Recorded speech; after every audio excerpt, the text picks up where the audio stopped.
but I was unclear about how to organize this undertaking. In a deep meditation, I heard a strong voice say, "Base it on the prayer of St. Francis that hangs on the wall in your home." It was a moment of such clarity and such pure vision that I felt as if the book was already written. All I had to do was let myself be an instrument of thy peace. I returned again to Assisi and had another miraculous experience. I experienced a healing in my body that to this day remains a mystery to me and my medical doctor friends as well. I related the story of this healing and my vision of St. Francis in my movie, The Shift. Once again, this 13th century monk had transformed my life by appearing to me and showing me that there are no limits to what can take place when one is living from a God-realized perspective.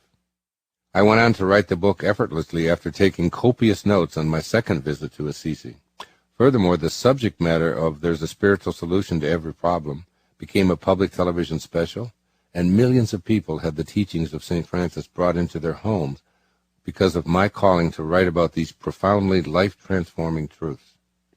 Years ago, I found myself drawn to the fictional recreation of the life of St. Francis of Assisi, written by one of the greatest writers of our time, Nikos Kazantzakis. And to this day, I still read from this amazing novel, titled St. Francis, regularly, and always find myself moved to tears and higher consciousness by its contents. About a year ago, I had another strong calling during a deep meditation to take a group of people to 3 spiritual cities in Europe: Lourdes in France, Medjugorje in Bosnia-Herzegovina, and of course Assisi in Italy. We called this journey Experiencing the Miraculous, and 162 people from all over the globe signed on to visit these holy places where genuine miracles have taken place in the 13th and the 19th and the 20th centuries. I offered a 2-hour lecture in each of these remarkable places, and in our opening night gathering in Assisi, I told everyone that we were truly fulfilling the vision of St. Francis. His objective was to bring Christ consciousness awareness to the entire world, one parish, one city, one country at a time. On this trip, we had people from every continent, representing all age groups, from teenagers to octogenarians, all professions, all religious persuasions, all with the same ideas, to assist our world in being one that is populated by people who desire to make me an instrument of thy peace, and thus create such a world from our deepest wishes desiring to be fulfilled. On our second day in Assisi, on my third visit to this divine city, all 162 people gathered in an ancient church built hundreds of years ago when Francisco lived there and began the Franciscan order.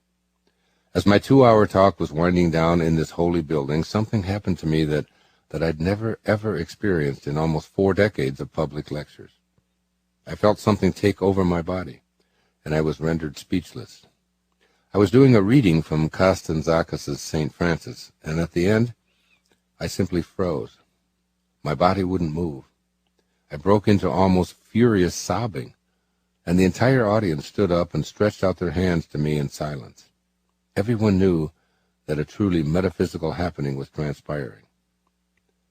By the way, the entire trip was filmed, including this and 2 other lectures, and you can see it all for yourself if you so desire by viewing the Experiencing the Miraculous 4-DVD set that is produced by Hay House. It's an opportunity to visit all of these cities and really experience it firsthand. Many photographs were taken of me speaking beneath a portrait of Jesus Christ in the church, and I've included one in the photo insert so that you might view the very large orb that made its appearance at that transfixing lecture in the Holy Church in Assisi. You will learn more about these orbs later in this book. What I can say with certainty is that I once again felt in my body the power of St. Francis. I experienced him not only by his words and not only around me, but in me, as me, while speaking to those 162 people whom I feel were a catalytic group gathered for the purpose of fulfilling a collective dharma, originating in a thought in my imagination, and now an active force for good in our world. Looking back at my life, at the events that brought St. Francis into my life, it seems clear that I didn't really recognize the significance of them at the time. I simply did what I felt I was called to do, And I must say that Francesco didn't just come into my life with an occasional message to prompt my own spiritual awakening. He actually took it over, and he actually changed the course that my life was taking at the time. He lived in me most of the time. I'm going to leave St. Francis here for a moment and relate the presence of another luminous being who arrived in my life about 6 years ago. Lao Tzu. Back in 2005, I became reacquainted with the ancient spiritual text, the Tao Te Ching, narrated some 2,500 years ago by an ancient Chinese master, Lao Tzu. Some have called this small book containing 81 short verses the wisest book ever written. While I had a cursory awareness of the Tao, it was by no means a significant teaching in my life. Yet I noticed that at the age of 65, I kept reading and receiving messages from the Tao Te Ching, which translates loosely to the Book of Living the Virtue of the Great Way.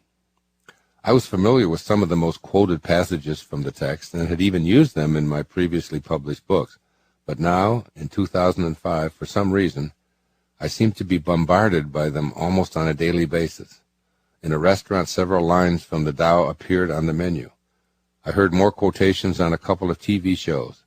In a bookstore, a translation was misplaced on a shelf right next to one of my books. A close friend told me a story of how he claimed to be a Taoist and the peace that it brought him. And someone I didn't know sent me a card deck containing each of the 81 brief verses, along with a drawing of Lao Tzu sitting on an oxen. And the likeness seemed to speak to me like no drawing ever had before. Then one morning in my meditation, I felt a strong inner calling to read the entire Tao Te Ching. And I did so that very day. That evening, I called my publisher and said I'd like to write a brief essay on each of the 81 verses on how to apply the ancient wisdom of Lao Tzu to today's modern world. And I'd like to publish it as one volume titled, Change Your Thoughts, Change Your Life. From that moment on, I began to feel the same relationship with Lao Tzu as I had been having with St. Francis for the previous decade or so. I began to hear this man speaking to me in my early morning meditations. I mentioned this on my weekly radio show on hayhouseradio.com, and an artist named Magali told me on the air that she'd channeled a likeness of Lao Tzu that she'd produced in a frenzy of automatic painting, and she was going to send it to me. The painting arrived via overnight delivery, and I literally talked to this likeness for the entire year of 2006. Each week, I spent 4.5 days studying, meditating, intellectualizing, and analyzing a verse of the Tao Te Ching. On the half day, after meditating with the painting of Lao Tzu, I simply let the words flow onto the pages. I spent the entire year of 2006 communing with Lao Tzu, gazing at his portrait and watching how his eyes seemed to follow me as I moved about my writing space, and most significantly, listening and letting the words flow through my heart and onto the page. My year of being steeped in the Tao Te Ching was truly life-altering. I learned and practiced the essential messages of humility, living the mystery, contentment, simplicity, serenity, and finding God in nature rather than in an orthodoxy. Lao Tzu became my constant companion, and the Tao Te Ching not only guided me to a more enlightened way of life, it did so for millions of others as well. The Public Broadcasting Service, PBS, allowed me to present the essence of Lao Tzu's ancient messages on a pledge show that aired thousands of times, often in prime time, in every major market in the United States and Canada. Somehow, in some mysterious way known only by the invisible Tao or the one divine mind, I became an instrument for getting these powerful messages out to large numbers of people, 25 centuries after the passing of Lao Tzu. St. Francis and Lao Tzu and their teachings are still hugely consequential in my life every day. But more than being these momentous spiritual teachers, their appearances in my life have impacted countless others, including you, as you embark on listening to this book. Brenda's Letter. I'm now going to share a remarkable letter that I received a few days ago as I was preparing to write the opening pages of Wishes Fulfilled. Please listen to it with an open mind, and then allow me to explain the relevance it has for you as you begin the actual listening of this book. And here's the letter. Dear Dr. Wayne, miracles happen.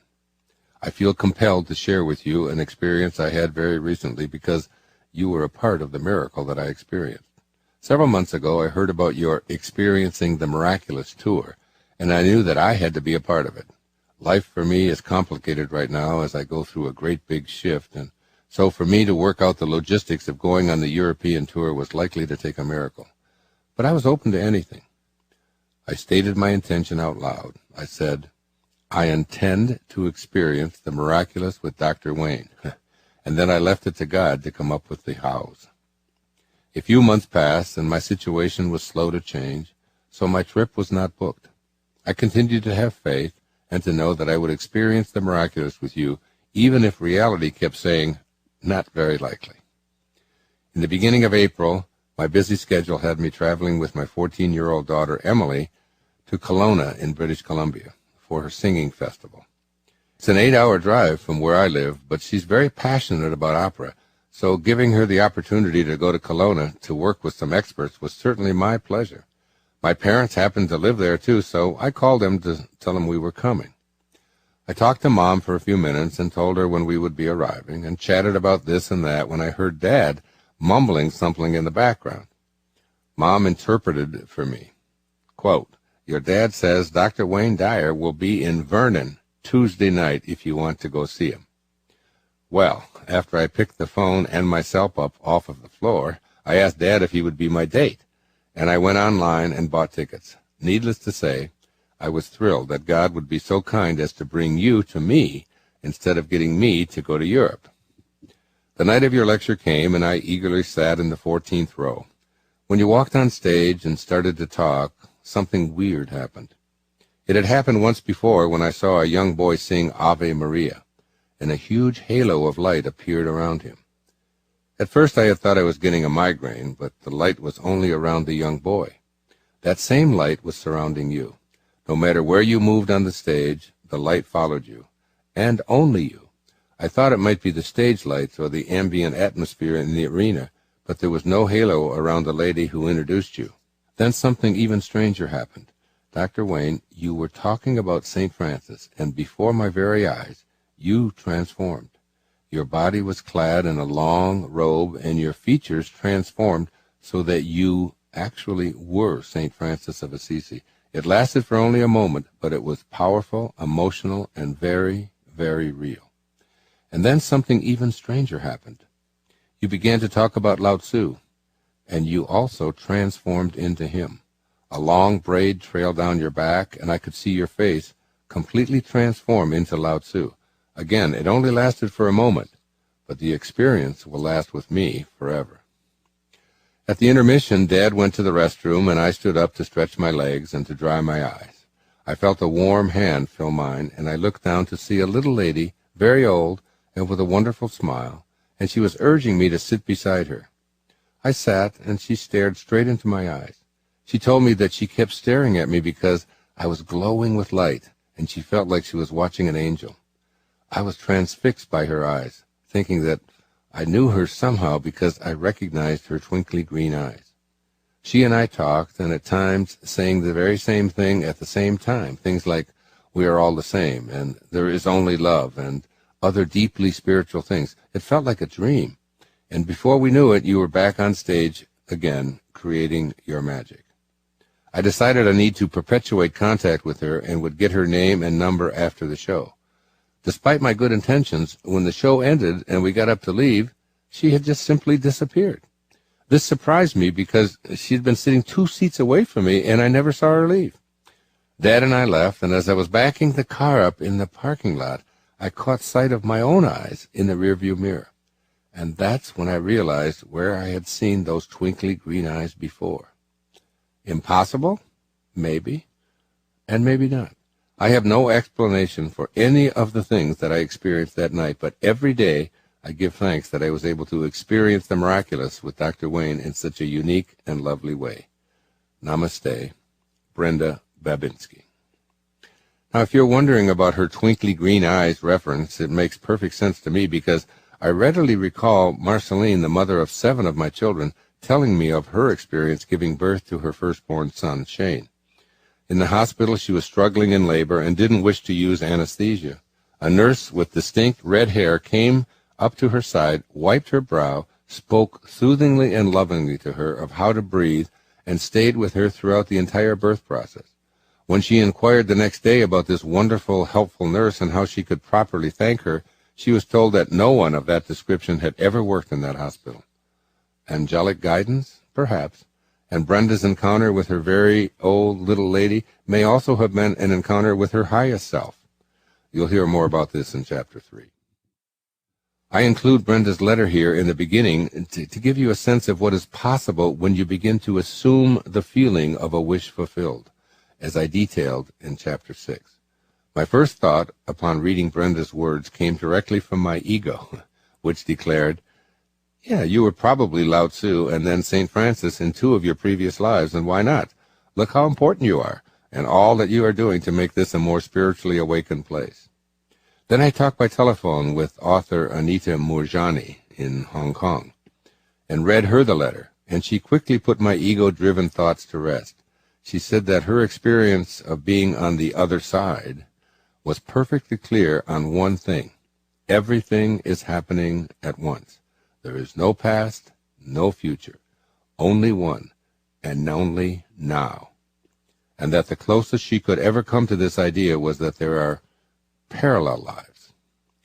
Now, I know how perplexing it is to contemplate this idea of no past, no future, and no linear consciousness, especially since the brain, which is the only thing we have to do this contemplating with, is in a body that is linear and did have a beginning and will have an end. It is simply one of the great mysteries, this idea of everything happening at once. Yet in my dream state, and occasionally in deep meditation, I've had a glimpse of this non-linearity. I urge you to read Anita's book. It's called Dying to Be Me, to gain perhaps a bit more understanding of how the now and oneness appeared to her as she embarked upon her healing journey away from a certain death prognosis. As you listen to Wishes Fulfilled, I encourage you to take notice of the importance of being able to feel in your body what you desire to manifest. Pay particular attention to what it means to know within that you are truly a divine being here in the material world of ours on earth. I repeatedly emphasize in the words that follow the importance of your imagination in creating a wishes fulfilled life. But your imagination is strictly a domain that's controlled by your thinking process. Once you place a thought into your imagination about who you want to become, I encourage you to live from that end as if it had already materialized into the physical realm. And this is precisely what I've been doing with the teachings of both St. Francis and Lao Tzu for many years now, living their messages intellectually, writing about them, lecturing on them, analyzing them, interpreting them, all in my imagination. But now, at this time in my life, I've gone beyond my intellect when it comes to the teachings of these divine masters. When I appeared on stage that evening in Vernon, British Columbia, and when I spoke to that audience in Assisi, and I felt myself becoming overwhelmed by the presence of St. Francis, I was feeling them in my body, living their messages as if they were me, or, in other words, assuming the feeling of the wish to know their truths as already fulfilled. And when you are able to passionately feel whatever it is that you wish to have or become, as long as it is aligned with your highest self, that is, with God, you become it, and it becomes you. When I teach these profound messages, they are way beyond an intellectual exercise. I feel them, and this is what Brenda Babinski observed in those fleeting moments while I was on stage. Imagine it. Live as if it were your reality. Allow no detractors, but most important, assume the feeling of it, and you will merge with it, and it will merge with you, so that it is no longer a duality. It is you becoming one with what you desire. That same evening that Brenda came to see me, as I sat on stage and I signed books, the entire hockey arena where I was speaking was filled with orbs, as if to confirm the convergence of the truths of both St. Francis and Lao Tzu. As I assumed the feeling of these spiritual truths in the core of my being, those orbs also appeared in photographs at the church in Assisi, where I felt in my body the presence of St. Francis as I stood and spoke where he had actually lived and spoken in the 13th century. I do not believe that my being seen by an audience member as actually transforming into these great teachers is an indication that I might have lived as them many centuries ago.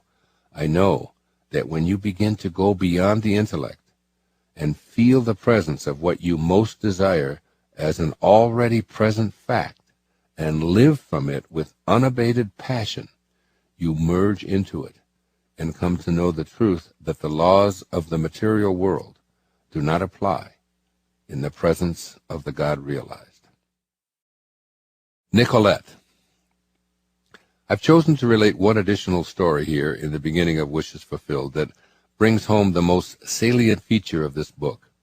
That is, that there exists within all of us a divine spark called the I am that I am.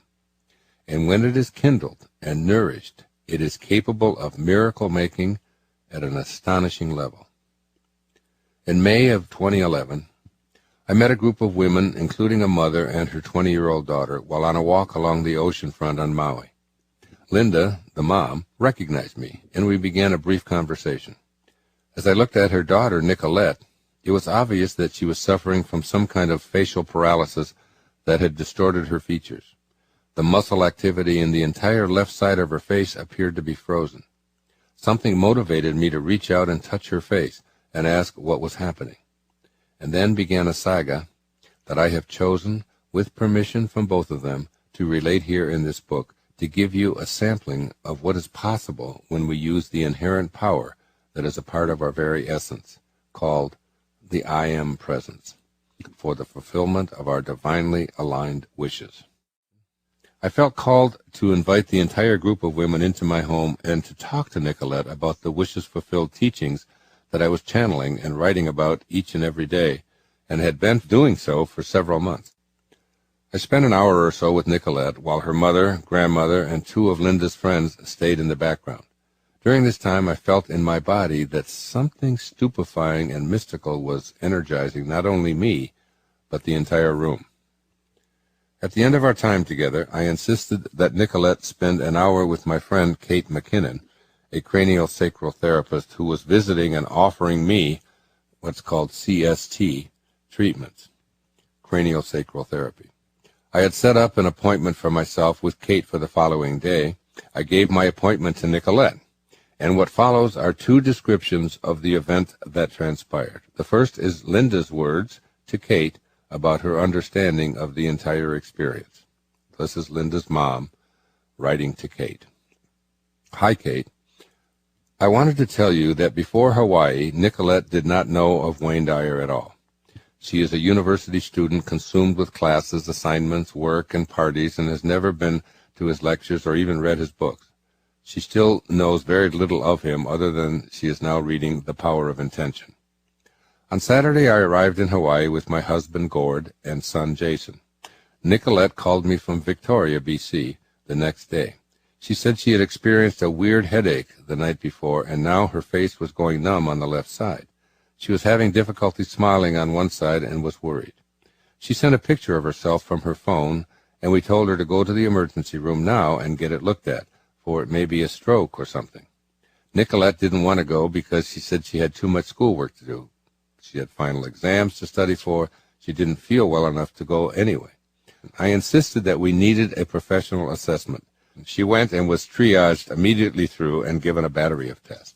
She called me about an hour later and said she was diagnosed with a very severe case of Bell's palsy, cause unknown.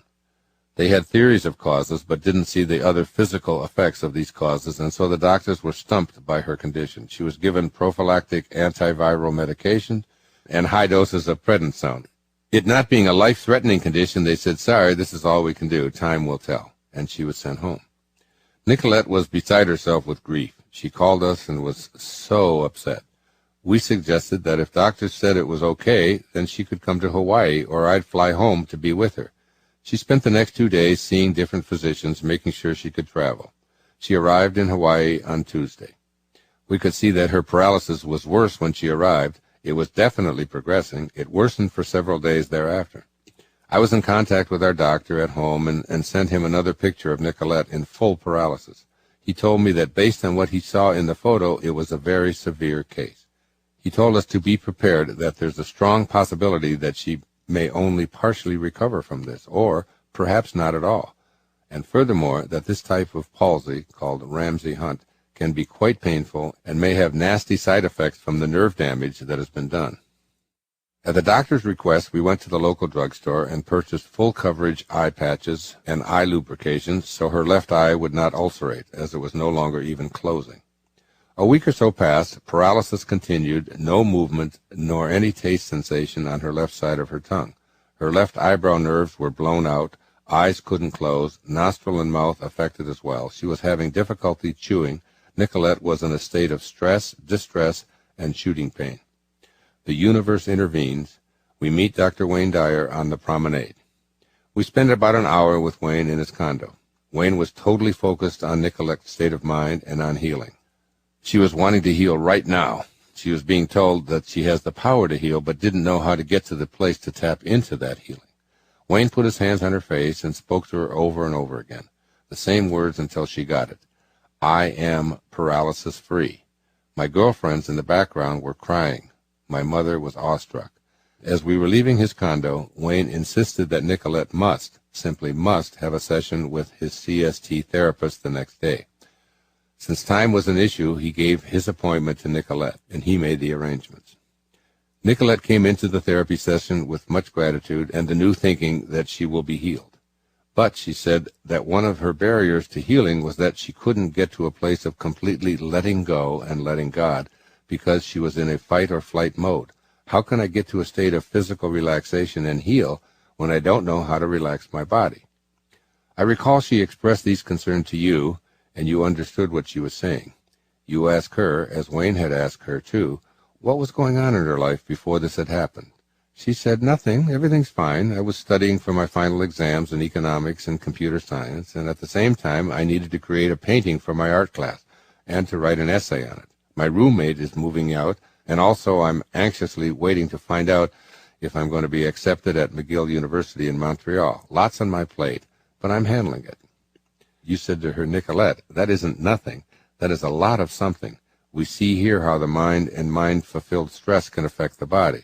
This is the mind-body connection, or rather disconnection. Once we got back to Vancouver, Nicolette and I met with our family doctor. He told my daughter that this was indeed a very moderate case. To translate by his expression and from what he had told me over the phone in Hawaii, it was actually severe. Nicolette knew what he meant. She knew it was severe. But it didn't bother her because, as far as she was concerned, she was healing. Our family doctor then went on to provide statistics of different levels of recovery and to prepare us that this type of paralysis can take 2 years or more to come back from, if you do come back at all. We were to schedule another appointment in 4 weeks where Nicolette would be referred to a neurologist. I can't say for sure when she actually had visible improvement, for she went back almost immediately to the University of Victoria to make up all the work that she had missed while in Hawaii. She went back with the confidence of simply moving forward.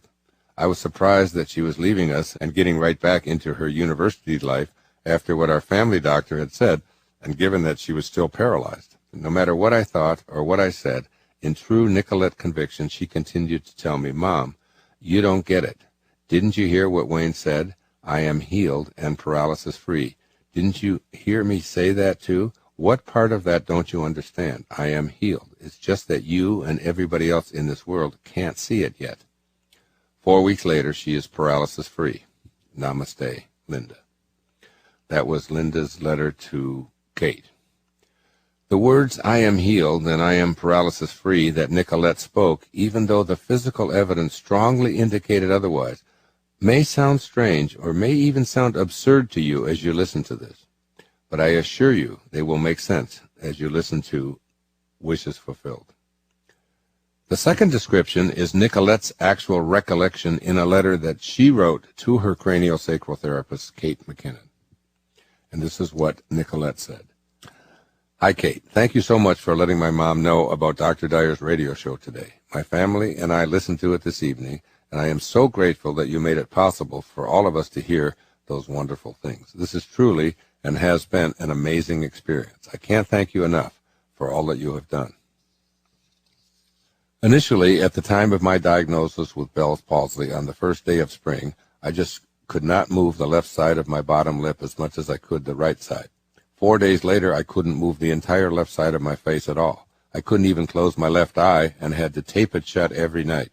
I could see my paralysis getting worse every day, no matter how much I thought it would get better. I came to the conclusion that I had no control over the left side of my face. I was told that I might not ever recover from this, and if I do, it could take years. I became miserable. I felt broken. I was suffering. I met Dr. Dyer the day before I was leaving Maui. I didn't know who he was or what he was about. After Dr. Dyer learned of my condition, he put his hand over my face and introduced the idea that I have the power to heal myself.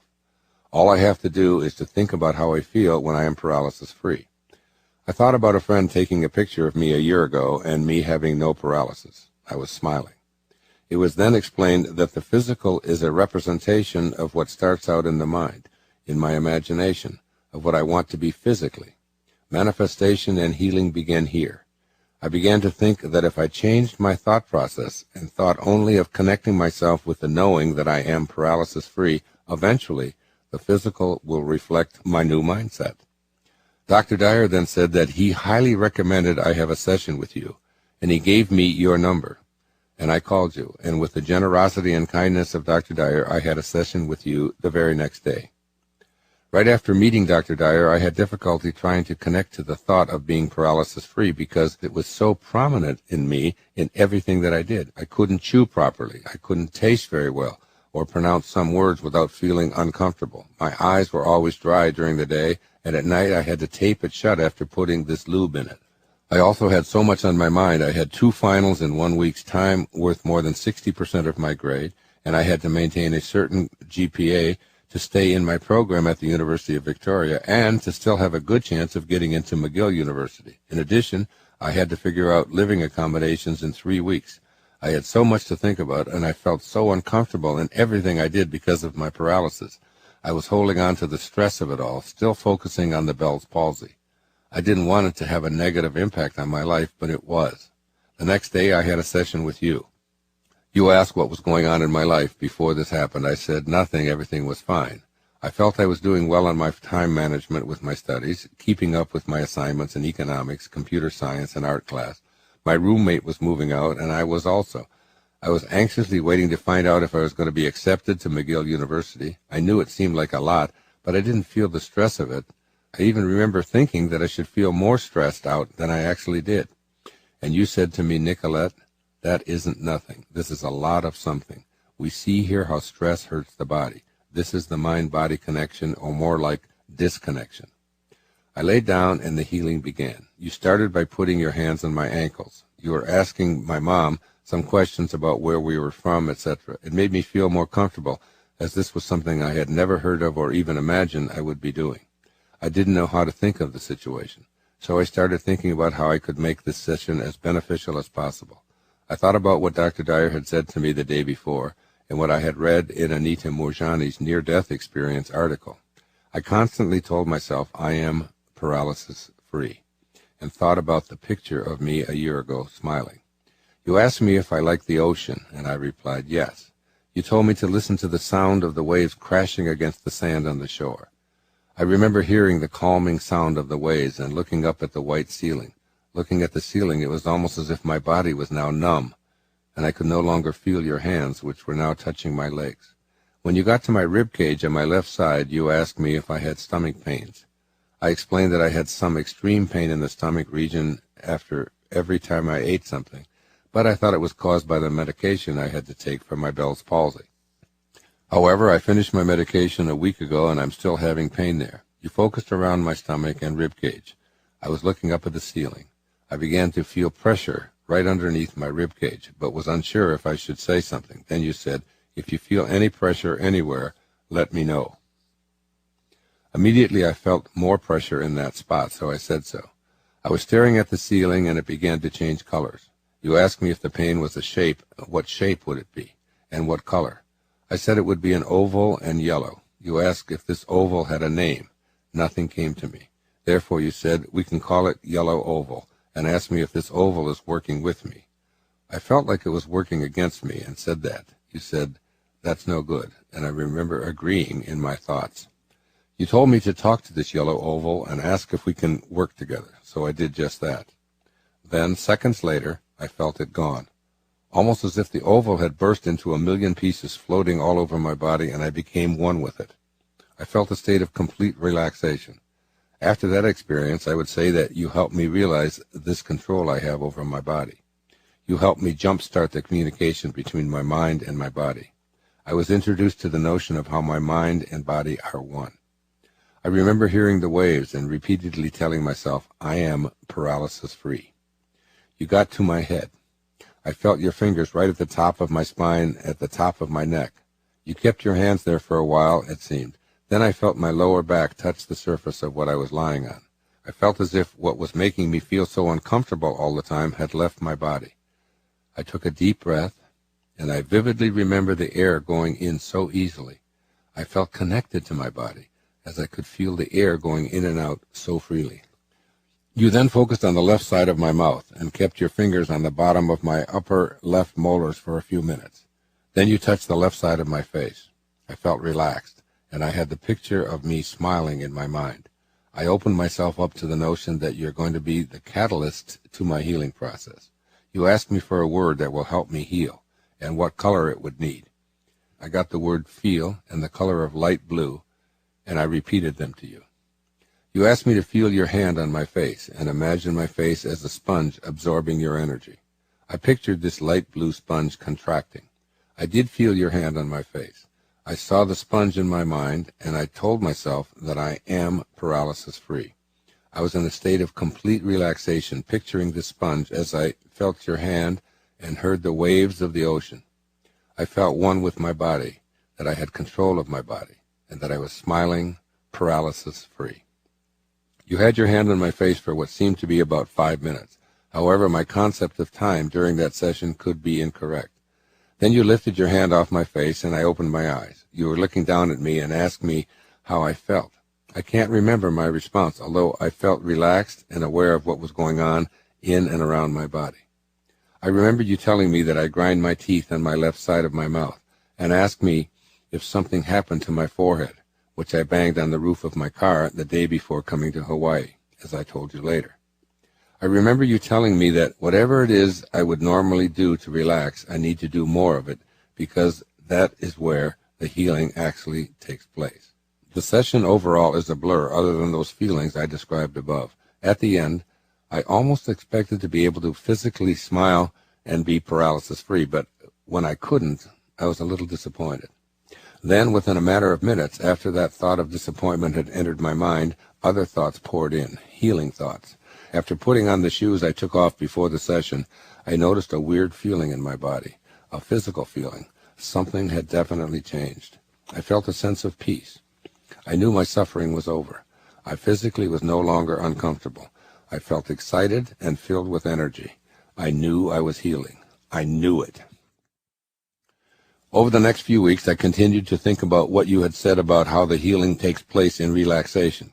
So whenever I felt my senses speaking to me, convincing me that I still have a severe case of facial paralysis, like, for example, when I couldn't pronounce some words properly when speaking to my mom right after the session, I thought of the light blue sponge and the feeling of your hand on my face.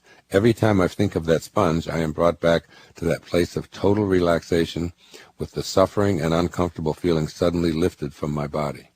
I hear the sound of the waves overpower what my senses tell me, and all that is left in my mind is that picture of me smiling. When I left Maui, I had an overwhelming feeling, an image of healing. I am paralysis-free. I am paralysis-free. I am paralysis-free. Nicolette. And that was Nicolette's letter to Kate. I was scheduled to give an evening lecture in Canada at the Jubilee Auditorium in Calgary, Alberta, some 10 weeks after my first and only encounter with Nicolette. Linda had called me to report that her daughter was completely paralysis-free and that this experience had completely turned her entire life mission around. I called Nicolette, and she excitedly told me how great she felt to have learned at the age of 20 that she had this amazing I Am presence within her, and that she wanted to tell everyone she encountered about this profound discovery. I invited her and her mom to come to Calgary and share her experience with the several thousand people I would be speaking to, and indeed she did. In only a few moments, Nicolette transfixed the entire audience, giving real-world, three-dimensional evidence of all that I was lecturing about that evening. As she left the stage to a standing ovation, she handed me a card with 2 photos imprinted on it. In the photo of the 3 of us in Hawaii, Nicolette, Linda, and me, the left side of her face is paralyzed. In the other photo, Nicolette is smiling in a beautiful dress, paralysis-free, with a distinct orb on her left shoulder. The caption on the card says, "A wish fulfilled. Love, Nicolette and Linda." As you continue listening to this book, which has been such a miraculous journey for me, know that I take no credit for any of it at all. I am reminded of the 1977 film called Oh God, with George Burns as God, saying something to the effect that if you want a miracle, you should try to make a fish from scratch. Only the I Am presence is so equipped. I give full credit to that presence and urge you to know that it is yours to access as well. You can indeed do it from scratch. Part 1, the higher aspects of yourself. And here's a quote that goes with that from John Lennon. "Part of me suspects I'm a loser, and part of me thinks I'm God Almighty." Chapter 1, changing your concept of yourself. Display quote. "Health, wealth, beauty, and genius are not created. They are only manifested by the arrangement of your mind. That is, by your concept of yourself, and your concept of yourself is all that you accept and consent to as true." And that's by Neville. There's a level of awareness available to you that you are probably unfamiliar with. It extends upward and transcends the ordinary level of consciousness that you're most accustomed to. At this higher plane of existence, which you and every human being who has ever lived can access at will, the fulfillment of wishes is not only probable, it is guaranteed. This chapter is simply a preparation for entering into that realm wherein you have much more say over what comes into your life than you might have envisioned. After 18 months in relative seclusion, studying, meditating, and literally experiencing what it's like to live in this miraculous plane of existence beyond anything that might be labeled ordinary or normal, I've undertaken this joyous task of writing about having wishes fulfilled. I've seen firsthand how virtually every wish or desire I've placed my attention on has transformed from a mental thought into an objective fact. However, I'm not proposing memorizing an esoteric formula leading to a theoretical nirvana. My emphasis throughout this book is that manifestation is real, and that it occurs when you make a specific decision to change your mind about who you are and what is possible for you to achieve within these parentheses in eternity called your life. I'm inviting you to be receptive to a radical new idea about yourself. It's radical because ever since you left your mother's womb, you've been subjected to a cultural conditioning designed to help you be content with living a normal life at the level of ordinary consciousness, which generally means accepting whatever life hands you. In many ways, you've been programmed to believe that you do not possess the wisdom or the ability to manifest the fulfillment of your wishes and desires. I am saying as clearly as I know how to say in these opening pages, there's a plane of awareness that you can opt to live at, wherein you can, if you are willing to change your concept of yourself as an ordinary being, find yourself fulfilling any and all wishes that you have for yourself. Throughout this book, I'll explore with you what I've studied and learned and internalized and practiced and, yes, lived regarding the powers of manifestation. It begins with changing your concept of yourself. I would like to offer a few words on these two concepts of ordinary and extraordinary. Ordinary is, well, it's just so ordinary. It means that you do all the things that your culture and your family have programmed you to do. It implies that you fit in, that you study hard, that you follow the rules, that you take care of your obligations, that you fill out the forms and you pay your taxes and you get a job and do what every law-abiding citizen does, and then you retire and you play with your grandchildren, and ultimately you die. I want to emphasize that there's absolutely nothing wrong with this scenario. It is perfectly fine, but if it were completely acceptable to you, you wouldn't be listening to this book. Extraordinary encompasses most of ordinary, since we all live in the same physical world. There will always be forms to fill out, and rules that demand our obedience, and bills to pay, and family obligations to attend to. But extraordinary consciousness is associated with your soul, that invisible, boundaryless energy that looks out from behind your eyeballs and has very different interests than your ordinary self does. The ideal of your soul, the thing that it yearns for, is not more knowledge. It is not interested in comparison or winning or light or ownership, and not even happiness. The ideal of your soul is space, expansion, and immensity. And the one thing it needs more than anything else is to be free to expand, to reach out, and to embrace the infinite. Why? Because your soul is infinity itself. It has no restrictions or limitations. It resists being fenced in. And when you attempt to contain it with rules and obligations, it is miserable. Your invisible self is extraordinary because it is a fragment of the universal soul which itself is infinite. The part of you that knows you have a greatness and is stirred by the idea of you expanding and removing any and all limitations is what I'm addressing here in Wishes Fulfilled. This is your new self-concept, one that is inspired by your soul. So let's take a look at this idea and then examine what you need to do in order to make your self-concept congruent with how you want to live your life and the powerful role you can begin to assume as a co-fulfiller of all of your rational, sensible wishes and desires. So what is your self-concept? Simply put, your concept of yourself is everything that you believe to be true. And everything that you believe to be true about yourself has landed you precisely where you live and breathe every day of your life. Your beliefs about yourself are like the ingredients in a recipe that you use to create your self-concept. Those ingredients or beliefs fall into two specific categories: your outer self-concept and your inner self-concept. Your outer self-concept. These ingredients include everything you accept as truth concerning what the physical you is capable of. There's probably a certain amount of intellectual acumen that you agree is necessary to your outer self-concept. Smart, perhaps, but not really a genius. More capable in some areas than others, such as technological knowledge. Maybe you add a measure of writing ability, but detect more fluency with numbers and mathematical problem solving than your ability to write prose. Your beliefs about your outer self may be well seasoned and strong in some areas and almost hopelessly incapacitated or weak in others. You very likely have a conceptual framework of just how smart you are and have carried that belief with you since you were a youngster in elementary school. Your outer concept of yourself includes everything you believe about your innate and learned talents and abilities. Your beliefs about your clumsiness, your coordination, your athleticism, your musical and artistic talents. These are all a partial list of the ingredients that comprise the recipe that is you.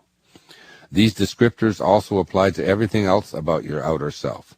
Your outer self-concept includes how you view yourself in relationship to health, your immunity to or inclination toward illnesses of all descriptions. You know if you are prone to being overweight or addicted to various substances such as sugar, caffeine, fat, meat, dairy, and the like. You define yourself as prone to catching colds or immune to such things, likely to gain weight, inclined toward skin rashes, or predisposed to low energy or high sleep requirements. The point is that your outer self-concept comprises essentially everything that you believe your body is capable or incapable of. Given a true-false test on yourself, you'd be able to say with certainty, yes, these things are true about me. They are the beliefs, the ingredients that you use to create you. In addition to your intellect, talents, and physical body traits, you spice up your outer self-conception with your personality traits. You know if you're assertive or shy, loud or quiet, pushy or obsequious, fearful or courageous, daring or frightened. And this is only a partial list of personality descriptors or spices. These individual qualities are interpreted as truisms defining yourself and how you function socially. I could continue detailing all of the other ingredients that go into making your outer self-concept, but I've chosen to keep this book short, succinct, and to the point.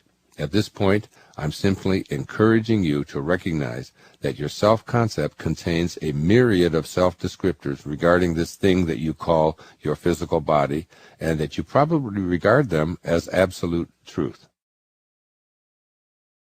Your inner self-concept.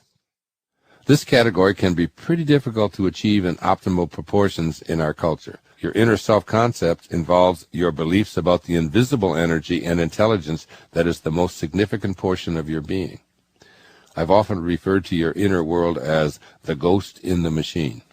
The machine, in my conceptualization, is your body and its 5 senses, as well as all of the physical components that make up your body. The tissue, the bones, the rivers of fluids, the organs, the teeth, the brain, and everything else are all this machine. And within this machine is an invisible I that you call mind or spirit, comprised of thoughts that direct the machine. I once had a conversation with a neurosurgeon who was disputing the presence of this invisible world by saying that he'd cut into thousands of bodies and had never seen a soul.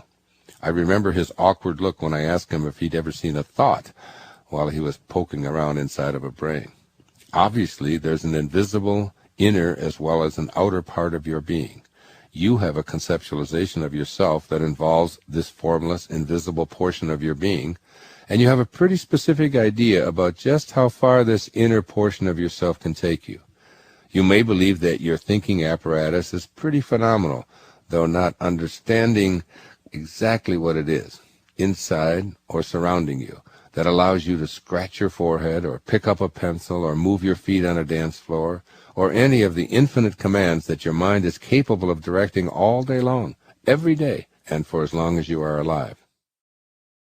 You also have a self-concept about what your inner energetic ghost cannot do. Is it capable of thinking itself out of serious disease, or is that just a lot of nonsense? Can your invisible intelligence, your imagination, perform feats of alchemy? Does your self-concept contain the power to perform great or even magical acts of transformation? Your self-concept is a blend of your beliefs regarding your connection to a higher power. You believe something about the existence or non-existence of God. You have various points of view about how far faith can carry you. Whether or not there is anything within you that you can or cannot rely on to perform mystical or miraculous things is seasoned by your beliefs. You have acquired specific beliefs concerning the power of your mind. You're generally confident that you can rely on your invisibleness to do the ordinary things in life, such as remember an unseen list of items stored somewhere in your memory and run errands on your way home from work. But what do your beliefs cook up about your ability to create miracles? Is healing your body or manifesting a long-desired soulmate an ingredient in your self-concept? Take a moment to examine that unseen list stored away in your mind. Ask yourself, where is it? How did I put it there? Where is the place I'm calling there? What powers am I using to recall it? Where do these powers come from? This is the list of ingredients that you use to create your inner self-concept. You might then want to open up to there being other beliefs or ingredients that you want to include, and contemplate other ways to season your life. The fact is that an invisible list involves a catalog of inexplicable miracles that you take for granted every day. Your inner self-concept tells you what you believe your mind is capable of and what it's incapable of as well. You know your mind, that invisible ghost in the machine, is unfathomable, but you also know that there are certain limits to what it can do. Have you ever considered how you are creating your life with this inner self-concept list of ingredients? If it seems interesting to consider some changes, then listen on. Changing your concept of yourself. If you would like to become a person who has the capacity to have all of your wishes fulfilled, it will become necessary for you to move to that higher plane of existence where you are a co-creator of your life. This means that you'll need to undertake what is often presumed to be the difficult task of changing your concept of yourself. Recall that your concept of yourself is everything that you believe to be true about your inner and outer self. Those beliefs have created the life you're now living at what I call an ordinary level of awareness. To move into the extraordinary place that I'm speaking about here requires you to change what you believe is true. This can be a laborious project and an undertaking that, in my experience, very few people are eager or willing to take on. I have written this book to give you some very specific guidance and help in doing just that. I'll be quoting a man by the name of Neville Goddard, who wrote and spoke to large audiences in America under the solitary name of Neville. A popular speaker on metaphysical themes from the late 1930s until his death in 1972, Neville authored 10 books in which he captured the sheer logic of creative mind principles. His work has impacted me in a very profound way. In fact, he's been a great mentor to me in the past few years. Neville writes in a style that many might find strenuous to interpret, yet I find his teachings congruent with much of my earlier writing on manifestation and co-creation. That being said, Neville's teachings add a dimension that I hadn't really contemplated in depth until now. While studying his book, The Power of Awareness, I began blending many of Neville's teachings with other great thinkers' ideas, revising and refining his unique personal theology into a praxis that feels to me is meant for the world we inhabit today. After giving each of my 8 children a copy of The Power of Awareness, they individually expressed a variation of this. I love his ideas, Dad, but I have to read each paragraph over and over, and I have to stop to think about what he's saying. I know he's right, and it makes perfect sense, but I need it explained more, explained in words that I can understand and apply. Their comments fueled my desire to share many of Neville's ideas, most of which are compatible with my own, and create a synthesis addressing the power you have to fulfill your 21st century wishes.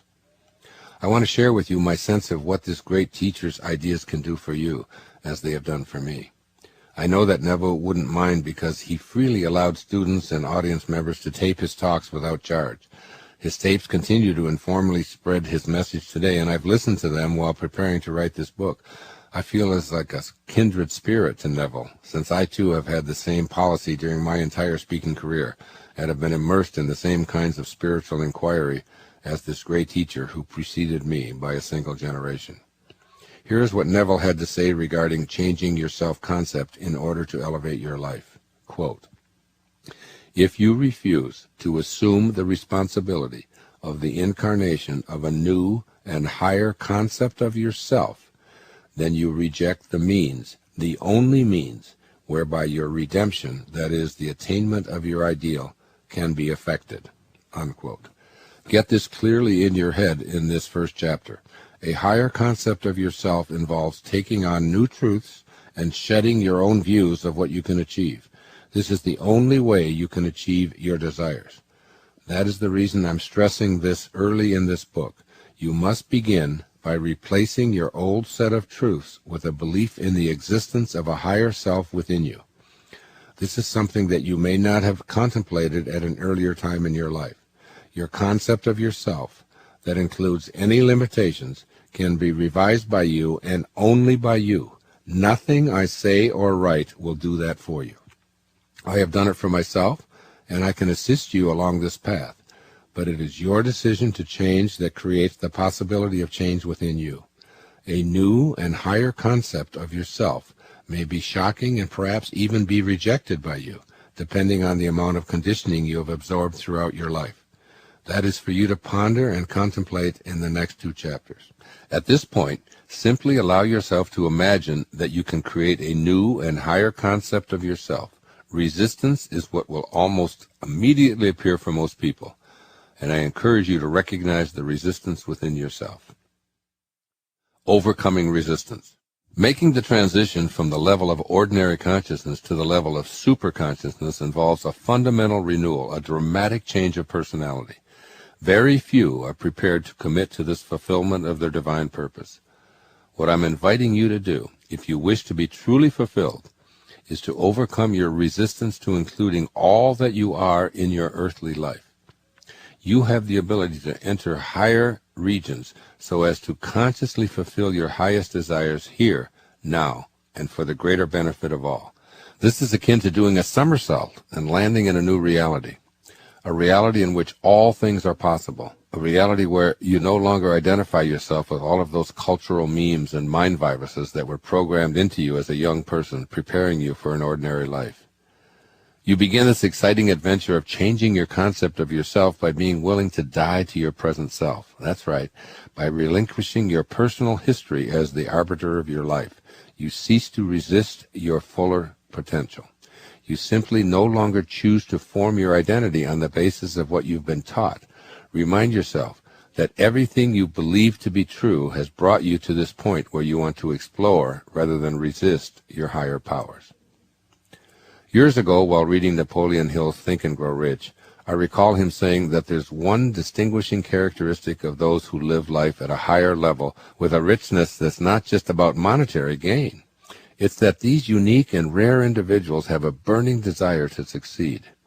Now, a burning desire is much different from a regular wish or desire because it burns inside, and once ignited, it never goes out, regardless of what transpires. This is a quality that I know well. Often it feels like an obsession, and I've been labeled obsessive many times in my lifetime. Yet it hasn't been a curse because it has always served me in the fulfillment of whatever yearning I felt inside of me. I often think of it as an inner candle flame that never flickers, though the worst goes before me. All transformation begins with an intense, burning desire to be transformed. An inner knowing, along with a burning desire, is the prerequisite for becoming a person capable of manifesting his or her heart's desire. In The Power of Awareness, Neville emphatically explains that to be transformed, the whole basis of your thoughts must change. But your thoughts cannot change unless you have new ideas for you to think from your ideas. How do you find the way to ideas that will help you change your thoughts? Start by saying and writing an affirmation that appeals to you. Create your unique, heartfelt affirmation, such as, I have a burning desire, an inner flame that will not be extinguished by outer forces, to know and live from higher regions, to be transformed so that my new concept of myself will no longer include any limitations. I am willing to challenge and change any thoughts that impede my having a higher vision of myself. Before closing this introductory chapter, it will be helpful to explore your beliefs about the nature of those things we call thoughts and how to change them. Do you really think? No one has ever been able to say from whence a thought comes, or what the thought is made up of. It's generally accepted that we think up things and we make up all of our own thoughts. But to be perfectly honest, for a large portion of my life, I held these same views on thoughts originating with each individual. But at this juncture, I tend to see the entire process as much more of an act of observation, contemplation, and choice. I enjoy noticing that I have a continuous stream of thoughts that come from who knows where. They have no boundaries or forms to examine and apparently are unlimited in number and permutation. I think of the stock market ticker that runs along the bottom of a screen with each stock price representing a simple thought. You are capable of thinking many opposing thoughts in just a few moments, jumping helter-skelter from one idea to another, exhilaration, frustration, fear, ecstasy, worry, and so forth. Unguided and unguarded, you serve up an endless array of thoughts continuously from waking to falling asleep. Even while sound asleep, your mind continues observing, grabbing, and contemplating these omnipresent thoughts. There's very little respite from this mental thought-producing process throughout your entire lifetime. If you really believe that you are the creator of all of your thoughts and control the entire process, then simply stop. That's right, just try to stop thinking. You may be able to slow the stream of thoughts down considerably, but to simply stop thinking all day and stay in a thoughtless state is quite impossible. I'm suggesting you open your thought process to a new idea that will help you as you begin changing your concept of yourself. You can think of yourself as a divine, limitless being rather than a person who doesn't have a choice when it comes to your thoughts. Think of yourself as an observer, contemplating and selecting thoughts that you choose from that never-ending stream of thoughts on your inner screen, 24/7, 365. Watch thoughts stream by from wherever they originate and observe them rapidly transitioning and combining and appearing and then disappearing. Snatch a thought from the running ribbon of thoughts and contemplate it. As you toss it around, notice how you feel: sad, depressed, happy, frightened, so on. Every thought going by has an imprint on your concept of yourself. First be the observer, and then the contemplator. Now become the choice maker, who can consciously decide to put that thought back onto the running stream and pick a different one, a thought that perhaps allows you to feel better. I am okay. I look fine. I will lose a few pounds. I am loved. I am divine. These, and millions more like them, are thoughts that you can opt for rather than the ones you've become accustomed to choosing in the past. This is how you begin a new process to change your concept of yourself. You accept as irrevocable that it is not you setting the stream of thoughts into motion, and that stopping thinking isn't possible at this stage of your evolution. At this stage, the essence of your being is to observe, contemplate, and then choose. This can all be done in a fraction of a nanosecond. The thoughts will keep appearing on your mental TV screen, just like the stock quotations, but you'll now be choosing the ones you want to focus on, gather, retain, or just let go. I'm encouraging you to initiate a habit of choosing thoughts and ideas that support feeling good and powerful, and that elevate you to a higher level of consciousness, where your self-concept welcomes your higher self. I love U.S. Anderson's description of this process in his book, 3 Magic Words. I leave you to contemplate it as you prepare to befriend that indwelling self that is desperately wishing to be fulfilled at the extraordinary level, rather than the ordinary where you have lived for far too long. And here's U.S. Anderson's quote. We have assured the indwelling self that it can be anything it accepts and has faith in, and we are now about to develop in it the habit of choosing only those thoughts and ideas that will constructively add good unto it. We are teaching ourselves to accept only good. We are deliberately compelling ourselves to accept all love, all kindness, all hope, all joy, all expansion, all abundance, all health, all vigor. We are deliberately compelling ourselves to reject all suffering, all sorrow, all depression, all morbidness, all inferiority, all aches and pains. We are saying nothing is true but the great and the good and the beautiful. Only these will we add unto ourselves. Unquote. This is your new way of choosing thoughts that will introduce you to what I am calling your highest self, keeping uppermost in mind that if you want to accomplish something, anything, you must first expect it of yourself. And here are 3 suggestions to implement the words of this first chapter. 1. Redefine your self-concept by challenging everything that you've held to be true about yourself up until now. Be open to examining everything you've previously thought limited you in any way. Affirm, I place no limits and no restrictions on all that I intend to accomplish and become from here on in. 2. Allow yourself to become aware of the non-physical reality that you are a part of. Reach out to the angels or occupants of this higher invisible plane. Know that you can access guidance from those who've lived here before. Spend time in meditation, accessing the feelings of a plane of higher consciousness. And 3, whenever you're experiencing discomfort or sadness, rather than trying to change the thought behind your emotional state, instead, just put it back onto the never-ending conveyor belt of thoughts, and then select a different one.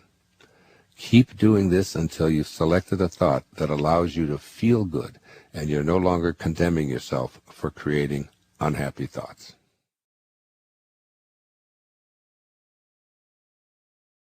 Chapter 2. Your Higher Self. The display quote from Carl Jung. From the beginning, I had a sense of destiny, as though my life was assigned to me by fate and had to be fulfilled. This gave me an inner security, and though I could never prove it to myself, it proved itself to me. I did not have this certainty. It had me. For the past 18 months or so, I've been deeply involved in the study of what is known as initiatic science, the principal goal of which is to help the initiate, the student, meaning you and me, know and trust in the higher self. These ancient teachings repeatedly explain that emphasizing only the needs of our physical self and ignoring the needs of the higher self results in the soul and the spirit suffocating and dying of hunger and thirst. The initiates of old insisted on the importance of the knowledge of the higher self because this awareness opens up tremendous possibilities for growth and progress and yet the ability to have one's own wishes fulfilled. Perhaps it's difficult to imagine yourself so divided as to produce both a higher and a lower self. Very likely this idea of a self within yourself, which is higher than what you think of as your real self, is foreign to your way of thinking. I have long referred to this lower self or the false self as the ego, a part of you that believes you're defined by what you achieve, what you own, or what you win. It's a belief that whatever status you've accumulated is proof that you're a separate being possessing particular strengths or limitations. It probably isn't a surprise that I suggest there are different beliefs that can and will put you on the path of happiness, success, and health that you desire.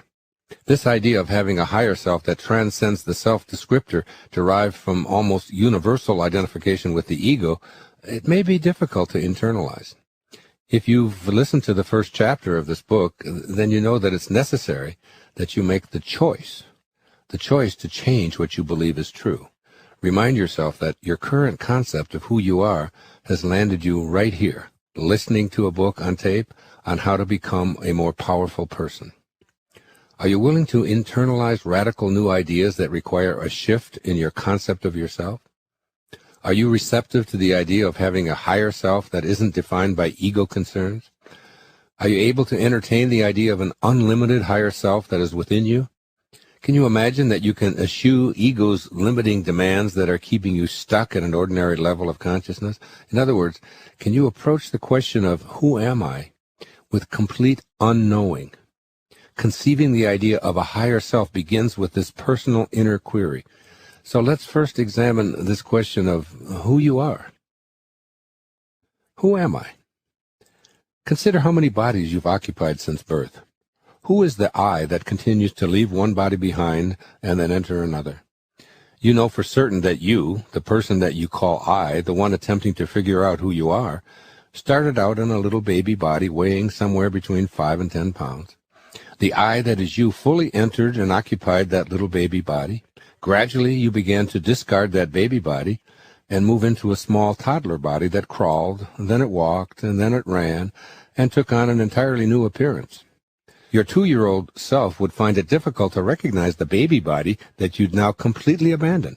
You lived in this toddler body for a while and then discarded it, too, including every cell that was in your body at birth.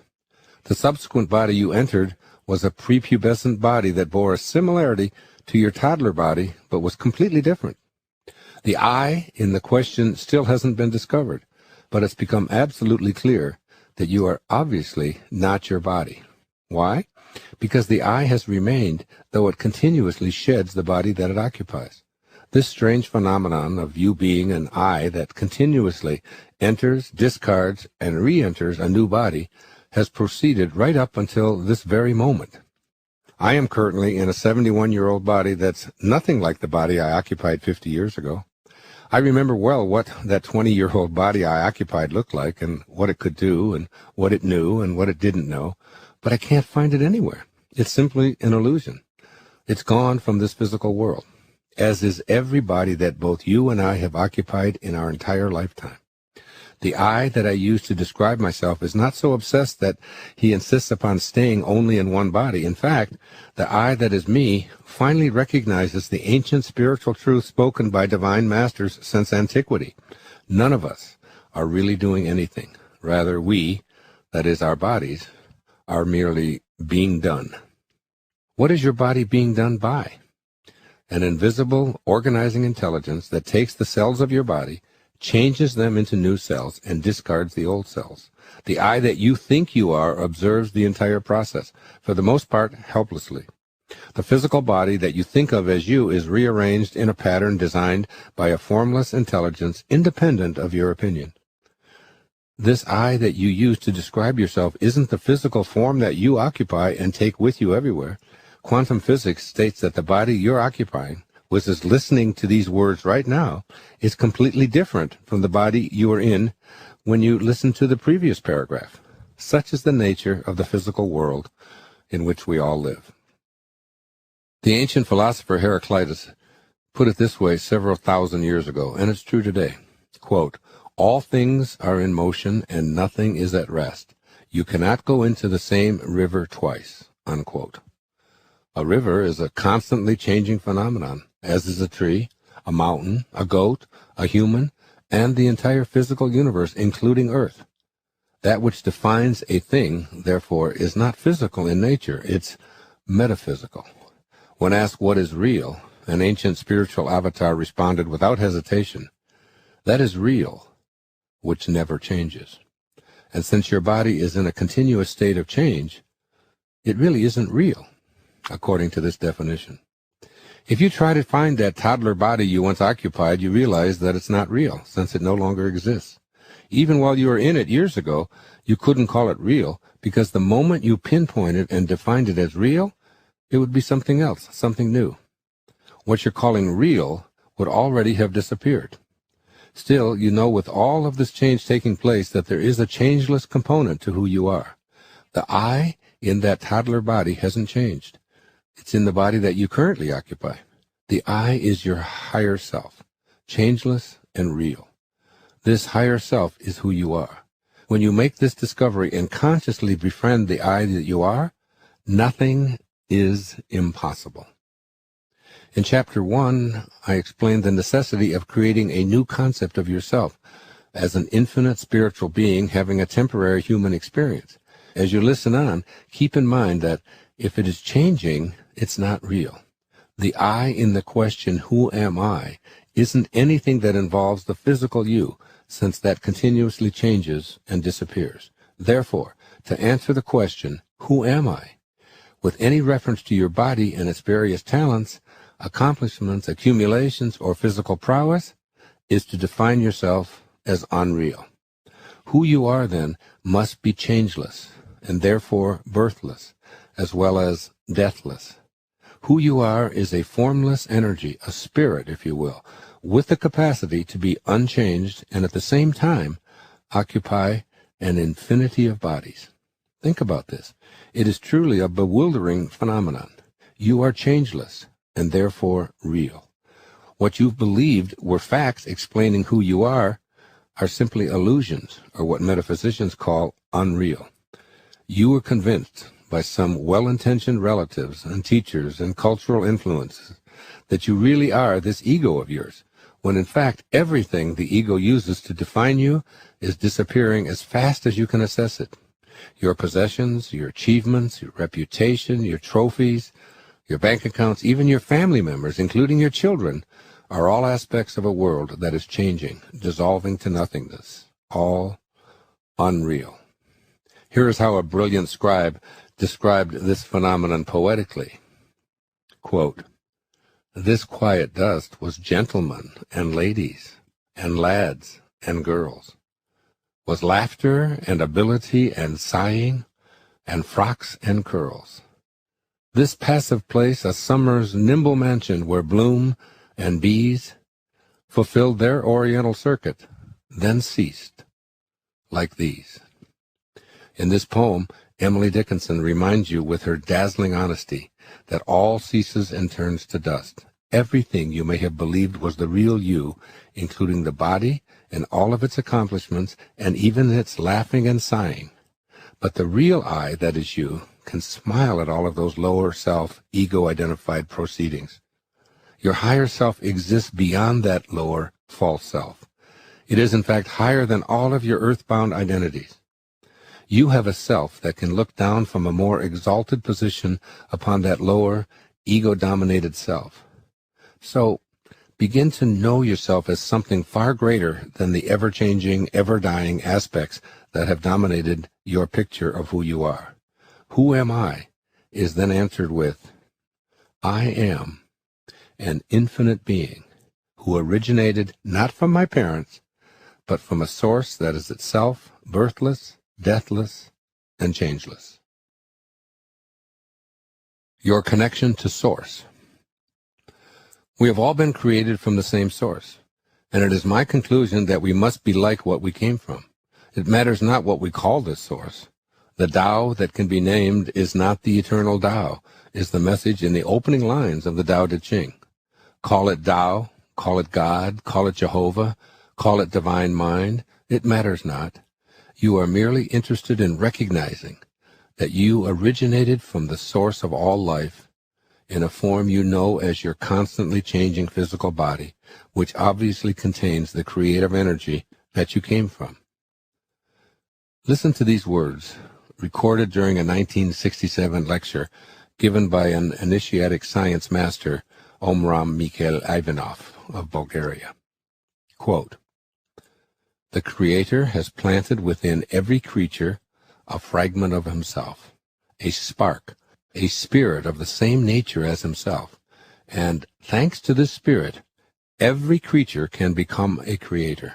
And this means that instead of always waiting for their needs to be satisfied by some external source, human beings can work inwardly by means of their thought, their will, and their spirit to obtain the nourishing, healing elements they need. This is why the teaching I bring you is of the spirit, of the Creator, and not of matter." Unquote. I love this quote because it speaks to a part of you that has been largely ignored throughout all of your educational pursuits and accomplishments. The key words here are a fragment of himself, a spark that lies within you, but has largely been left unexamined. This is a great image for you to begin to understand the greatness of your higher self. There is a spark of God within you that is the invisibleness I've been alluding to. It is that which you cannot grasp with the senses. It beats your heart, it grows your hair, and it keeps your lungs breathing in and out. You've become accustomed to taking it for granted while putting the major focus of your life on the physical, that is the unreal part of you. My objective in this chapter and the next is to inspire you to recognize that a spark, a tiny fragment of the creative source of the universe, is located within you, and to help you increase the power of that spark so it becomes the primary force in your everyday life. Review the first chapter and affirm your willingness to change your concept of yourself to help you recognize and increase that spark. Then dedicate yourself to exploring this higher self that I'm talking about. Your higher self is that spark, but a spark is an infinitesimal portion of your physical being. If you weigh, say, 150 pounds, that spark weighs maybe 1/100th of an ounce or 1/1,000,000th of an ounce. This is only a symbolic image because the spark is unchanging. But I'm encouraging you to conceptualize that spark of God inside of you. Imagine it growing to double its size, then a tenfold spark, then maybe a shred, then a segment, then a chunk, then a lump, then a piece, then a section, and just perceive that spark of God as the real you becoming visible through your loving and inviting attentiveness until you feel the sacred presence of your higher self as the guiding light of your life. Ultimately, as I'll talk about later, it will overtake the you that's been dominated by an ego and your sensory apparatus. That former speck of a spark will become the foundation of your life. You might conceptualize this former spark as a sacred light inside of your head that is the same size as your brain. Now you've had a big piece of God to assist you in attaining a status wherein the fulfillment of your wishes becomes a no-brainer, or perhaps you'd call it a new-brainer. This new brain is comprised exclusively of infinite God energy. Your higher self at work every day. I want you to seriously contemplate another observation made by the initiatic spiritual master Omram Mikhail Ivanov in a lecture given in January of 1971. This is a lecture that I've listened to many times. Quote, "Our higher self is perfect, omniscient, and almighty, a fragment of God himself, a pure, transparent, luminous quintessence." This will very likely be a challenge for you as you consider a new concept of yourself by accepting some truths that you have been raised to believe are falsehoods. Yet I ask you to study this ancient spiritual teaching, which is designed to familiarize you with a radical idea about the powers you possess just by the fact that you are a living, breathing human being. If you are committed to accessing your higher consciousness, then you must be willing to do what is required in order to integrate what this great initiatic teacher is offering. In order to accomplish becoming an almighty being, your higher self, that is God, must be enlarged from a spark to a more meaningful portion of your essence. Since you are a piece of God, and therefore have that within you, you needn't doubt your own divinity. As Jesus reminds you in the New Testament, "Is it not written in your law, I have said, you are God's?" That's from the book of John 10:34. As a growing spark of God, you must be willing to say, that portion of myself that has not edged God out, that is ego, must be perfect. It is all-knowing, and it is almighty. There is nothing that this higher self, that I am, cannot accomplish. Once again, let's look back at something Jesus told us. Quote, "With God, all things are possible." That's in the book of Matthew 19:26. All things are possible leaves nothing out. As my teachers in the initiatic sciences frequently reminded me, this higher self, that portion of God that is us, only begins to notice us and give us the attention we crave when we enlarge it from a tiny spark and invite that energy into our life. Your awareness that God isn't something external to you, but rather a portion of yourself, is truly a giant step in your spiritual evolution. You can tell yourself with genuine knowing, I am perfect. All forms of I am have tremendous significance, as you will learn when you listen to the next chapter on your highest self. In this chapter, you are discovering your higher self. God no longer resides outside of you, and no longer plays favorites. In short, you've revised humankind's image of a God created in its own egoistic idea of itself. A God who knows how to heal, yet withholds healing from some and offers it to others who are presumed to have paid some kind of dues. A God who is angry. A God who gives humans the pleasure of sexuality, but promises to burn in hell those who don't follow rules devised by other humans. A God who gives us eyes and remains invisible, but threatens damnation for those who don't believe in him. A God who demands to be paid for services with fancy temples and gold-lined costumes for his highest representative. This is a God of the ego. Your higher self is a piece of an all-loving, all-embracing, creative source. All you need do is accept that this is not something external to yourself. It resides within you. The kingdom of heaven is within. In fact, it is you. And all you need do is begin to align yourself with this divine essence. Begin to act like it acts and think like it thinks. And you will begin the process of manifesting just as it does. This is the true essence of living a life in which your wishes are fulfilled, giving your divine nature a chance. The second part of this program provides a step-by-step plan for allowing your higher self to take over the process of fulfilling your desires. In these opening chapters, I hope to jar you into an awareness of how powerful a being you really are when you get past so much of the nonsensical conditioning that has dominated your enculturation. Toss out any self-limiting ideas about your divine nature and what it is capable of achieving. Befriend that spark. Consult it frequently. Nurture it. Pay close attention to it. Believe in it. And practice describing yourself first as a spiritual being, one who lives as frequently as possible from this all-loving, all-giving, all-joyful place called your higher self. Your higher self is just what it says, higher than your false self, higher than your material physical self. It is the part of you that is aligned with your very source of being. In the next chapter, you have the opportunity to consider an even more unlikely assertion in light of all that you've been exposed to since childhood. Not only do you have a lower ego-based false self, as well as a spiritually based higher self that is a piece of God, but you have a highest self, a self that you have been trained to believe is not something that you should ever claim.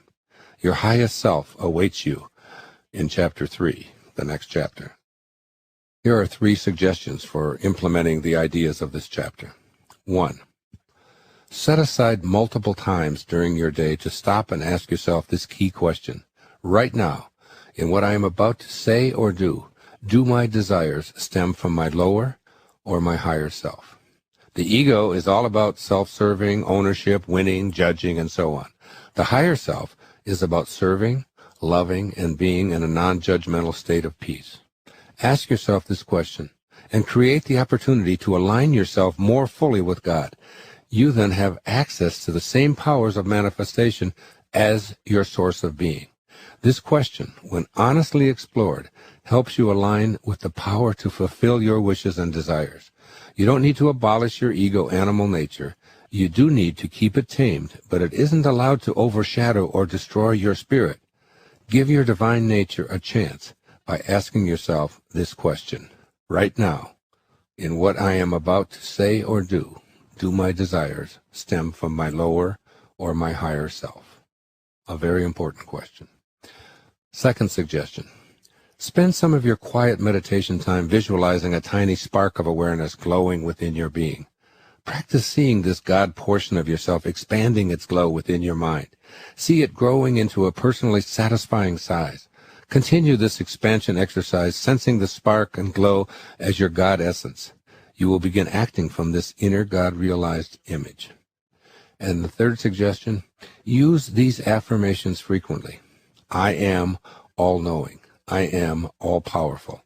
I am unlimited. This helps you banish doubt and refer to this portion of yourself that lives in a spiritual world of no restrictions. Simply affirm to yourself without explaining to others or demonstrating pride in what you're doing. You are ridding yourself of ego-dominated mental messages that continue to want to convince you that you are primarily your body and its five senses. Chapter 3, Your Highest Self. And here is a display quote from the book of Philippians 2, verses 5 and 6.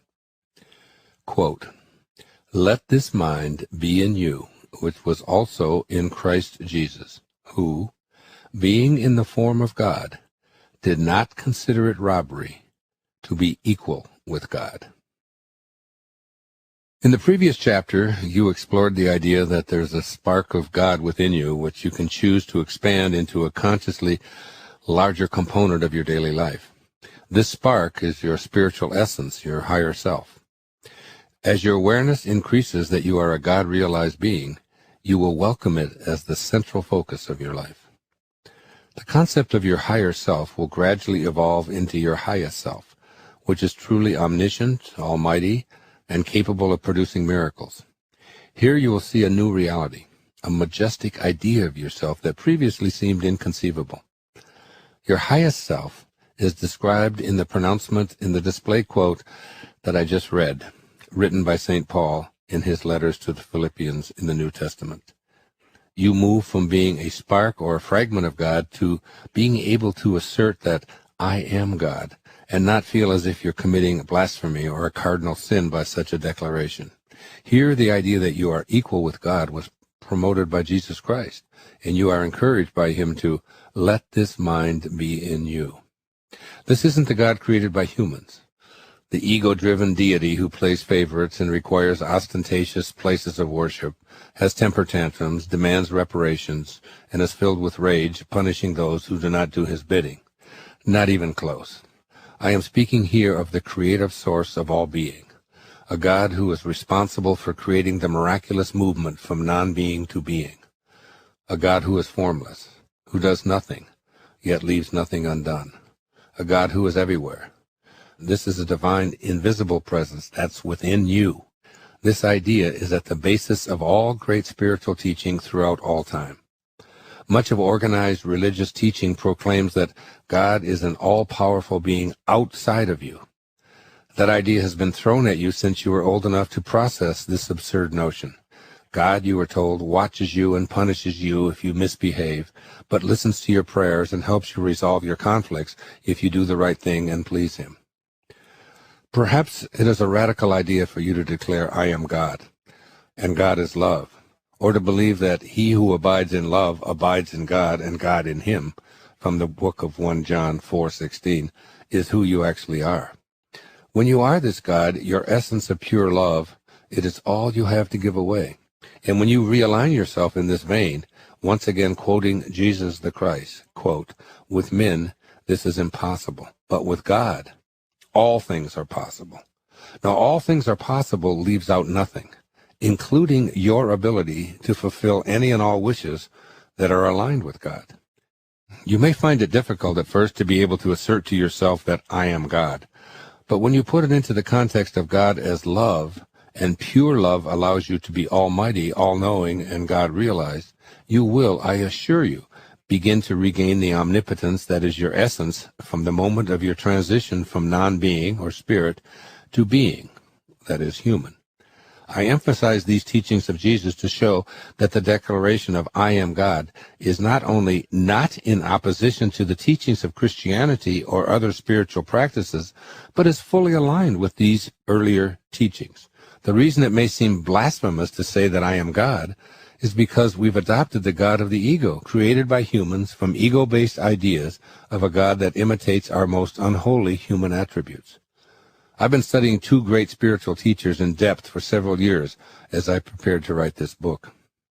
One of them is U.S. Anderson, and the book of his that I read, studied, meditated upon, and am now living and teaching is titled 3 Magic Words. The book is 323 pages long, and it was not until the last chapter, after many specific meditations and exercises, after many enlightening words on consciousness, intuition, faith, love, success, immortality, and more, and after investing time and energy in what is being taught by the author, that I discovered what the 3 magic words actually are. Here's the beginning of the final chapter titled The Key. Quote, "This is the ineffable secret, the ultimate illumination, the key to peace and power. You are God. If you will accept this towering truth, dare to stand atop this magnificent pinnacle, universal consciousness will be revealed to you from within. God is there. It is He who peers from behind your eyes, who is your own consciousness, who is your very self. You are not just a part of God, you are altogether God, and God is altogether you." Unquote. This is your highest self. It's indeed a towering assumption, but one, if used in context and alignment with the creative source of all, that is the key to mastering the ability to live a life of your own wishes being fulfilled. After all, with God as you, and you as God, all things are possible. This is not an assertion limited to Western teachings or the Christian faith. In the Vedanta, the ancient pre-Christian teachings, we are reminded that we are not a part of, but identical with, that absolute spirit of the world. Before I go any further, I want to share with you some words from my other great spiritual teacher, Neville, regarding this notion of you and me actually being God. Neville's book, The Power of Awareness, contains 27 brief chapters. It's a book that you could easily read in a couple of hours. Yet much like the Tao Te Ching, though it can be read in a brief amount of time, it could also be studied endlessly and you'd repeatedly discover deeper meaning. As I mentioned earlier, I devoted a year to studying, meditating on, practicing, and ultimately writing essays on how to apply the wisdom of that tiny little book of 81 verses.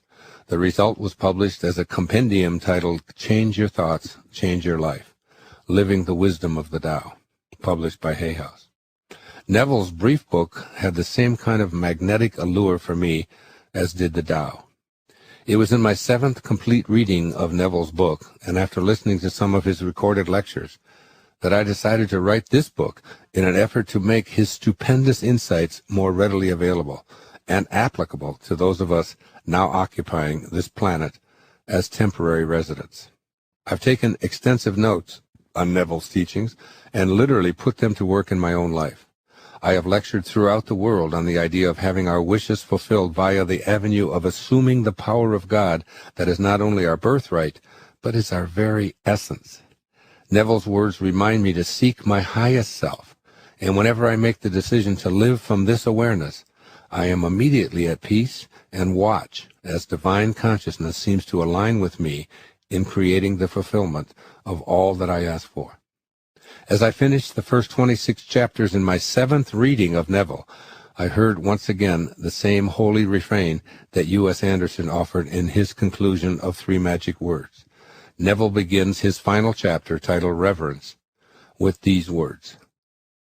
Quote, "In all creation, in all eternity, in all the realms of your infinite being, the most wonderful fact is that which is stressed in the very first chapter of his book.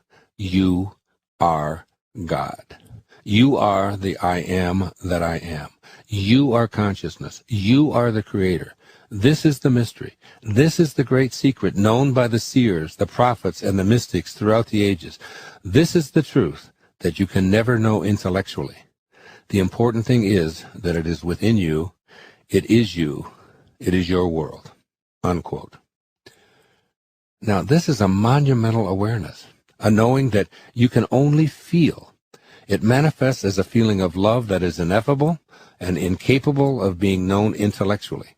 Neville's conclusion explains this perfectly. Quote, "The knowledge that your Creator is the very self of yourself and never would have made you had he not loved you must fill your heart with devotion, yes, with adoration. It is when your feeling of reverence is most intense that you are closest to God. And when you are closest to God, your life is richest." Unquote. I conclude that the closest you can be to God is through recognizing what this entire chapter is about. You can't be any closer to God than to be God.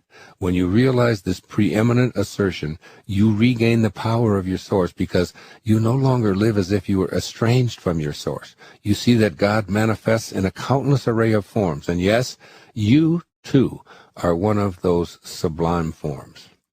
In Neville's conclusion that you are God, he uses the phrase, "You are the I am that I am." These 5 words are an absolutely crucial component of the essence of this entire book you're listening to. They will be extremely helpful in getting you over the hurdle of truly knowing that you are God. Why? Because you've most likely been conditioned to believe that such an assertion is blasphemous and likely to incur God's wrath by daring to question his supremacy. A journey into the I am that I am. As has always happened with my writing, there seem to be unseen forces that direct me as I move forward on my own spiritual path, fulfilling a dharma that Carl Jung also expressed about his own life's work. Like him, I've often felt that sense of destiny, as though my life was assigned to me by fate and had to be fulfilled. Jung also said that this gave him an inner security, which I identify with as well. And though he couldn't prove it, he said, it proved itself to me. I did not have this certainty. It had me. Throughout my entire professional career, when I felt tugged toward a newer and a higher spiritual place, I too have felt guided. It's as if angels sent me information related to what I will be writing and experiencing long before the actual writing and speaking. Strangers send me a variety of media to listen to or to read that awaken something within me. Repeated references in conversations or reviews about movies will ignite an inner spark of inquisitiveness, which leads to what I didn't know I needed for my next step up on the ladder to enlightened living. This was true as I was preparing myself, or possibly being prepared, for examining this idea of spiritual wish fulfillment. The work of Neville kept knocking at my door in a myriad of ways, as did the initiatic science and U.S. Anderson's 3 magic words. But the teachings that I'd need to study, experience, and ultimately know had to penetrate my consciousness. How was my council of angelic immortals going to get this information to me? This is ancient teaching that I've been almost totally removed from for my entire life. As I've said many times, when the student is ready, the teachers will appear.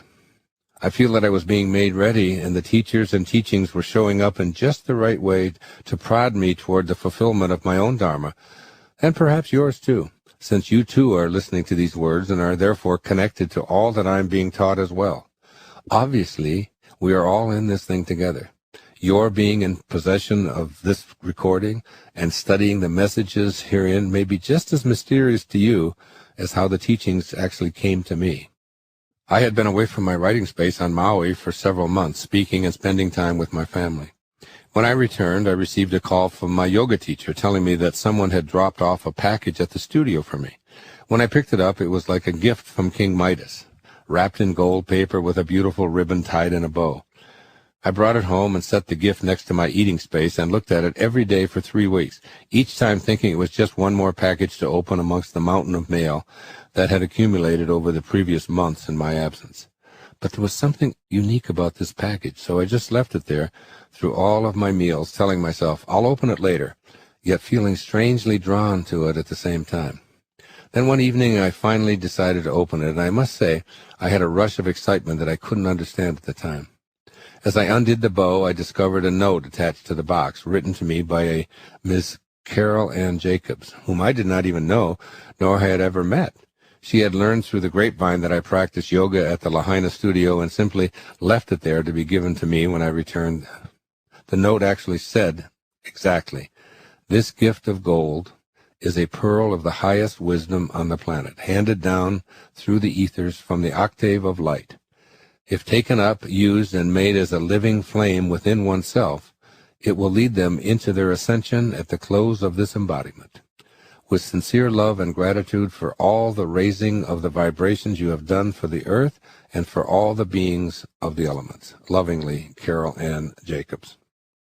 As I unwrapped the gold paper, I saw that the box contained a small book, which I immediately decided, I thought, that I couldn't possibly read, since I had at least 25 books from all over the world with requests for me to read, to endorse, or to write forwards for. Because of the volume of such material that perpetually shows up at my doorstep, I always have a large number of books that I donate to charities. I left the book on the table and said to myself, I'll put this with the others destined to be donated to a worthy cause. I simply can't get to it. But this little package seemed to have an energy all of its own. I glanced at it, perused it a bit, and then set it down, vowing to put it on the pile of materials that I would never get to. Yet it remained next to me for several weeks. One day, while I was holding it, I felt a shaft of energy course through me. I had goosebumps all over my body, and thus began a new chapter in my life. I decided right then and there that I would read the entire 362 pages. The contents of this book led me to further inquiry, which culminated in my, probably not even mine, decision to put these gold nuggets of spiritual truth into my speeches and my writing, and most importantly, my life. The book is Volume 3 in the Saint Germain series titled The I Am Discourses. In my daily reading of the material, I began to see clearly the message of you and I and everyone else being God. The 33 discourses in this volume were channeled directly from the Ascended Master Saint Germain and others, including Jesus Christ, between October the 3rd, 1932 and January the 1st, 1935, when they were published as the I Am Discourses. Guy Ballard was the man present for these dictations, and he published them under his pseudonym Godfrey Ray King. He writes, quote, "The 33 discourses contained in this book were dictated over a visible light and sound ray in our home during 1932 by the Ascended Master Saint Germain and those other Ascended Masters directly concerned with this activity. The sound of his voice was physically audible to everyone in the room. Never before, except in the retreats of the Great White Brotherhood, has such intensified transcendent instruction concerning the I Am been given to individuals." Unquote. I am simply presenting this to you as what is written in the foreword of the book. It is of no concern to me to delve into the veracity or authenticity of channeled material. To me, everything is channeled from God. I don't know where these words I'm talking right now come from. I certainly don't own them, and I feel that they come fast and furious when I stay in spirit or inspired.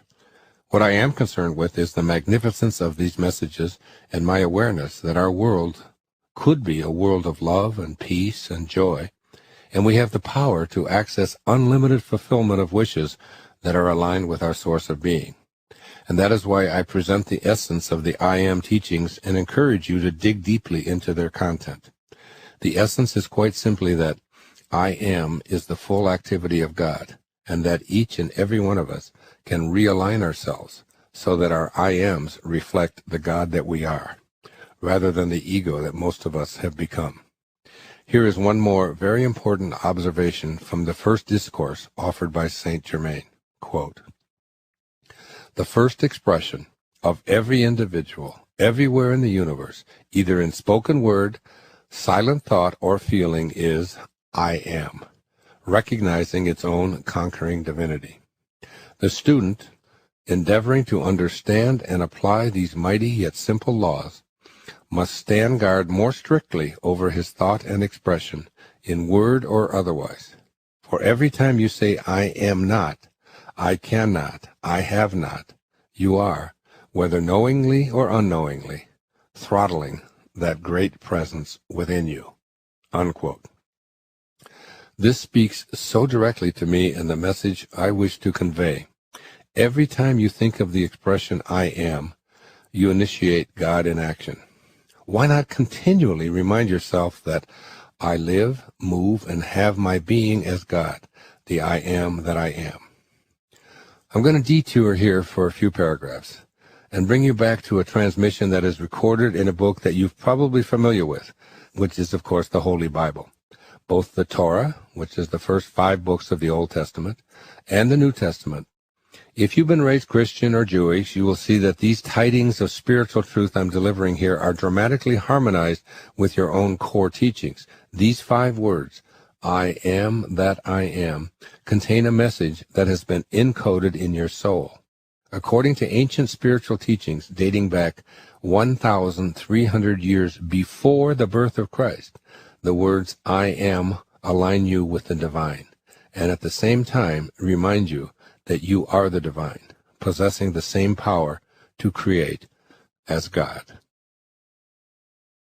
God speaks as I am. The infant Moses, you may recall, was put in a basket and left in the reeds by the Nile River because he was the son of an Israelite slave. The Pharaoh had ordered every male child born to Israelite slaves to be drowned in the river. However, as luck or divine intervention would have it, the Pharaoh's daughter discovered the floating infant and rescued him to be raised as a prince among his despotic enemies. As a young man, Moses witnessed an Egyptian soldier abusing an Israelite slave and responds by killing the soldier and hiding the body. But his adoptive grandfather, the Pharaoh, discovers his misdeed and orders him put to death. Moses escapes to the land of Midian and finds refuge with Jethro, a local priest, whose daughter Zipporah he marries. Moses lives primarily as a shepherd and husband for some 40 years. Now here's a man born to an Israelite slave who was supposed to be killed at birth by order of the Pharaoh, but was saved by the Pharaoh's daughter and raised as her son, and is now a shepherd. He's out tending his flock when he encounters a burning bush, which continues to burn without consuming the bush itself. Moses then, the ancient scriptures tell us, hears God speaking, quote, And the angel of the Lord appeared to him in a flame of fire from the midst of a bush. So he looked, and behold, the bush was burning with fire, but the bush was not consumed.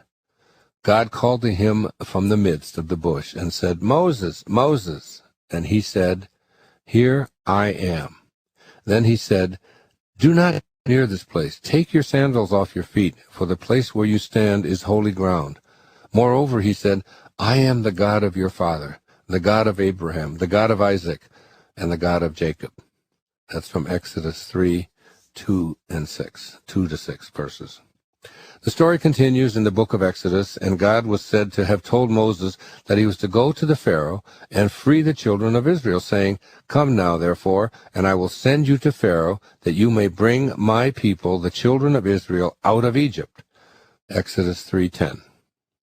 Then Moses questions how he could do such an enormous task all by himself, and God replies, quote, I will certainly be with you. Exodus 3:12.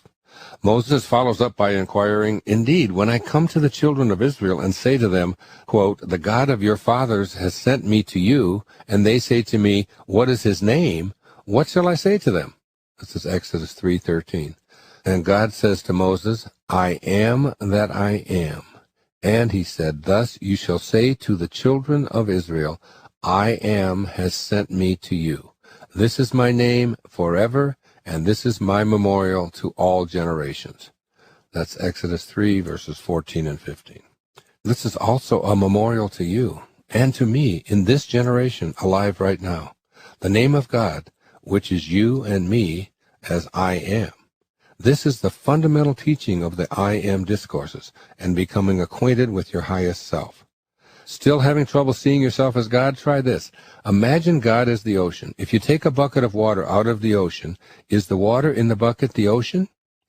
Yes, indeed it is. Altogether ocean. And the ocean, even though it is larger, is still altogether the whole of the ocean in the bucket. Now think of yourself as a bucket of God. Altogether God, and God is altogether you. It is only when you stay separated from the ocean that the water dries up. This is your task in grasping your highest self, staying aligned and not separating from your source, and remembering what God says in Psalms 46:10. Be still and know that I am God. In the book The Moses Code, the author James Twyman makes a powerful case for getting to this truth. In fact, the subtitle of his book is The Most Powerful Manifestation Tool in the History of the World. I also encourage you to read James's fascinating book for a much fuller treatment of the power of the words that God reputedly spoke to Moses in response to his question regarding his name. The Torah is presumed to have been written some 1,300 years before the birth of Christ. The holy place where God first manifests and tells Moses to remove his shoes is where Moses discovers who he truly is by his very first words to God, "Here I am." I say this to you with absolute certainty. The I am that has been with you in all the physical forms you've occupied since your birth is God. The two words, I am, are God's name. How do you use these words? You strive to know, just like God taught when he said, "Be still and know that I am God." That with the use of God's name, you release all doubt about being able to manifest your desires, and you live from the exalted pinnacle of your highest self. Just to reinforce this idea that you are indeed the I am that I am, or God, consider moving forward to the time when Jesus the man was on earth. His words let you know that this idea of declaring yourself as I am God is not some New Age interpretation, and it's in no way offensive to Christianity. You are not guilty of blasphemy by allowing this belief to be alive within you. If you're experiencing pangs of guilt, re-listen to the display quote at the beginning of this chapter, which was written by St. Paul. Yes, you are equal with God. It's okay. Jesus speaks as I am. In the book of John, when Jesus is asked if he has seen Abraham, he responds with these words, "Most assuredly, I say to you, before Abraham was, I am." That's John 8:58. Here Jesus indicates that God, the creative source of the universe, defined as love, is called I am. Throughout the New Testament, many of the most significant messages offered to all of us begin with the name of God, a name that you too have come to use. All too frequently, though, you use it to define yourself as a part of or distant from your source. I am weak. I am sick. I am poor. I am sad. I am depressed, and so on. By using the words I am, Jesus tells us that he is one with God. He doesn't just say the name. He claims it as himself, and, as you will soon see, asks you to do the same. Here's James Twyman in the Moses Code, quote, "When Jesus came along and basically said, I am God, they responded in the harshest manner. And yet, this is the essence of the Moses Code, the realization that we're all one with God, and once realized, to act with the power and passion of God in the world. When Jesus did this, miracles followed him everywhere he went. And I say to you emphatically that by internalizing this message and knowing it, you too will have miracles occurring in your life." Here are some of those powerful messages from the teachings of Jesus in which he invokes the name of God as a prefix to his admonitions to all of us. I am the door. If anyone enters by me, he will be saved. John 10:9. I am the good shepherd. John 10:11. I am the bread of life. He who comes to me shall never hunger, and he who believes in me shall never thirst. John 6:35. I am the light of the world. He who follows me shall not walk in darkness, but have the light of life. John 8:12. I am the way, the truth, and the life. No one comes to the Father except through me. John 14:6. I am the true vine, and my Father is the vine dresser. John 15:1. I am the vine, you are the branches. He who abides in me, and I in him, bears much fruit, for without me you can do nothing. John 15:5. I am the Alpha and the Omega, the beginning and the end. Revelations 1:8. And perhaps the most significant I am statement offered by Jesus, I am the resurrection and the life. He who believes in me, though he may die, he shall live. John 11:25. Note that Jesus did not say, I am the crucifixion. He said, I am the resurrection, meaning God is the resurrection, the being of light that is eternal and resides in all of us. When my youngest daughter, Sage, was a second grader in a private religious school, she told her mother and me that she hated going into the chapel and seeing a dead body impaled on a cross. It bothered her so much that she asked the school officials if she could be excused from chapel, because the images filled her with such sadness that she couldn't even concentrate on her schoolwork. We were informed that attendance at chapel was absolutely mandatory. The end result was that we transferred her to another school where such images of suffering simply didn't exist. I often think that Sage's experience as a 7-year-old child is indicative of a larger but identical problem on the planet. Jesus said, I am the resurrection, the transcendent being of light made of God. God is love, and that is in all of us. Yet much of the world's Christian attention is focused on the crucifixion of Jesus, the suffering being who has nails in his hands and feet, a crown of thorns, blood dripping down his face, and a wound in his side. This is an image focusing on the suffering, tormented soul in all of us, which then promotes more suffering and terror. It dwells on the false idea that God is equated with suffering. I prefer the artistic interpretations of Jesus as the resurrection, filled with love and light, transcending earthly suffering, and encouraging all of us to love each other rather than the offerings that depict him as a tortured soul. How different our world might be if we focused on the resurrection rather than the crucifixion. Collectively, we might live out this mandate and see the eternal resurrected light that truly defines our I am nature. We might be taking a giant step toward the idea reflected in the words, on earth as it is in heaven. Matthew 6:10. In reading the scriptures while doing research for this book, I noted that the word me, when used by Jesus, is capitalized or italicized for emphasis. So who was this great teacher referring to when he used the words like, without me you can do nothing, or no one comes to the Father except through me? If he meant Jesus, the man who walked among us, then it would make sense to idolize Jesus as the one and only anointed one who has all the powers of God as his only Son.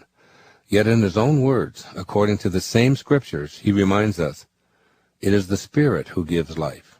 The flesh profits nothing. The words that I speak to you are spirit, and they are life. John 6:63. This point needs your deepest attention. When Jesus says me, or I am the way, he isn't talking about his bodily self, the man who walks and talks. He is speaking as God, whose name, he has told us, is I am. He reminded us that the flesh counts for nothing, so we can presume he is speaking about his own flesh as well. He further confirms this point by saying, the words that I speak to you are spirit, and they are life. The person who was Jesus knew that the creative source of the universe is the words, I am that I am. He was wise and holy enough to realize that the words, I am, were the Spirit of God speaking and not the human body comprised of flesh and bones. This is the essential message of this chapter on your highest self. You are God. Jesus later speaks to you in these words, most assuredly, I say to you, he who believes in me, the works that I do, he will do also, and greater works than these he will do. John 14:12. There is that me again, the same me that is you, when you stay aligned, and know that you too can and will do great and greater works when you cast out all doubt about your own divinity and live as you are encouraged to live, not just as a piece of God, but as God himself. Yes, you need not consider it robbery to be equal with God. This is the logical sequence that can and will allow you to change your concept of yourself and recognize your divine nature and the fundamental truth that when you become one with your Creator, as co-creator, you gain all of the powers that are inherent in saying, I am God, meaning, of course, that God is love. As Neville so succinctly stated, quote, it is I am's concept of itself that determines the form and scenery of its existence. Everything depends upon its attitude toward itself. That which it will not affirm as true of itself cannot awaken in its world." Unquote. See if you can accept this logical sequence leading to a new concept of yourself as God altogether. God speaks to Moses and announces his name for all future generations to know. I am that I am. Jesus, some 1,300 years later, acknowledges God as I am. Jesus reminds us that he too is God with his many I am the way pronouncements. Jesus tells us that we are all equal with God. Jesus assures us that he speaks as spirit and that the flesh counts for nothing. Jesus tells us that we too can do all that he does because we are God also. You are God, the I am that I am. Know it and stay in harmony with this divine I am presence. Perhaps now it doesn't sound so foreign to you to assert your divine nature. You might just want to start by being careful not to use the words I am when describing yourself in any way that isn't congruent with your newly awakened, God-realized self. I return to the poets to sum up that original meeting between Moses and God, disguised as a burning bush that resists being consumed. Quote, "Earth's crammed with heaven, and every common bush afire with God. But only he who sees takes off his shoes. The rest sit round it and pluck blackberries." Elizabeth Barrett Browning. Yes, indeed, earth's crammed with heaven, and you are earth, filled to overflow with God. So take off your shoes and respect the holy space that is you. Here are 3 suggestions for implementing the ideas of this chapter. 1. Become conscious of precisely how you are using the words I am in your daily conversations. If whatever follows these 2 words is not fully aligned with your perception of how the creative source of the universe would be speaking, then make the correction on the spot. Say to yourself, I am the resurrection and the life in thought and feeling. According to the I Am Discourses of Saint Germain, quote, "It immediately turns all the energy of your being to the center in the brain, which is the source of your being. You cannot overestimate the power in this statement. There is no limit to what you can do with it. It was the statement that Jesus used most in his most difficult trials." Unquote. Secondly, notice how those around you, particularly family and close friends, use and misuse the inherent power of I am in their lives. Observe that many people say, I am weak, I am poor, I am depressed, I am sick, sad, afraid, I am unlucky, and so on. And they continue to attract that into their life. If they are willing to listen and change, gently remind them that there's no way to attract what they prefer without acknowledging and applying the active presence of God in them. No arguments, just gentle reminders. By observing and teaching the I am awareness, you will become more aligned with your highest self. And 3, remind yourself often that you have to send the old, unworkable fabrications about your highest self out of your life forever. Be able to say, I am God with pride and assurance that you are not being blasphemous or inappropriate. Believing in that ego-driven idea of a guide as a malevolent super being who plays favorites and is filled with rage if you displease him is akin to believing in the Easter Bunny and praying to that rabbit to solve your problems. Keep uppermost in your thoughts the words of Jesus. God is love, and that you are proud to be that all-powerful God yourself.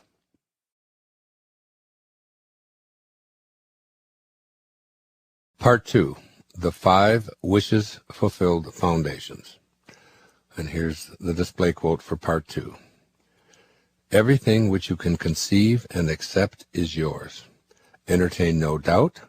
Refuse to accept worry or hurry or fear. That which knows and does everything is inside you and hearkens to the slightest whisper. That's from U.S. Anderson, 3 Magic Words. Chapter 4, the first wishes fulfilled foundation. Using your imagination. Display quote from Albert Einstein. Quote, imagination is more important than knowledge. Knowledge is limited. Imagination encircles the world. While walking down a crowded street in London many years ago, I noticed a window display devoted to the English poet William Blake. There was a quotation on a sign in the window that I read over and over. The words seemed to touch my soul, and I was prompted by an internal calling to write those words on the back of an envelope. Blake's 200-year-old words resonated strongly with me. I had a curious knowing that I'd one day be writing about what he had to say. Fast forward some 10 years later to the day I began writing this chapter that you're listening to about that most mysterious function of our human lives, our imagination. During the morning, before settling in to write, I was searching for some tax records in a desk drawer. Unsought, the Blake quote, scribbled on the back of an envelope 10 years before, had long been misplaced, appeared. As I grabbed the 10-year-old envelope, I pondered for a moment how divine synchronicity is always working, moving the pieces around while our ego believes that we're in charge. Here I was, ready to begin writing a chapter on how to use your imagination, and that day, of all days, these scribbles appeared after a decade of being lost. How could I ignore this synchronicity? So I share these words with you from my spiritual mentor back in the 18th century, William Blake. Quote, "The tree which moves some to tears of joy is in the eyes of others only a green thing that stands in the way. Some see nature all ridicule and deformity, and some scarce see nature at all. But to the eyes of the man of imagination, nature is imagination itself." Unquote. The greatest gift you were ever given was the gift of your imagination. Within your magical inner realm is the capacity to have all of your wishes fulfilled. Here, in your imagination, lies the greatest power you will ever know. It is your domain for creating the life that you desire. And the best part of it is that you are the monarch with all of the inherent powers to rule your world as you desire. The essence of this great gift is found within another observation made by William Blake, the intuitive poet who lived at the time of the American Revolution. Writing in The Marriage of Heaven and Hell, he made this wry comment that is the great secret for living a life of creative manifestation. What is now proved was once only imagined. Allow yourself to contemplate this. As this one line of great wisdom sinks into your consciousness, your imagination will then begin to take over. Look around you. Everything that you can experience with your senses was once in someone's imagination. This is the great truth that you must come to realize for yourself. In order for something to get into this world where things exist and are proved, as Blake says, they must first be placed firmly into your imagination. Without your imagination as the reason for future creations, the process of creativity is halted. You have this great power within you. It is a power that is virtually unlimited, and it has been given to you as your birthright. Before putting this gift to work, it is crucial for you to know that virtually all spiritual teachings have spoken of the power that Blake comments on in that insightful sentence. What is now proved was once only imagined. In the year that I spent researching and living the Tao for my book, Change Your Thoughts, Change Your Life, this truth jumped out at me in the lines of the 40th verse of the Tao Te Ching. Quote, "Being is born of non-being." Unquote. This was Lao Tzu's observation 2,500 years ago. The visible world of being originates in non-being. Some 500 years later, Jesus would tell his followers, "It is the Spirit who gives life." John 6:63.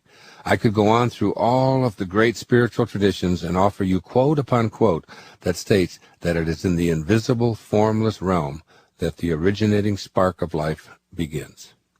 Today, the world of quantum physics confirms that the universe is made of formless, spiritual energy, and that particles, that is, things, do not originate from particles themselves.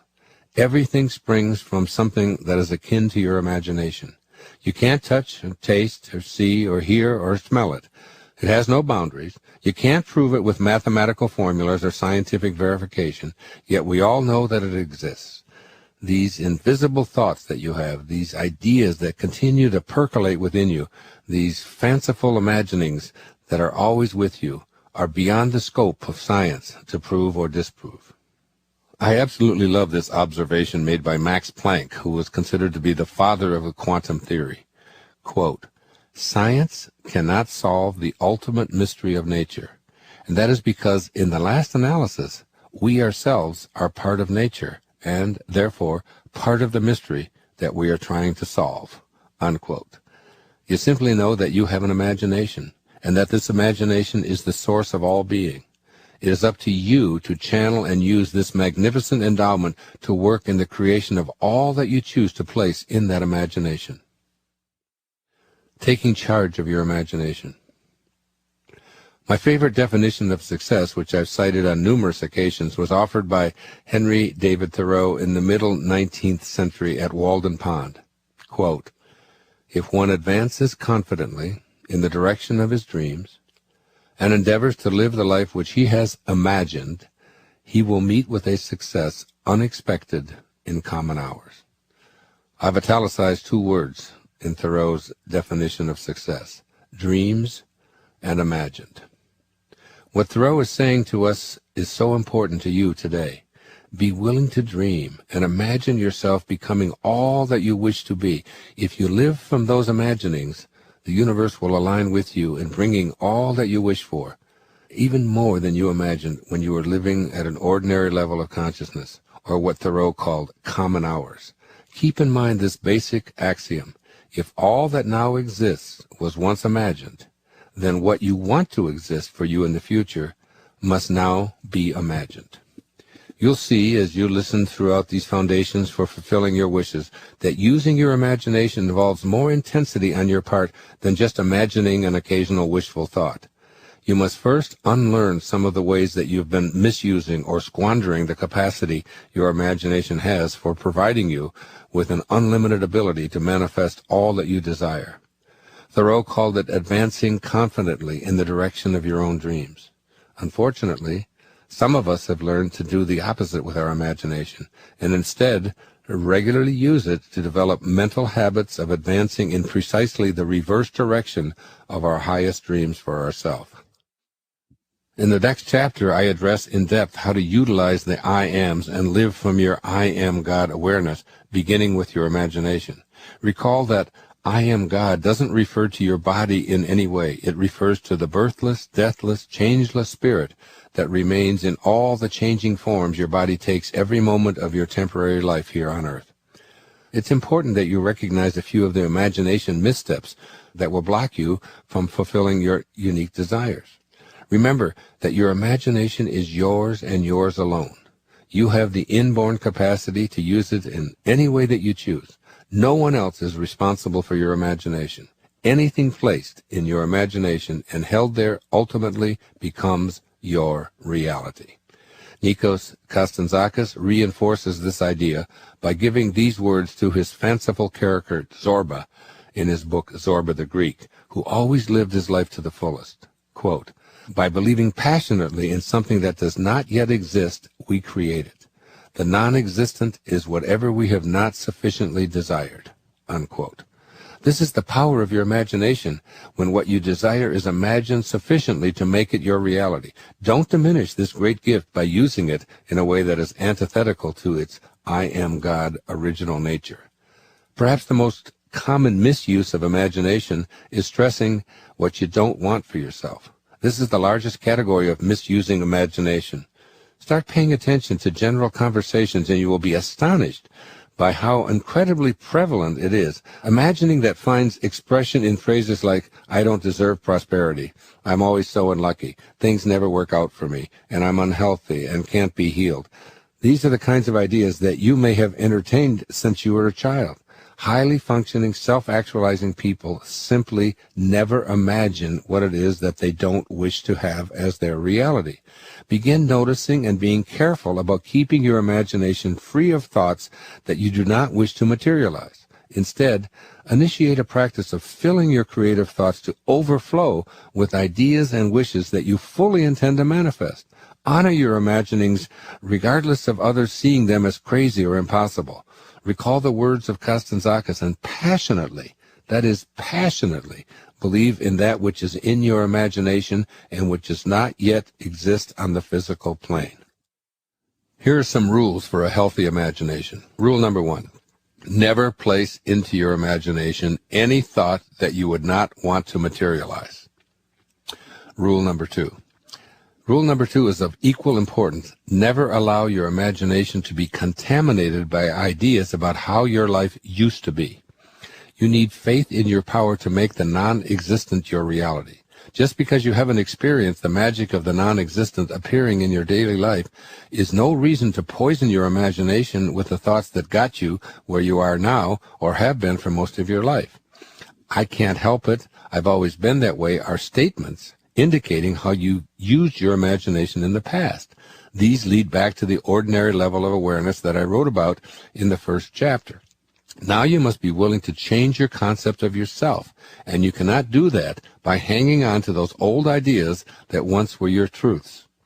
Those truths have kept you from achieving the complete fulfillment of your dreams. Your imagination can undergo a complete overhaul. Replace the old ideas of, I've always been this way, it's my nature, it's the only thing I've ever known. Replace them with, I am God, I am capable, I am strong, I am wealthy, I am healthy, I am happy. Or use the words of Saint Germain, quote, I am the conquering presence. I command this I am presence to govern perfectly my mind, my home, my affairs, and my world, unquote. Use your imagination for the fulfillment of your God-realized and God-aligned wishes. Expand your imagination beyond the concept of yourself that limits you to ordinary consciousness. Rule number 3 is a strong reminder to you that your imagination is yours and yours alone. It is a vast, boundaryless realm within you that no one else has access to. No one can peer into your imagination and place things in there that they prefer for you, nor can they extract any ideas that are percolating in that grand imagination of yours. Your imagination is your own fertile field for growing any seedlings that you choose to plant for a future harvest. This rule advises you to never allow someone else's ideas about what is possible or impossible for you, how you should be thinking, or who you should be, or anything else to occupy your imagination. Regularly inventory the thoughts in your imagination. Notice how many of those ideas were originally suggested by well-meaning others, dating all the way back to your early childhood, up to and including today. You may have been told that you have always been a dreamer, as if this were a fault. I can speak here from experience. Family, friends, teachers, and even advisors frequently disparaged ideas that burned brightly in my imagination. I often heard comments such as, Wayne, you're such a dreamer. Get real. You're never going to make it as a writer or a television performer or a movie personality. Be realistic. We know what's best for you. When I was being discharged from the Navy at the age of 22, my superiors warned me that starting college at my advanced age was loaded with uncertainty, particularly since I had no higher education experience and I would be competing with younger, recent high school graduates. Since I already had a skill as a cryptographer in the Navy, they advised me to pursue what they felt was best for me. But I had a dream, an imagination filled with the ideas of teaching and writing and speaking to large audiences. I saw myself on stage. I saw myself as a prominent author, and this vision could not and would not be sabotaged by someone else's vision of what I should or could become. As a young boy in a foster home, I almost always ignored other people's ideas about what I should be thinking or doing. I simply was indifferent to their opinions regarding what I could imagine for myself. I've carried this kind of inner discipline regarding my own imagination with clarity, refusing to allow external opinions to cancel or diminish what for me was hallowed ground. Recently, others advised me that acting in a movie was not sensible for me as a 68-year-old man with no acting experience. I once again remembered to hang the Do Not Disturb sign at the entrance to my imagination, and proceeded to take acting lessons and adopt the self-enforced regiment that allowed me to create a movie. It is a product that fills me with pride today, all because I have diligently practiced rule number 3.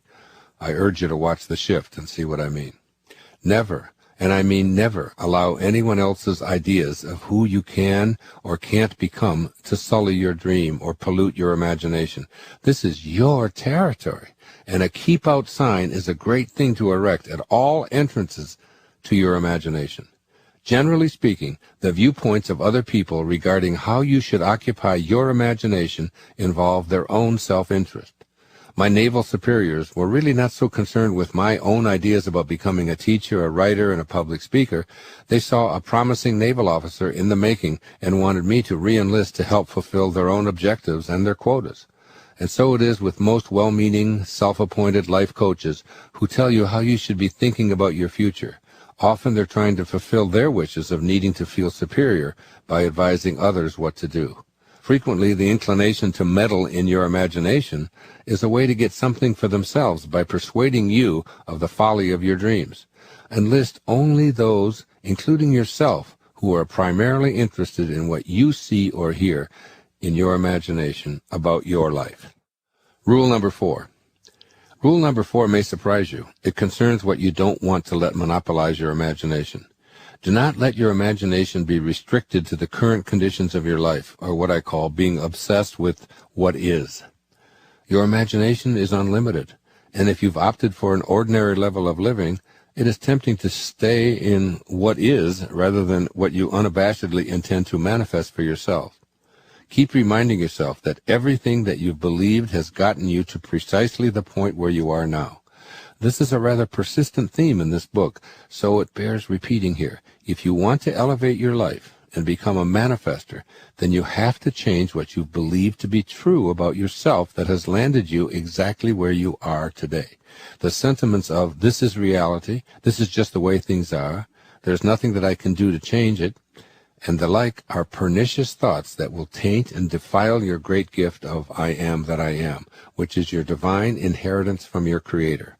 Just as growth isn't possible if one continues doing things exactly the same today as yesterday and tomorrow, so is your imagination charged with the same challenge. In your imagination, you can replace the thought of, I will one day be in a better place with, I am already in my mind where I intend to be. This may sound irrational because you are accustomed to evaluating your life on the basis of what your senses tell you is your reality. After reading Chapter 5 and familiarizing yourself with this imaginative way of approaching your life, you're going to be able to integrate this idea in your own special way. As a brief teaser here, I ask you to remember that God didn't say to Moses, my name is I will be, because to do so would be to admit that God is lacking something now that he will ultimately become. He said, I am that I am. You too have been bestowed with the I am legacy. You can make the choice to reprogram your imagination to take you where you intend to be in the now. Creation originates in the world of spirit, or to say it differently, your imagination is the source of all that has yet to manifest for you. By staying only with what your senses tell you is your reality, you place a barrier to letting your imagination create all that you wish, all that you desire. Your imagination is unlimited. What is today is restricted by just that, what is today. Albert Einstein made this astute observation. Logic will get you from A to B. Imagination will take you everywhere. Your logic, that is, the facts that you've accepted as true, have gotten you to point B. Now you're going to reprogram your imagination to take you everywhere, and everywhere that you are brave enough to envision for yourself.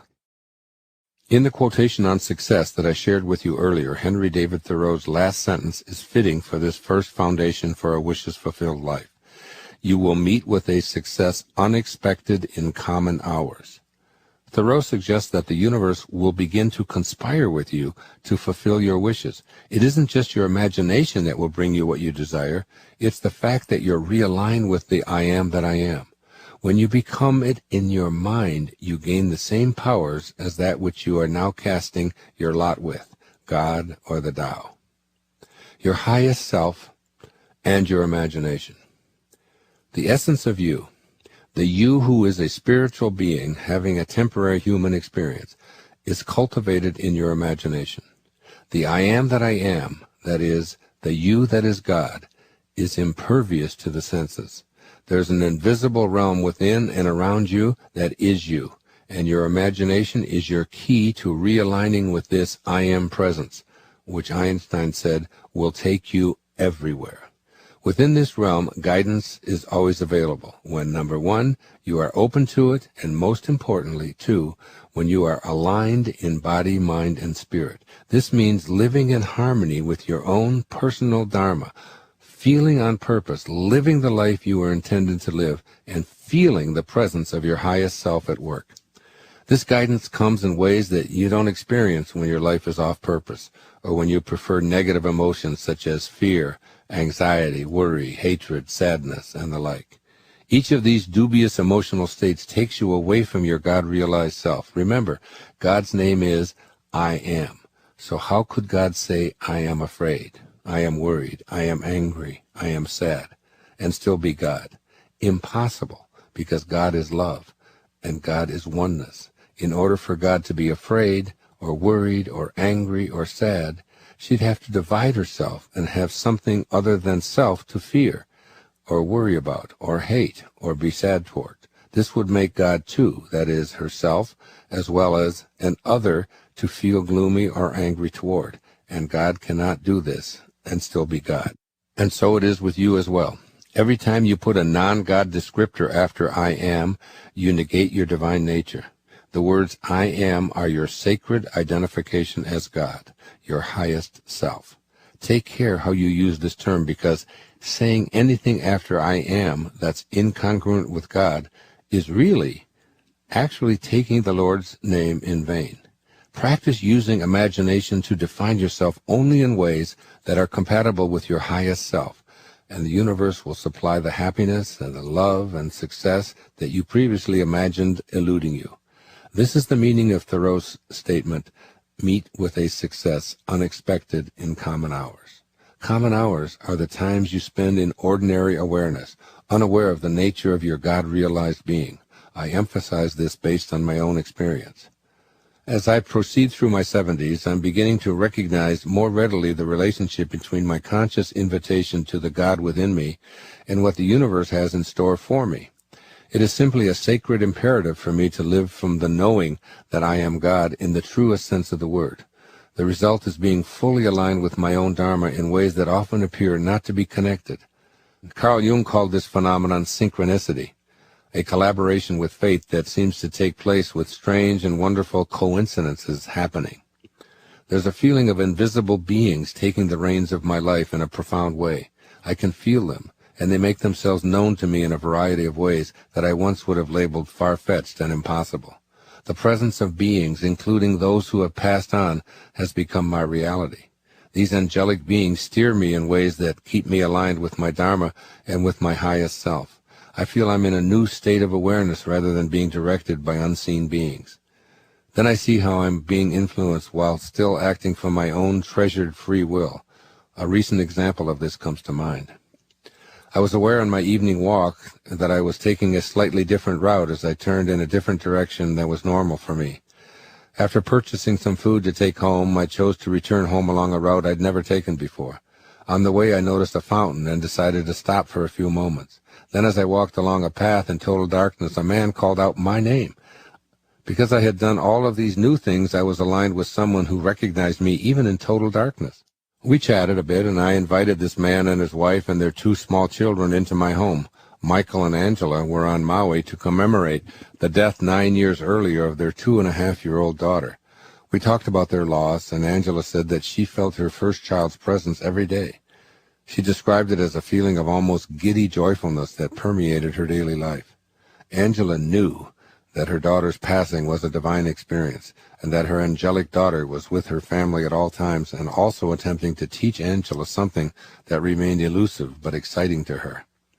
How many unplanned moves did I take in order for us to meet and share an evening discussing just what I was writing about today?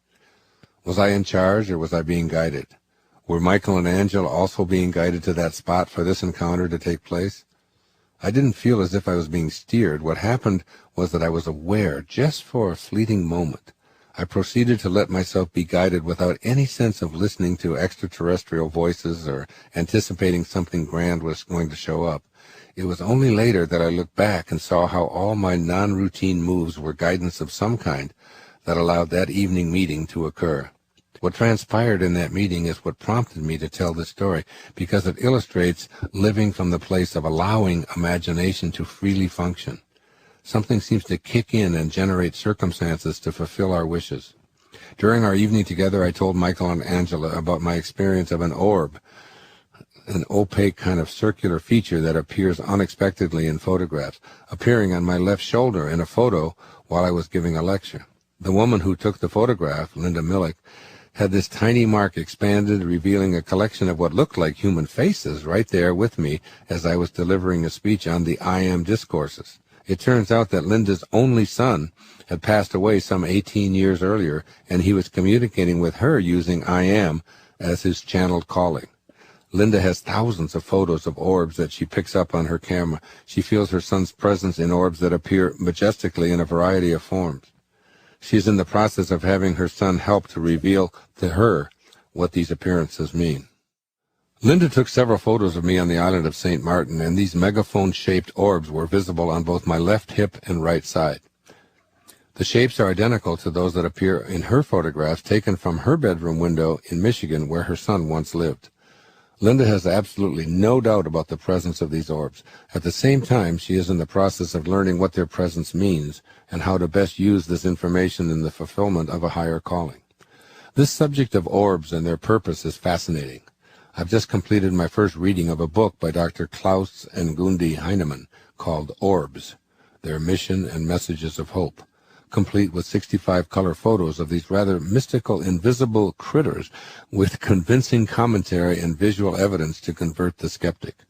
I have the photos of these orbs and their highly enlarged images in my home, and I've been astonished to discover how my feelings of not being alone in this new I Am journey are being verified not only with my increased awareness, but with photographic evidence as well, many of which I've included in this book.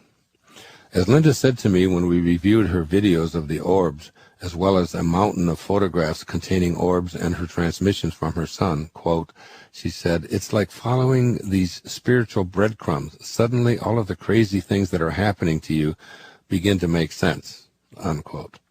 I've never met anyone who was more totally convinced that she was receiving guidance from her loved ones on the other side, and that these orbs and their fascinating shapes and human faces have powerful messages of hope for all of us. During my, quote, chance, unquote, encounter with Michael and Angela, I felt compelled to tell them about my recent orb experience, particularly after Angela told me how profoundly she felt her daughter's presence, even though she had been dead for 9 years. I showed them the photos and told them how much of what was now showing up in my life was, to quote Thoreau again, unexpected in common hours.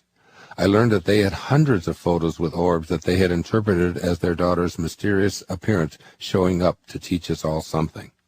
Perhaps all of the things that aligned in order for me to meet this family occurred so that someone listening to this book would hear these words and consider the possibility of guidance being available from another realm, and commit to using their imagination in a new way. That someone may be you. Let your imagination explore your invisible realm in a way that will allow this new energy to permeate your life. Move to a place within yourself where wishes fulfilled is a new way of being rather than just the title of a book. C. Norman Shealy, who's a medical doctor and a PhD, is a very distinguished professor and university president who has this to say concerning orbs. Quote, when Anthony van Leeuwenhoek used the microscope to introduce us to bacteria and microorganisms, he opened another dimension. Now we are being introduced to yet another mysterious dimension, that of the orb.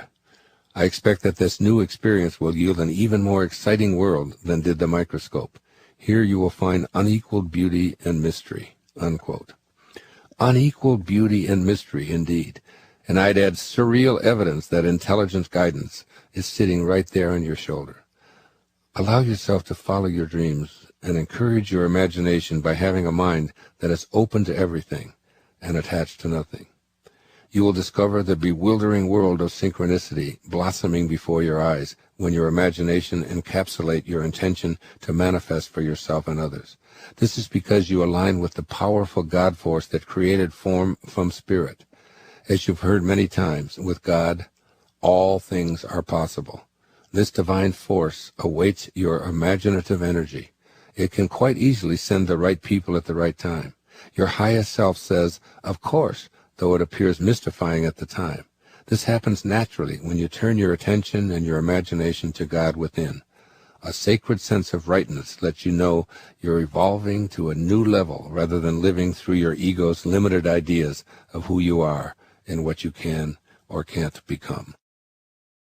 The presence of angels to lift you up when you are down, to rearrange things so that what seems like enigmatic, unexplainable circumstances is reality. Healing that seems blessedly baffling. The confounding showing up of financial aid at precisely the moment it is needed. The perplexing arrival of a book containing the information you've been desiring but has been eluding you. The unexpected phone call that gives you the answers you've been seeking. The sudden healthy shift in behavior of a loved one who was seemingly lost.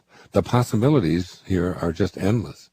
Congruency with the creative source of the universe in your own divine imagination makes what you wish for not only probable, but dead-on inevitable. I want to again refer to my spiritual soulmate, Neville, the inspiration for me to write this book.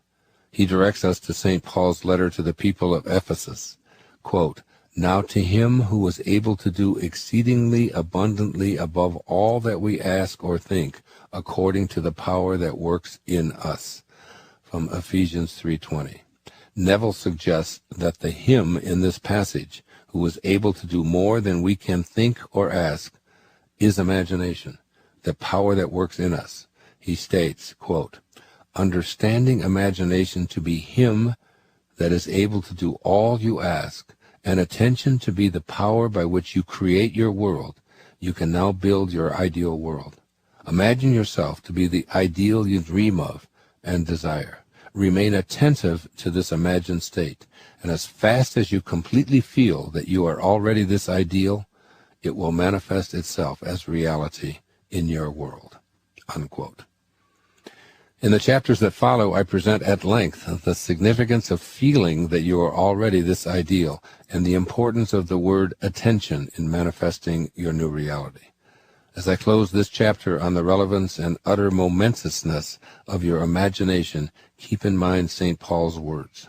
There is a power in the universe that is able to go way beyond all that you could ever ask or even think, and it works in you. What else could this be other than your own imagination? Stay in a state of grace and gratitude for this resplendent gift that is always yours, to do with as you choose. And here are 3 suggestions for implementing the words of this chapter. Number 1, become adamant about your imagination being your private, sacred inner space. Be clear that no one is ever allowed to besmirch it in any way. Speak to your imagination with reverence. Pay homage to it. Stay in a constant state of gratitude for this beautiful inner sanctum that is your highest I am that I am, which you share with the creative source of the entire universe. Second, place no limits on what you allow yourself to imagine, and store those exalted ideas in a private place within you that no one is capable of sullying or discouraging. Place a keep out sign at the edge of your imagination to remind yourself that this is a private venue. And third, invite the mysterious unseen world of spirit to guide you. Create an atmosphere of allowing it in without pushing it. Recall St. Paul's advice, quote, "That which is seen hath not come from that which doth appear," unquote. Funny language, perhaps for us in the 21st century, but nevertheless a powerful message to keep in your heart. It all comes from spirit, and your own imagination is that very spirit if you stay aligned with the unseen. Chapter 5, the second Wishes Fulfilled Foundation. Live from the end. And here's a display quote from the book of Romans. "In the presence of him whom he believed God, who gives life to the dead, and calls those things which do not exist as though they did." You might find that this second foundation for a wishes-fulfilled life is the most troublesome and unconventional idea that you tackle. If you find that this is true for you, I encourage you to rustle up all the determination you are capable of. You're going to begin retraining your imagination so that it accepts the idea that Anything placed there isn't for a future experience, but represents your reality right here, right now. You are being asked to put your five senses into a lockbox so that they can't persuade you that you are ignoring what they perceive as reality. You are now stepping into a new dimension, the unaccustomed reality that St. Paul speaks of in his letter to the people of Rome in Romans 4:17 that I cited above. Keep in mind a fundamental axiom of this book, the strong knowing I described in chapter 3 and stressed throughout this book. We are all God. Is it not written in your law, I said, you are gods? John 10:34 was the response of Jesus when he was about to be stoned. For a good work we do not stone you, but for blasphemy, and because you, being a man, make yourself God. That's John 10:33. I quote this to remind you that it is not me, not some crazy 21st century writer saying these words. They are directly out of the Scriptures. Now simply review the line St. Paul speaks in Romans 4:17, and calls those things which do not exist as though they did. This is how God works. Your imagination, when aligned with the highest principles of your highest self, is God at work. You can make your imagination a place where you absolutely call things as you insist that they may be, even though they may not have yet appeared in the third dimension as reported by your five senses. This is where you must learn to trust, think, and live from, rather than in anticipation of. Hence the title of this chapter, Live from the End. Here is something that I wrote about the writing of the book, Wishes Fulfilled, that this recording is based upon. As I sit here writing, there's a book with a beautiful jacket taped around it. The jacket is exactly the same as the cover of the book, now titled Wishes Fulfilled. I'm only 1/3 of the way through the actual writing of the book, yet I see the completed book every day when I approach my sacred writing space. This is a practice I've maintained for many, many years. As I'm in the process of writing, I actually see the finished book every day, both in my imagination and in its symbolic representation.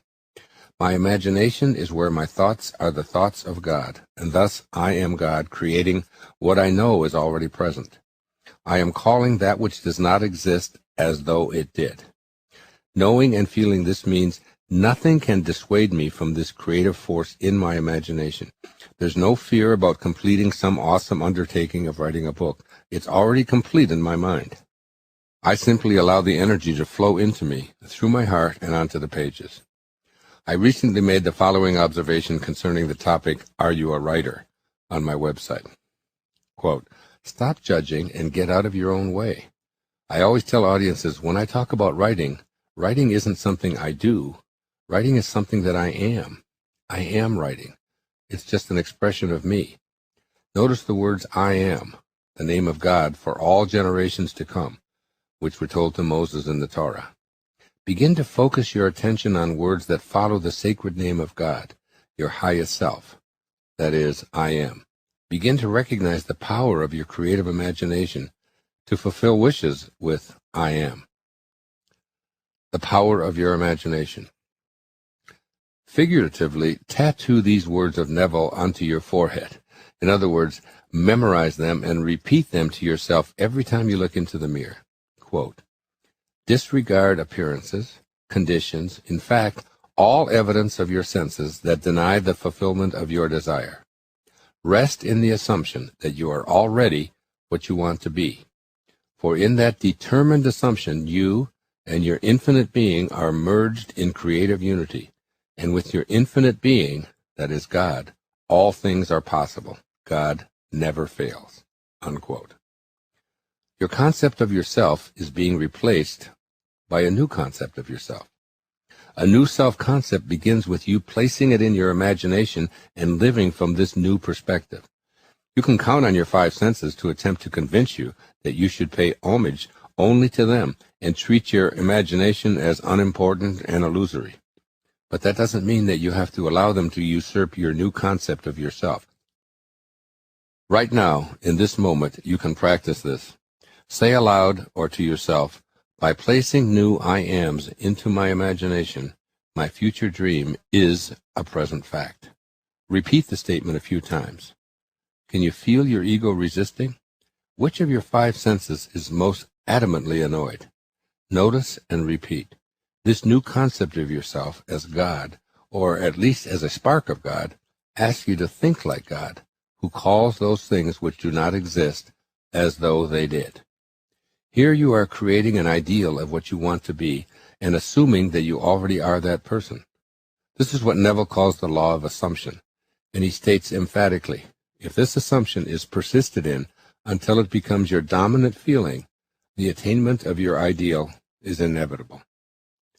Remind yourself that your imagination is yours to use as you decide, and that everything you wish to manifest into your physical world must first be placed firmly in your imagination in order to grow. Again, let Neville's words guide you. Quote, therefore, to incarnate a new and greater value of yourself, you must assume that you already are what you want to be and then live by faith in this assumption, which is not yet incarnated in the body of your life, in confidence that this new value or state of consciousness will become incarnated through your absolute fidelity to the assumption that you are that which you desire to be. This is a total transformation of your entire being.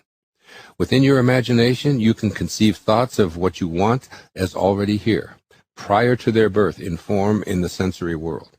This means that your thoughts aren't along the lines of, I will be, I hope it works out, I'm praying for good results. Instead, you say to yourself, I am, acknowledging the I am presence as God dwelling in me. Then your mind as that I am presence will become the dominant creative feature in your life. This generative force will gently assert its authentic creativity and power as you conceive it, and in the process replace a dependency on your physical and intellectual abilities. Your renewed reality does not rely exclusively on those 5 senses that keep you attached to the false beliefs that you are your body or its possessions, achievements, and its reputation. You've already discovered that the different bodies you've occupied throughout your life so far no longer exist for your senses to experience. Now you can choose to consciously participate in this non-sensory supreme reality, your imagination, where you assume your future dream to be a present fact and live from this new awareness. This isn't pretending or fooling yourself. It is inviting your spirit, rather than your physical form, to generate this creative essence of your reality. It's what it means to transform your life. The word transformation has the word form right smack in the middle, preceded by trans, meaning going beyond form. Live from the place that will indeed take you way beyond the limits of your seemingly limited life. Explore imagination, which is the source of all being or physical reality. Throughout my life, I've often been called excessively persistent and even obsessive in going after what I wish to fulfill. The truth is that I have within me a very powerful knowing that when I place something into my imagination, it is already a fact for me. I just don't seem to have the capacity to erase from my mind what it is that is already my reality. For instance, earlier in my life, when I applied to a doctoral program, I already saw myself with a doctorate, although I hadn't even taken one course toward the degree. When I was told that 9 out of 10 doctoral students do not receive their degree because they can't complete the vigorous requirements of writing a dissertation, I knew that this did not apply to me because I was already a doctor in my imagination. I persistently acted as if my dream were a present fact. I've had the same kind of thinking from the end in every phase of my professional career.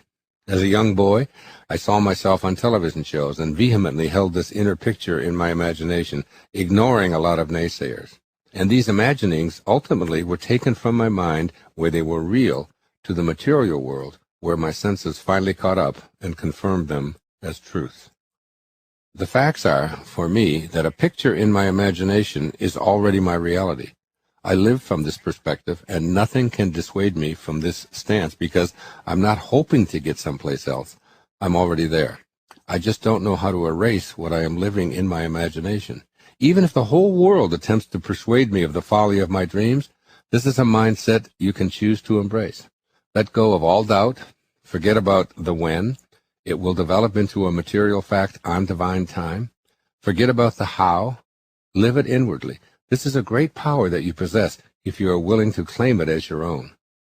I cannot emphasize strongly enough how vital it is for you to claim this inherent power of God and use it for manifesting the life you desire. Be obstinate regarding this idea. Hold your vision relentlessly, and more than that, live each day as if that idea you have in your imagination is in fact your reality. In the I Am discourse of Saint Germain repeatedly reminds us that we are the master and that we have dominion in our lives, and once this is part of your awareness, you can access the energy and the power and the intelligence of the mighty I Am presence, which is your very birthright. This I Am presence is always with you. Moving from I am not to I am.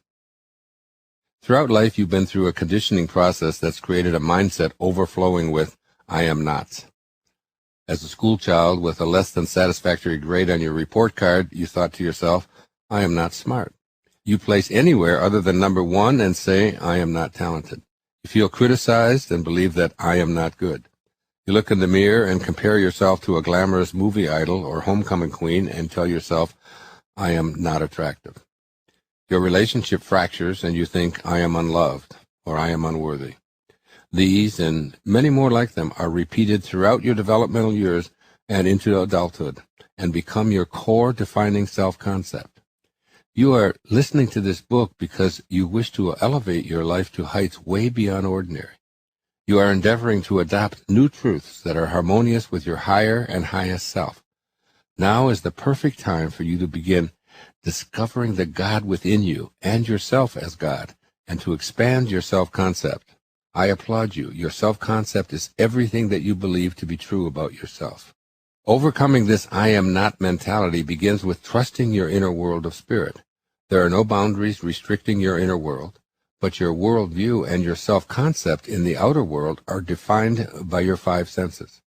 The outer world is always changing, which by our previous definition means it is not real. This awareness could lead to you experiencing a majestic wake-up call right here, right now. How does it feel to realize that most of what you believe about yourself and your limitations is based on an illusion? A well-intentioned illusion handed to you by people in bodies that no longer exist in a time that has passed. Much of your self-concept is a fiction based on beliefs that are untrue and contain no veracity when you were first exposed to them.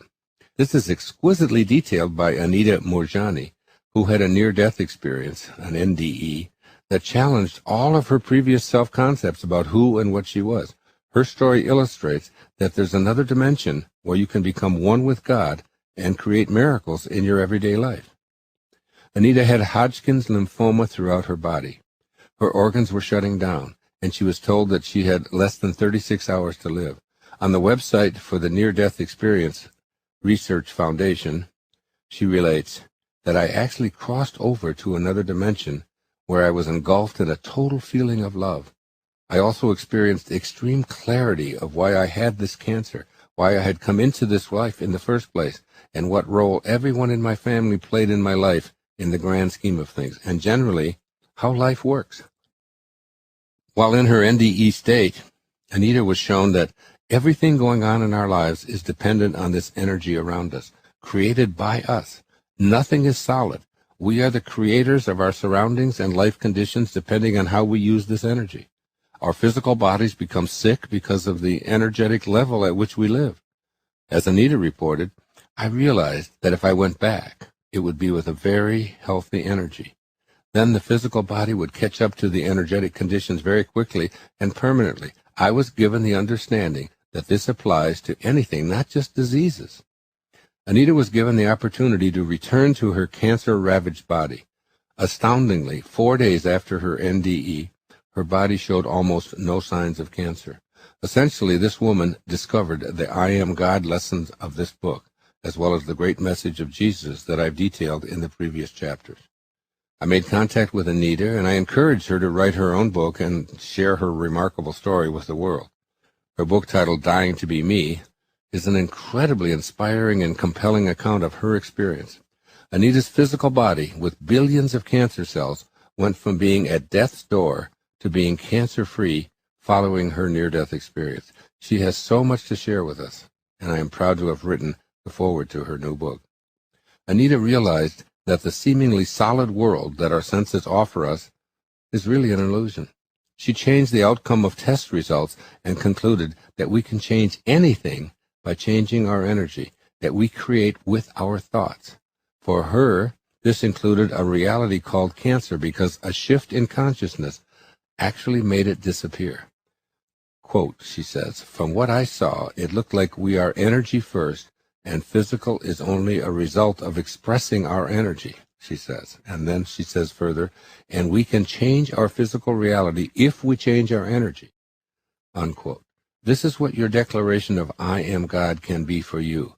God is not physical. It is energy. And this divine energy is not like the material world energy that your senses report to you. Anita reported that she experienced a profound awareness that everything and everyone are interconnected. There is no separation. All she had to do to heal her physical body was to merge into God consciousness and be perfect love. Quoting her, she says, "I felt one with everything. I felt a connection with every living thing, and it felt like the whole universe is within me," unquote. She reports that time and space felt very different in that dimension. She's quoted as saying, "It doesn't feel linear like it really does here. It felt like everything was happening simultaneously," unquote. Anita came to find that even past lives are not past. The words that best describe them are parallel lives, because there is no time and no separation. That idea is something that our senses find next to impossible to comprehend because we think linear, cause and effect, before and after. For Anita, there was only love, and it was an all-consuming love that she described as constructing the entire world. She says, "I was also flooded in an all-encompassing, unconditional, loving energy. This universal energy is there for us no matter who or what we are. I felt amazingly powerful and magnificent." The world that Anita experienced while in her NDE is also your world. It requires making a shift to the true understanding of what the words I am signify to you. Live from the perspective that all things are possible, planted firmly in the depths of your imagination. The more you believe in your own divine nature, the more it starts to become real for you. Anita's almost instantaneous healing from an imminent death prognosis taught her that our highest self is unconditional love, no separation, no time, no judgment. As she puts it, quote, "Whatever you believe, you will find that you are correct," unquote. Just think of the importance of living from this perspective now, rather than hoping it will become your reality sometime in the future or after your body dies. Living from the I am God awareness necessitates knowing that you are one with transcendent unconditional love. This awareness attracts to your life everything that confirms this belief about yourself. Here you are ignoring what your senses preach to you, and after the words I am, you are placing the word magnificent. To quote Anita as she explains what she learned from this amazing near-death experience, quote, "When you realize your own magnificence, you will only attract magnificence into your life. And if you believe in things like attracts like, then the absolute best way to attract what's best for you is to love yourself to the point where you are filled with love and will only attract to your life everything that confirms this belief about yourself. It's actually very simple, really," unquote. Anita entered the realm of God realization and lived from there while in her NDE. Yet she also returned to a healthy body after her organs had shut down and the prognosis was imminent death. She is love rather than loving. Being love requires no action. It is simply loving yourself and your magnificence so totally that it overflows to all others. Remember these words that Jesus spoke, quote, "God is love, and he who abides in love abides in God, and God in him," unquote. Your I am for this is simply I am love. Live from this awareness rather than the expectation that someday you'll arrive there. You will then capture the quintessence of this second wishes fulfilled foundation. I bring Anita's experience to you here because I was floored by the description she offered concerning this great feeling of being bathed in unconditional love, and this is why I sought her out to write her own story for the world to hear. I want to bring to your attention one final observation she made about this concept of being in the state of God realization. There is no there. It's all just being. So there is no being here, because here implies the existence of there. As Anita writes, quote, when we pursue externally, we seem to see the world as being competitive and limited, and we use external measures to judge our achievements. To me, herein lies the illusion. There is no limited supply of beingness. We seem to measure our beingness by the achievement of goals. I don't, and neither do most people who are happy. My point is to shift your views. See the magnificence in your being, whether you are rich or poor, physically impaired or not, with the one you love or not, and so on. I am now just focused on being, and am now the creator of my life, that is, the artist of my life, unquote.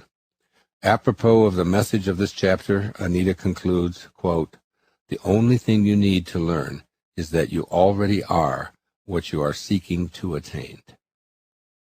I am inviting you to live this way, first in your imagination, be it, then live your life in the way St. Paul suggests, treating those things which do not exist as though they did, and surely they will become your reality. Your reconstructed I ams. Run through as large an inventory as you can of the things that you would like to define your life. Then make the shift in your imagination from an I am not or I am hoping to become to I am. You want what follows I am to be congruent with your highest self, which is God. Beginning with your inner dialogue, simply change the words that define your concept of yourself. Don't discuss what you're doing, because involving others in your I ams invites their ego to assert its self-importance.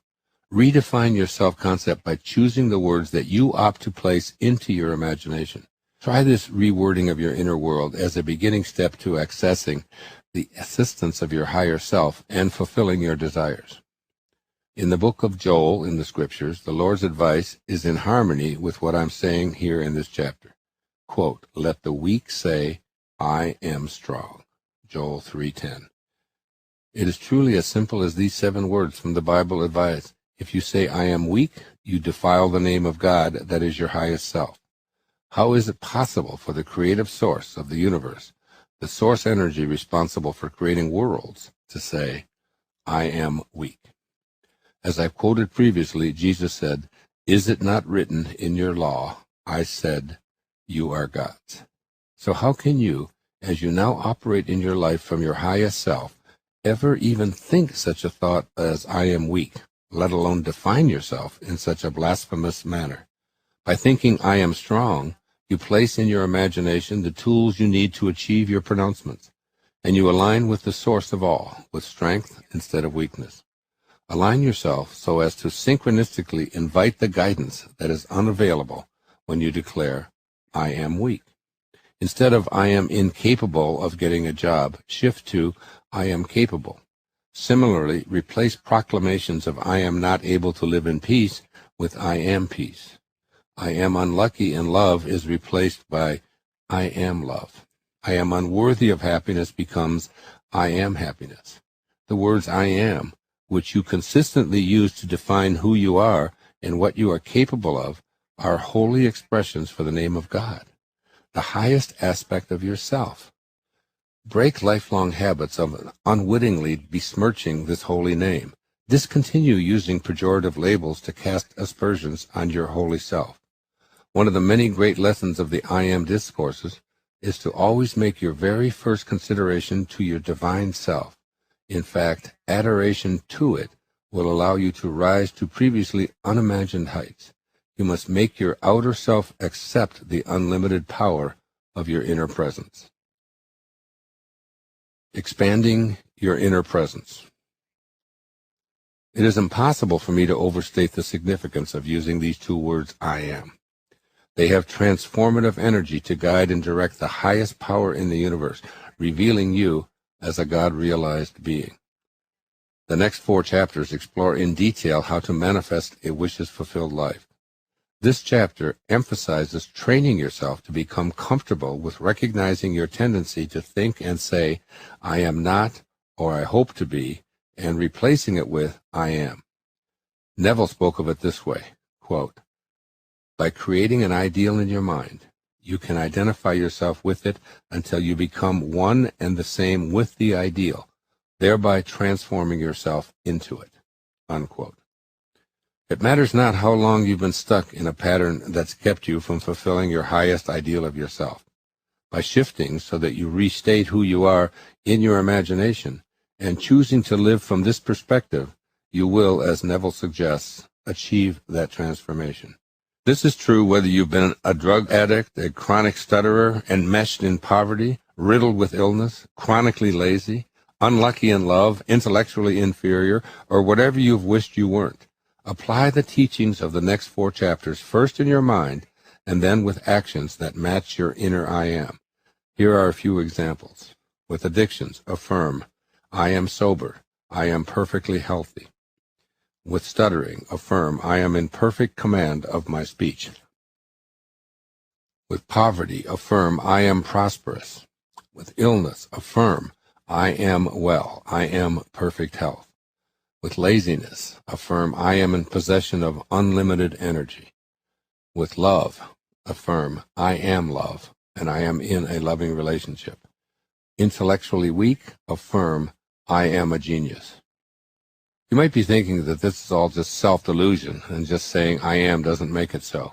It's probably natural to feel skeptical if you believe that what your senses tell you is your only reality. The scriptures offer some words that may help you overcome your cynical viewpoint. The opening words in the book of John in the New Testament are, quote, in the beginning was the Word, and the Word was with God, and the Word was God. John 1:1. 13 verses later, there's this phrase, and the Word became flesh and dwelt among us. John 1:14. What do you suppose the phrase, and the Word was God, means? You are more than your sensory awareness. You are also your own spiritual divinity, which is impervious to those 5 senses. God proclaims in the same scriptures, as I noted in the previous chapter, my name is I am. Those 2 words are now in your imagination in such a way that they align perfectly with God. This is your beginning. Steadfastly retain and repeat I am, and then you will discover the reality of, and the Word became flesh and dwelt among us. Yes, the words I am. Calling upon this name and placing it in your imagination and living from this place literally joins you with the source of power that allows you to become all that you've affirmed, as well as to create miracles. Begin by being willing to use these divine words as the name of your highest self, God. That is the inauguration of the you that will live a wishes-fulfilled life, as long as those wishes are in alignment with the source of being, which is love. Love for yourself and your magnificence. Love for all of God's creations. You will observe with joyous bewilderment as the words I am become flesh and dwell in your life as a hardened fact. And here are 3 suggestions to implement the ideas of this chapter. First, commit yourself to your own magnificence. Every time you look into a mirror, remind yourself that what stares back at you is not an ever-changing body, but an invisibleness that is truly your highest self. Affirm, I am love, I am God, I am worthy, I am infinite, silently and even out loud. Do this frequently so that it eventually becomes your inner mantra. This is not an ego exercise. It's an awakening to the incredible miracle that you are. This will help you abandon old patterns you've carried that have sullied your personal relationship to this universe and all of the inherent beauty and perfection it beholds. Secondly, fearlessly place I ams into your imagination. Recognize that previously your false self, your ego, would never have allowed this expansion of your awareness. Ignore 3-dimensional evidence that has defined your existence up until now. Enter into a higher 4th dimension that allows for the primary teachings of Jesus the Christ. Quote, with God, all things are possible, unquote. Your imagination is yours. You are free to place anything in there at your discretion. I am talented, I am heroic, I am ecstatically happy, I am wealthy beyond words, I am content, I am God. Be fearless and let those ideals be your reality. And thirdly, take this advice from the I Am discourses.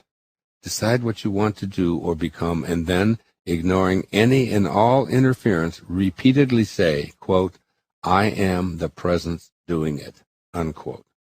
Treat this as your calling to love and adore your own mighty I Am presence, so that it always anchors and fortifies you. Every time you use the words I am with anything, you are also calling in the divine power to do whatever you are proclaiming. Implement these 3 suggestions and enter a dimension where there isn't a shred of doubt about your divinity and power. Chapter 6. The third wishes fulfilled foundation. Feeling it. And here's the display quote from Neville. That which you feel yourself to be, you are, and you are given that which you are. So assume the feeling that would be yours were you already in possession of your wish, and your wish must be realized. So live in the feeling of being the one you want to be, and that you shall be. Unquote. I have a quotation on the wall near my bed that's made from a recording Neville made in 1944, which reads, Make your future dream a present fact by assuming the feeling of the wish fulfilled. This is what I read and practice each night before I go to sleep. These are the words that eventually prompted me to write this book and make this recording. They capture the essential message not only of this chapter, but of this entire book. There is so much wisdom in the idea of assuming the feeling of the wish fulfilled. Until this point, I've been explaining the importance of thoughts, thinking, self-concepts, and imagination. These are all invisible formulations that you enact. Your imagination and your concept of yourself are formless thoughts that you can change. Recreate your thoughts, making your imagination your own private inner territory, and ultimately, you will act based on how you've used this amazing power that you possess. Furthermore, allowing your highest self to rule, thinking like God thinks, means all things are possible. Neville's books and lectures reveal something that makes his statement at the beginning of this chapter applicable to anyone seriously intent on mastering the art of manifestation. That something that Neville stresses throughout all of his work is the importance of feeling. So live, he says, in the feeling of being the one you want to be, and that you shall be. This chapter invites you to realize the enormous implications this statement has for you. Become aware of the importance of feelings and their crucial role in advancing you from someone who merely has wishes to experiencing your wishes in your present life. So many people remain unaware of the importance of feeling that it's almost as if it were a secret ingredient to creating a wishes-fulfilled life. The creative process begins with an idea, which the earlier chapters explored, including how to change your ideas about yourself and all that you are capable of achieving.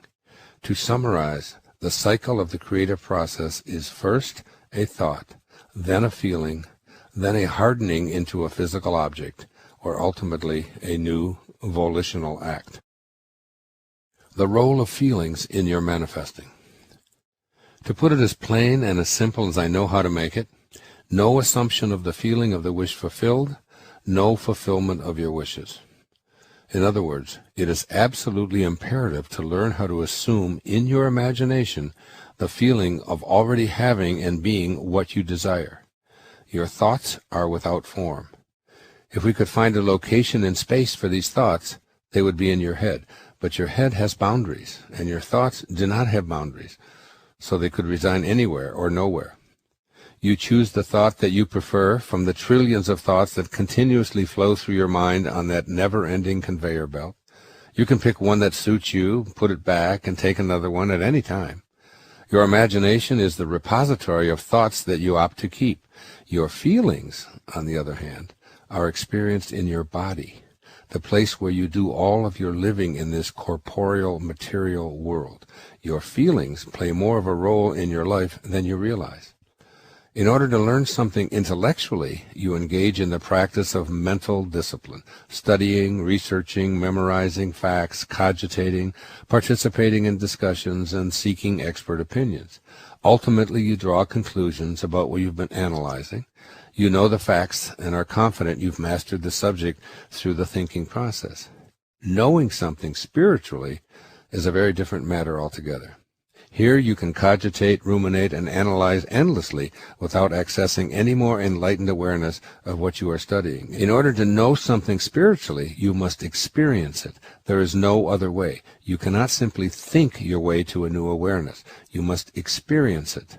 And the only vehicles you have for directly experiencing a new and higher vision of yourself are your feelings. What does it feel like in your body? You may have placed a picture in your imagination of who you'd like to be, but if you can't assume the feeling of that wish fulfilled, you'll find it impossible to make your future dream a present fact. Yet you do have this wondrous power to take a thought that is in your imagination, live from that place in your daily life, and then experience in your body exactly how that feels, and stay with this feeling. These words I am channeling for you right now are among the most important you will hear in this entire program, and perhaps in your entire lifetime. Your feelings are where you live. If you've been able to assume the feeling within your heart and genuinely feel the love that this activity brings to you, you will, as Neville states, be in a place where your wish must be realized. Such is the power of your feelings. Years ago, while teaching at several major universities, I'd ask graduate students this question: what do you respond to first, what you know or how you feel? I wanted them to determine which domain captured their primary attention. For instance, on the cognitive level, their analyzing ability, mathematical prowess, mastery of the rhyming scheme of an Elizabethan sonnet, or ability to memorize scientific formulas. On the feeling level, loneliness, sadness, fear, heartbreak, anxiety, love, ecstasy, joy, and so on, all reported that the feeling level was primary. You most likely will agree that how you feel takes precedence over what you know. Affect rules over cognition. Formal education experiences, however, are almost exclusively devoted to the what you know aspect of your being. I'm suggesting that you assume an entirely new approach. I want you to get the full brunt of the message that the assumption of feeling of the wish fulfilled will bring home to you. Here's what Neville says, speaking on this subject back in 1944 at one of his lectures. Every feeling makes a subconscious impression, and unless it is counteracted by a more powerful feeling of an opposite nature, must be expressed. The dominant of two feelings is the one expressed. I am healthy is a stronger feeling than I will be healthy. To feel I will be is to confess I am not. I am is stronger than I am not. What you feel you are always dominates what you feel you would like to be. Therefore, to be realized, the wish must be felt as a state that is rather than a state that is not. Unquote. The words I am strong are simply cerebral abstractions. The feeling of I am strong is a sensation. And as Neville sums up, quote, sensation precedes manifestation and is the foundation upon which all manifestation rests. Unquote. Here you are being encouraged to feel only the state you desire to realize. By literally feeling the reality of the state that you seek, which is firmly in your imagination, you have the means of creating miracles. A change of feeling is a change of destiny. Keep this beautiful tidbit from Neville omnipresent in your consciousness. I have placed a thought in my imagination concerning the completion of this book that you're now listening to and having it published and available to large numbers of people, including you. I've always had a picture of the completed book sitting in front of me, even though I was only halfway through the first draft. Yet these ideas and pictures are not the driving force that will allow my future dream to be the obvious present fact that it is. I have assumed the feeling of the wish fulfilled, feeling the love in my body as I imagine millions of people learning these lessons that have so impacted my own life. I look at the book jacket, I see the book as completed, and most important, I feel love in action. My subconscious mind has been programmed to act automatically on the desire I have placed in my imagination, but the actual fulfillment of that desire comes about because, and only because, I have assumed the feeling of the wish fulfilled within me right now, even though it appears that it has not yet materialized. To impress my subconscious mind with this desirable, loving state I am currently experiencing, I assume the feeling that would have been mine had I already realized my wish. This is really an exercise in discovering just how powerful a role our feeling state sensations play in the process of mastering the art of manifestation. You are not engaging in an intellectual exercise. You are learning about your divine spiritual nature and how God works as you. You can look at anything that you have declared in your imagination as I am and access the feeling of love in every cell of your body. You will, in time, impress your subconscious mind with all that it needs in order to match your desires with your reality. Your conscious mind is private and it is always personal. It is the aspect of you that makes decisions, chooses this or that, and remains aware of what you do and how your decisions impact your volitional activities. As a young boy, I learned how to ice skate by becoming conscious of every step along the way to be able to move and balance myself on a blade less than a centimeter across while on a surface of slick ice. My conscious mind kept correcting me, telling me to hold my arms out for balance, bend my knees in a certain way, turn the blades on my feet to the side to come to a halt, and so on. After spending time using my conscious mind to inform and direct my body to keep from falling, I became an accomplished hockey player and practically lived on the ice throughout my teenage years. That was my conscious mind at work. Now fast forward 40 years. And here I am staying at a home with a frozen solid pond in the back acre during a cold winter in Massachusetts. I purchase a pair of ice skates, lace them up, and even though it has been almost 4 decades since I've been on the ice, off I go, skating as if I'd been doing so every day. All of the moves were there. I skated backward in circles and had the time of my life. The body I occupied didn't have one single cell remaining from the time when my conscious mind taught my subconscious mind how to skate all those decades earlier. In this example, my subconscious mind took over and allowed me to have an exhilarating day on the ice. I'm sure you can recall times when your conscious mind generated ideas and impressed those ideas on your subconscious mind. This is how you learn to drive a car, or to do yoga exercises, or to cook a souffle, and everything else that requires a multitude of complex maneuvers to do without the aid of your conscious mind. Your mind receives these ideas and ultimately gives form and expression to them. You have thoughts about trying something and then proceed to consciously practice, and you may not even realize that you are implementing the know-how in your subconscious mind. Your conscious mind is responsible for only 4 or 5% of all of your actions, including what you manifest. Your subconscious mind, on autopilot, once it has been imprinted by your conscious mind with its thoughts and ideas, runs the show that is called your life. It accounts for some 96% or more of everything you do and everything you attract into your life.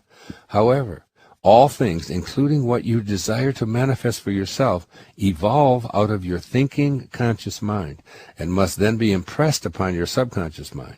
This is the cycle, and without this precise sequencing, nothing will be made. Your feelings are deeply involved in this sequence. The role of your feelings in fulfilling your wishes. Here's an observation from Neville regarding the importance of assuming the feeling of the wish fulfilled. Quote, "Ideas are impressed on the subconscious through the medium of feeling. No idea can be impressed on the subconscious mind until it is felt. But once felt, be it good, bad, or indifferent, it must be expressed. Feeling is the one and only medium through which ideas are conveyed to the subconscious." Unquote. Your subconscious impressions are reflected in the conditions of your world. The strange and wonderful thing about your subconscious mind is that it always accepts as true what you feel to be true. The key words here are feel to be true. Your feelings allow your subconscious mind to spring into action. Earlier in this chapter, I described intellectual understanding as tossing ideas around in your mind and then drawing a conclusion.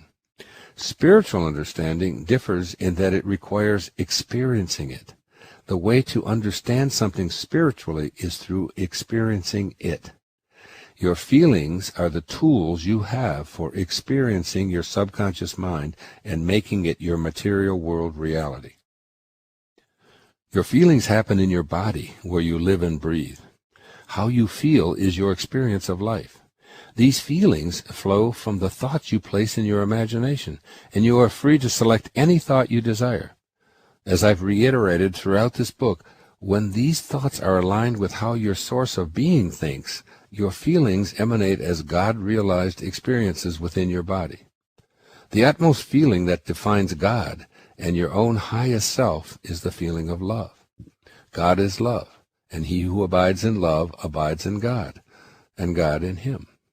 Because your feelings, especially the feeling of love, are impressed on your subconscious mind, which is responsible for virtually everything that you do, experience, and manifest in your life, your mission is to get to that place of assuming the feeling of the wish fulfilled, even if the wish has yet to materialize in your physical reality. Assuming the feeling of the wish fulfilled involves this fundamental awareness of how the subconscious mind works. Your subconscious mind is not personal. It's an expression of the one universal subconscious mind that we all use. This is a gnarly concept because your ego, where you spend the vast majority of your time, is so personal that you cannot grasp that we all share the same, the only subconscious mind. As Neville states, quote, "The subconscious is not selective. It is impersonal and no respecter of persons," unquote. You want to keep tabs on what feelings you are associating with the wishes you have placed in your imagination, because whatever they are, you will see the universe aligning with them to provide experiences that match up with what you have impressed upon this universal subconscious mind. Think thoughts like, "I am well, I am strong, I am prosperous, and I am employed." Place them into your imagination, and then assume the feeling of that wish fulfilled. If you can experience the feeling of love and joy and exhilaration, peace and happiness in your body, even when your sensations are contradictory, your subconscious records the feelings. Neville is very clear about this. He says, quote, "To impress the subconscious with the desirable state, you must assume the feeling that would be yours had you already realized your wish," unquote. Feeling any state you wish to achieve is the experience that impresses it on the subconscious. Once again, turning to Neville, he tells us, quote, "The subconscious is the womb of creation. It receives the idea unto itself through the feelings of man. It never changes the idea received, but always gives it form," unquote.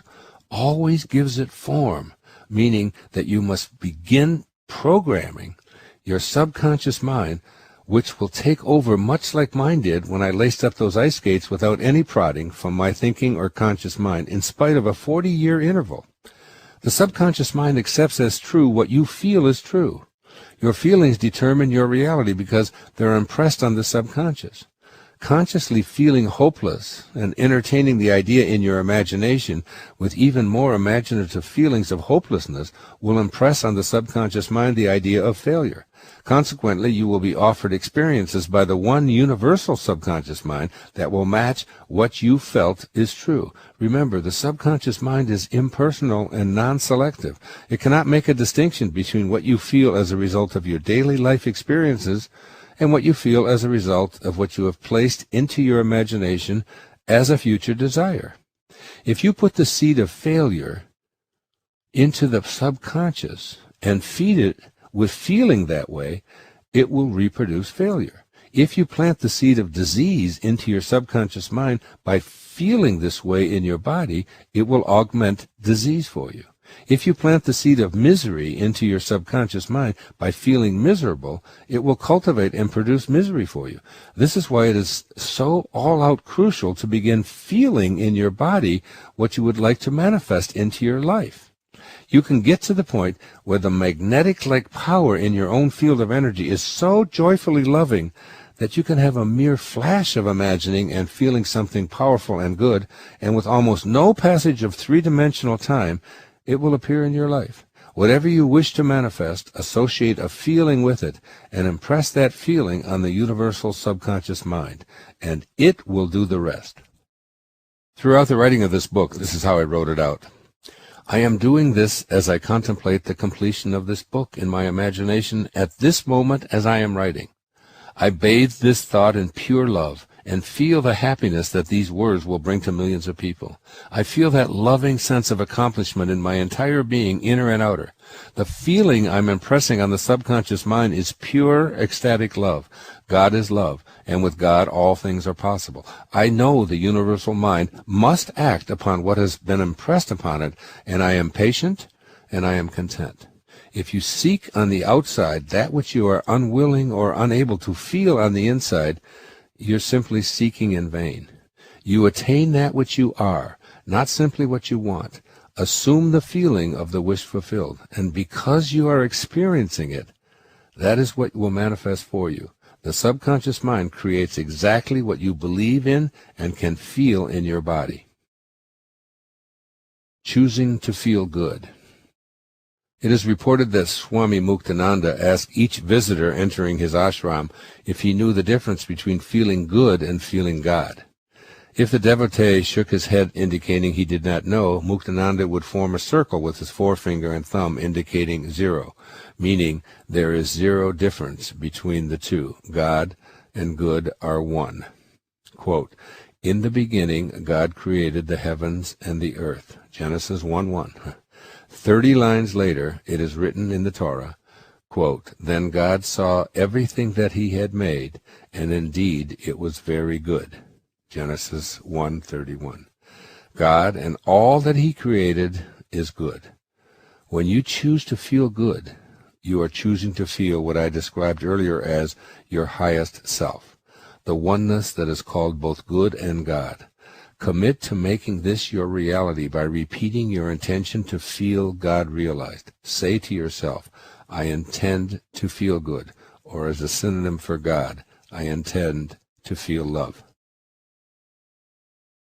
Don't dwell on your troubles and difficulties or illnesses. The subconscious mind, by its very non-selective nature, accepts all your feelings associated with troubles at your request, and worst of all, proceeds to make them your experience in the world of your material reality.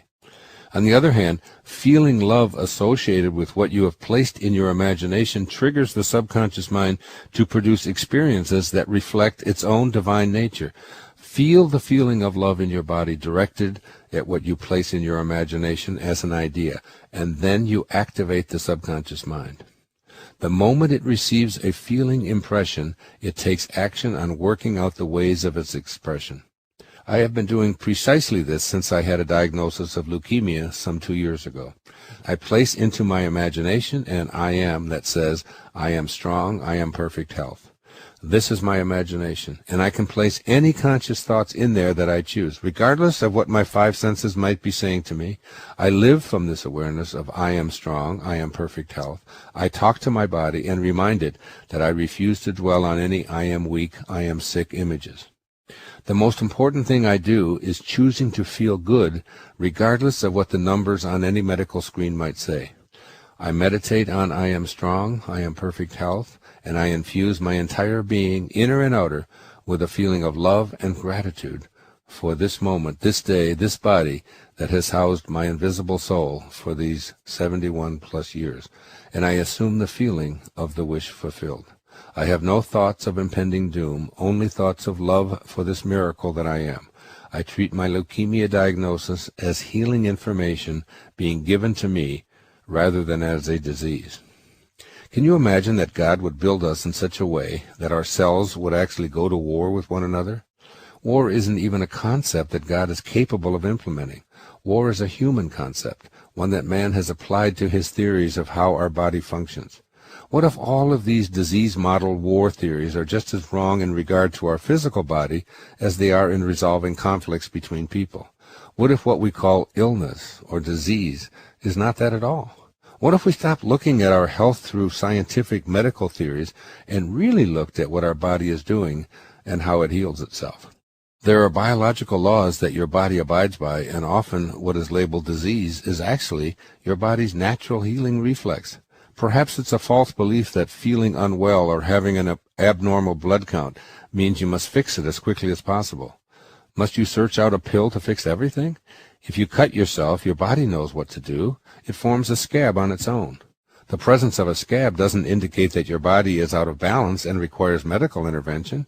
There's swelling, inflammation, and yes, some pain, but that isn't disease unless it becomes excessive.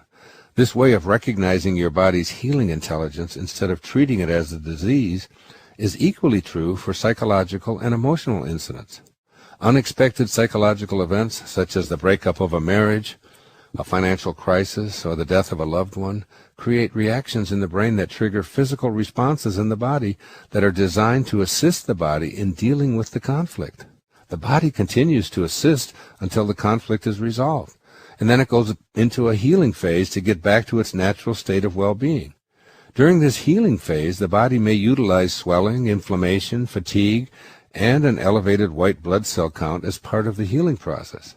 Leukemia, for instance, can actually be the healing phase of a severe psychological series of traumatizing events.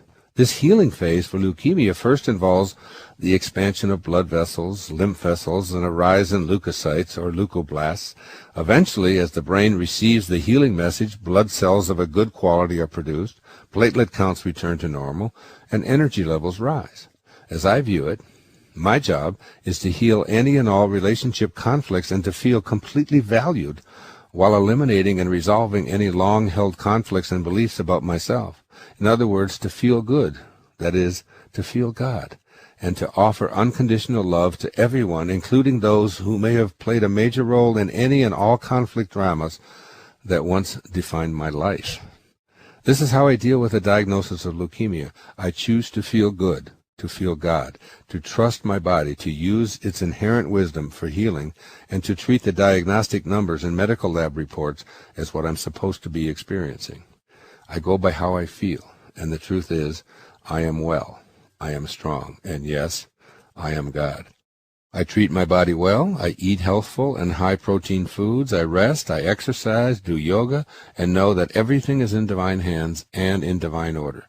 I view illness not as a failure on my part, but as the wonderful healing that it truly is, and I don't need pills or radiation or invasive procedures. The fact is that I feel good, and I am resolving any and all conflicts with massive doses of love, that is God.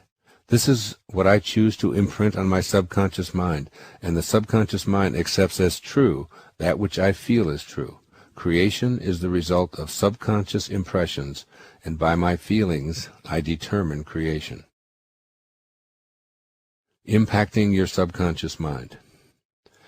As I close this section on the necessity of assuming the feeling of the wish fulfilled to facilitate your having an active role in manifesting a wishes fulfilled life, I offer you 3 reminders for how the subconscious mind works in collaboration with your feelings as a crucial component of this magnificent and mystifying process. 1. The subconscious mind responds to suggestions. You can reprogram your subconscious mind so that it goes on its accustomed role of autopilot with mental and feeling images from yourself. Talk to this automatically receptive component of yourself, telling it that you are unlimited and that you believe all things are possible. Fill it with images of you being all that you dare to become. Go to a quiet place and feel in your body what it would feel like were those thoughts in your imagination your present reality. And 2, the subconscious mind possesses the power to manifest physical reality from thoughts. Every object and circumstance in this world is representative of a mental thought. All that now exists was once imagined. Such is the power of the subconscious mind.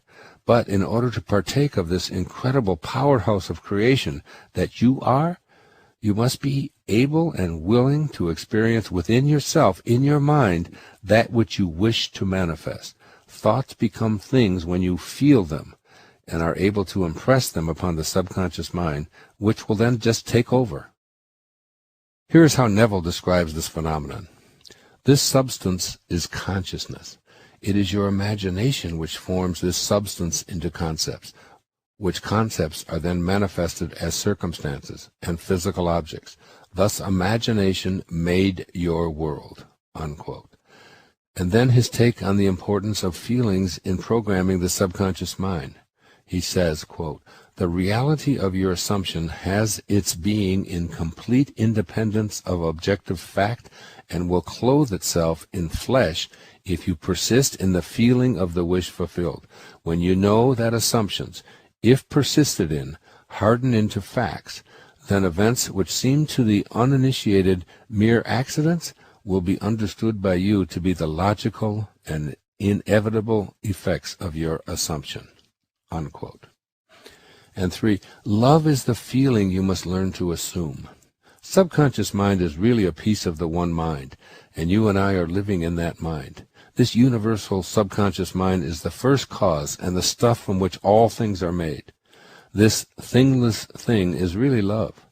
When you feel it, truly feel it within as your private inner awareness regarding what you would like to manifest, you gain the power of creation. Recall what St. Francis of Assisi said in one line of his famous prayer, "Lord, make me an instrument of thy peace. Where there is hatred, let me sow love." You are asking in this prayer to have the feeling of the wish fulfilled. When you experience anger, frustration, fear, doubt, worry, stress, and so on, ramp up your love and immerse those negative feelings in a container of pure love. Simply choose to feel good, because every moment of offering love brings your little sliver of subconscious mind into harmony with the all-creating one universal subconscious mind that is defined as love. I trust I've awakened with you the awareness that your feelings play a huge role in your becoming a God-realized, manifesting being. Neville states this very clearly, quote, "Denying the evidence of the senses and appropriating the feeling of the wish fulfilled is the way to the realization of your desire," unquote. Apply his wisdom beginning now. It will serve you in ways that you may never have imagined in common hours. And remember that picturing the future without assuming the feeling of the wish fulfilled is nothing but futile daydreaming. So here are 3 suggestions for implementing the ideas of this chapter on feelings. 1. Practice feeling a thought that you have inserted into your imagination. Remember that a feeling is what you feel in your body as you contemplate what it is you wish to manifest or who you would like to become. Close your eyes and experience what that feels like in your body. Work with sensations that are not only your experience of what you are imagining in your body, but are triggers that assist you in moving from a thought to a hardened physical reality. And 2, whatever feelings you are attempting to notice in your body regarding your wishes or desire, bathe it in love, the synonym for God.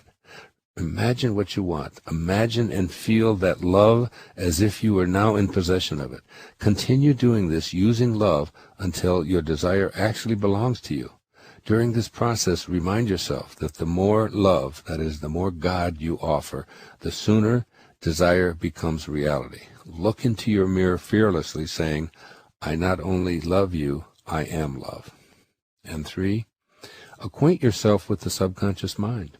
Your piece of subconscious mind acts on what you program into it so that it becomes your automatic mind acting habitually.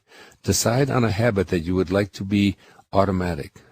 Being generous, for example. Tell yourself, "I am a generous person." Give something away in a spirit of generosity, even if it's only a small coin or a word of encouragement. The more thoughts and actions you practice around your new I am, the more the subconscious mind will react in kind, until eventually it will act in generous ways out of a new habit that you've created. You have the power to impress upon the subconscious mind any I am of your choosing. Chapter 7. The 4th Wishes Fulfilled Foundation. It's called Your Attention, Please. And here's the display quote by Neville.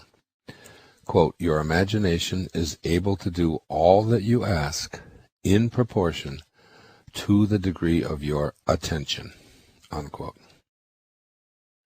As you work at mastering this art of manifestation, you're going to receive a great deal of information, advice, and probably pressure concerning the ideas and objectives you have placed into your imagination. As you successfully ramp up your awareness of your imagination, you will begin to make this private inner world a more active component of your everyday living, trusting that what you are thinking is more than just a mental exercise. You will begin living from this new place within you.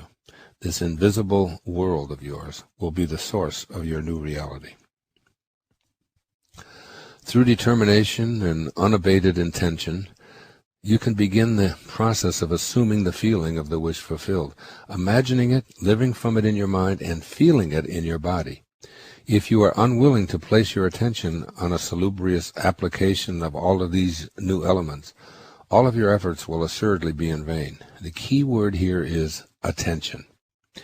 When you decide and begin to use the information presented here to live a wishes-fulfilled life, you're going to encounter a great deal of notice in a variety of forms. Friends and associates will offer uninvited opinions concerning this new you and what you're attempting to manifest. Your immediate family may try to dissuade you from making any changes that they think might cause them to feel inadequate or uncomfortable. You're presented with scientifically verifiable facts to deter you from believing in your unlimited self. Strangers will relate stories about someone who died attempting to do what you are thinking about. Stories of the absurdity of your desires being manifested will be sent to you in the hope that you will realize that you are not a divine being. You might be threatened with punishment from God or Jesus or the devil or some spiritual deity who's angered and going to put a curse on you for offending their sensibilities. As you engage in the process of living from your highest self, trusting in your own God-realized strengths and becoming more peaceful and content, all the while feeling the love you are choosing to align with, your new ideas about who you are and what you can accomplish and become will be noticed positively and negatively. You may have to convince yourself to be steadfast in the attention that you place on the wishes you're going to fulfill. Never let your attentiveness to what you are in the process of manifesting be sidetracked by external pressures of any kind. As Neville reminds you, quote, all progress, all fulfillment of desire depends upon the control and concentration of your attention. One of the things I love about my new iPad that was given to me by my children is the feature that is called Trash. What a concept. I'd like you to implement this technology in all areas of your life. When you receive information or a request that runs counter to the I ams that you have placed in your imagination, simply push that trash button in your mind and watch it sail over to the left side of your screen, and then mentally touch the delete button. This is how you keep your attention focused on what you are manifesting into your life. You are in the flow of a new consciousness that has no limitations. You are thinking, feeling, and acting as a divine being, a part of the universal one mind that knows that all things are possible. Yet you live in a world where this stance is often considered insane and outright preposterous.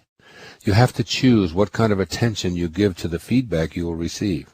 Essentially, there are two modes of attention that you can choose from: objective and subjective. Objective attention is the most common. Abandon it in favor of subjective attention. Objective and subjective attention. It's always your choice. You employ objective attention when you monitor external inputs such as information and attitudes that originate outside of you. This is an important aspect of functioning in your life. However, you need to consciously bring into your awareness your ability to select and switch between objective and subjective attention. With awareness and practice, you will discover that by employing subjective attention first, you almost magically are released from an addiction to external impressions. It is your choice, and the rewards are exponential. Do not give attention to what others do or fail to do. Give attention to what you do or fail to do, is very sage advice. Whatever wish you have placed into your imagination will engender stimulus responses. Those responses that come to you from the external world, while often valuable as feedback, are things that you're going to work at ignoring if they in any way represent an obstacle to the fulfillment of your dream. Here's what Neville has to say concerning these two disparate approaches to how you should place your own attention. Quote, There is an enormous difference between attention directed objectively and attention directed subjectively, and the capacity to change your future depends on the latter, that is, subjective attention. Becoming a wishes-fulfilled person involves learning to strategically employ this subjective attention. Whatever you are placing in your imagination and feeling is present and will become a part of your daily life, suddenly appearing in many of your conversations and activities. Television, movies, internet tidbits, and news reports on the same subject will make their way to your consciousness. Contradictory information may appear out of nowhere. There will be friends and strangers who want to express their opinions and share their stories about someone who attempted to do what you're working on. This is when, having learned to differentiate between subjective or objective attention and practicing choosing one or both, becomes critically important to your success. Start with subjective attention. Put your subjective attention on the I am that you have firmly planted in your imagination, and refuse to allow any external data to interfere with directing your loving attention on the subjective I am. Attend first to the feeling within you by giving it your wholehearted attention rather than reacting toward the external person or influence. Redirect your attention with trust, love, and kindness from outside to inside.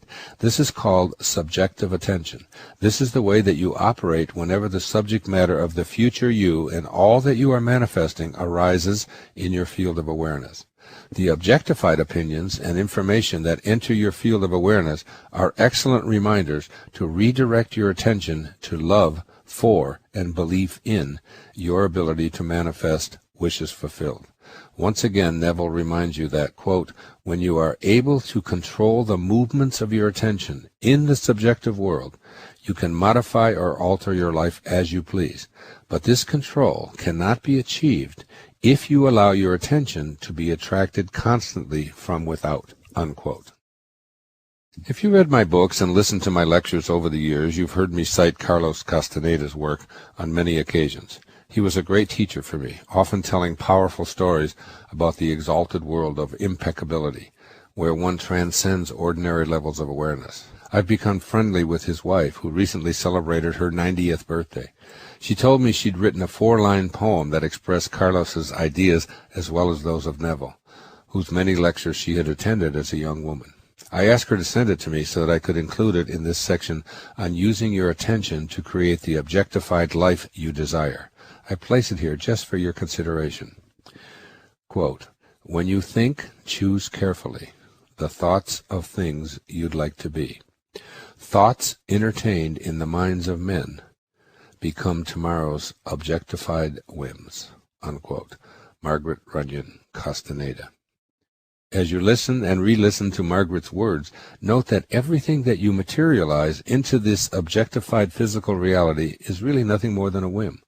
But in order to experience it as your reality, though it is but an illusion, since all is continuously changing, it must come from the subjective thoughts that you, and only you, must choose very carefully.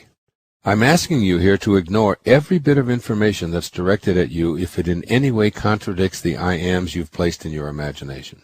This is particularly relevant when it comes to the data you receive from your own senses. Yes, I am saying that even your own eyes and ears are objective inputs. An X-ray that shows you have a tumor that you can feel with your fingers contradicts the I am in your imagination that says, I am perfect health. You want to decide to live from the end you're wishing for, not toward an end that others have decided for you. Thus, you must discard what your senses tell you and stay with your subjective attention, persistently and adamantly proclaiming, I am perfect health. Your subjective attention is unrelated to what you have conditioned your subconscious mind to believe to be your reality, as indicated by what your 5 senses so convincingly tell you. You are the I am that I am, and that is your tumor-free existence. Redirect your attention away from debates aimed at disputing or convincing an external attitude and towards placing your attention on the feeling of the wish fulfilled. The outcome depends on your inner attitude, your subjective attention. You might consider being like a pit bull, teeth firmly planted on a rubber bone. You must attach yourself spiritually to what you have placed in your imagination as a future fact, and never, but never allow anyone, anything, any circumstance, no matter how persuasive their case, to alter what you know to be your destiny. Every single item that brings up the subject of what you are in the process of creating for yourself must immediately trigger in you a response of putting all of your mental, emotional, and physical attention on the I am that you have placed in your imagination. This is where using that wonderful trash button will be immensely useful to you. You can do everything right in the first three foundations of a wishes-fulfilled life, but if you allow your attention to be diverted by an outer stimulus and abandon even for a moment the I am in your imagination, you will delete the entire project. Develop a healthy attitude towards your highest self and all that it beckons you to be by redirecting a habit of being influenced by outer objective factors to trusting your ability to choose subjective attention and focusing on inner rather than outer directives. Abraham Maslow spent a good part of his adult life researching and writing about the ideas of self-actualization. He described the small percentage of people he called self-actualizing as living at the extraordinary level of consciousness that I mentioned in the opening pages of this book. I vividly recall Dr. Maslow's assertion that one of the highest qualities these self-actualizers possess is the inclination to be independent of the good opinion of others. Dr. Maslow presented his data and explained it brilliantly to the academic community. I'm deeply attracted to this idea of living extraordinarily, independent of the good opinion of others, stressing it in many of the books and recordings I produced starting in 1971. Dr. Maslow passed away on June the 8th, 1970, the very same day that I received my doctoral degree. I've often felt that in some mystical way he was actually passing the baton on to me. Choosing to be aware of your attention and managing to select subjective attentiveness harmonizes with one of Dr. Maslow's most significant attributes of living a self-actualized life, trusting yourself. When you trust yourself to decide what it is to be your destiny, you don't allow externals to discourage or influence you. What you place your attention on is your burning desire and intense yearning combined with an intention to make that your reality. You never allow outer circumstances to deflect you from your desires. This inner picture in your imagination is undisturbed by opinions or provocations that originate outside of yourself. Subjective attention means that you and only you are the subject that impacts the burning desires in your imagination. Remember, these ideas in your imagination are simply thoughts that are being treated by you as present facts. You are living and feeling as if your future dream is already a present fact. Allowing a research report, or news stories, or contrary opinions, or contradictory incidents, pronouncements by a government agency, new laws, or anything else to take your attention away from the wishes in your imagination dismantles and destroys your desired outcome. You must have faith, and faith is attained through complete trust and confidence in the power of the one universal mind, which you are inextricably a piece of. It is the God-realized you that placed those thoughts and feelings into your mind and your body. You are the subject here, and therefore you must trust in your subjective attention and not allow external objective factors to hold sway over how you use your attention.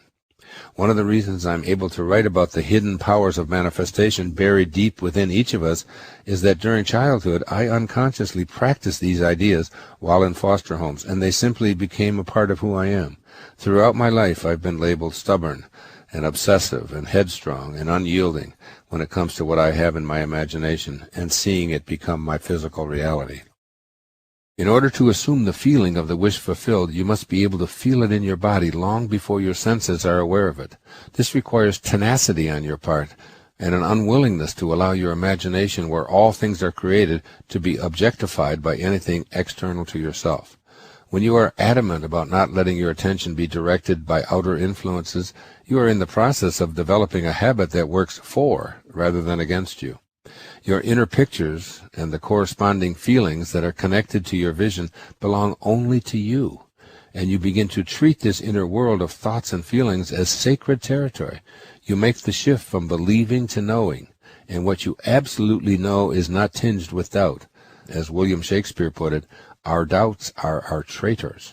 Anyone or anything trying to diminish your inner feelings with doubt is a traitor to be banished.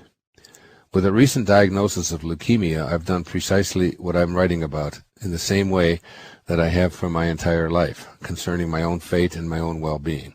What I know for certain is that there's an emotional component to every illness. As I indicated earlier, I view my elevated white blood cell count as part of my body's employing its God-realized intelligence to heal whatever damage I've caused by participating in psychologically traumatic activities, particularly in my relationships with loved ones. So rather than cursing my body's innate wisdom, I'm in a profound state of gratitude for all that has come my way, including these elevated blood cell counts. The more I assume the feeling of my I am well, I am strong assertion in my imagination, the more the universe seems to send me the right information and the right people to assist me in living a wishes-fulfilled life. One particular incident stands out.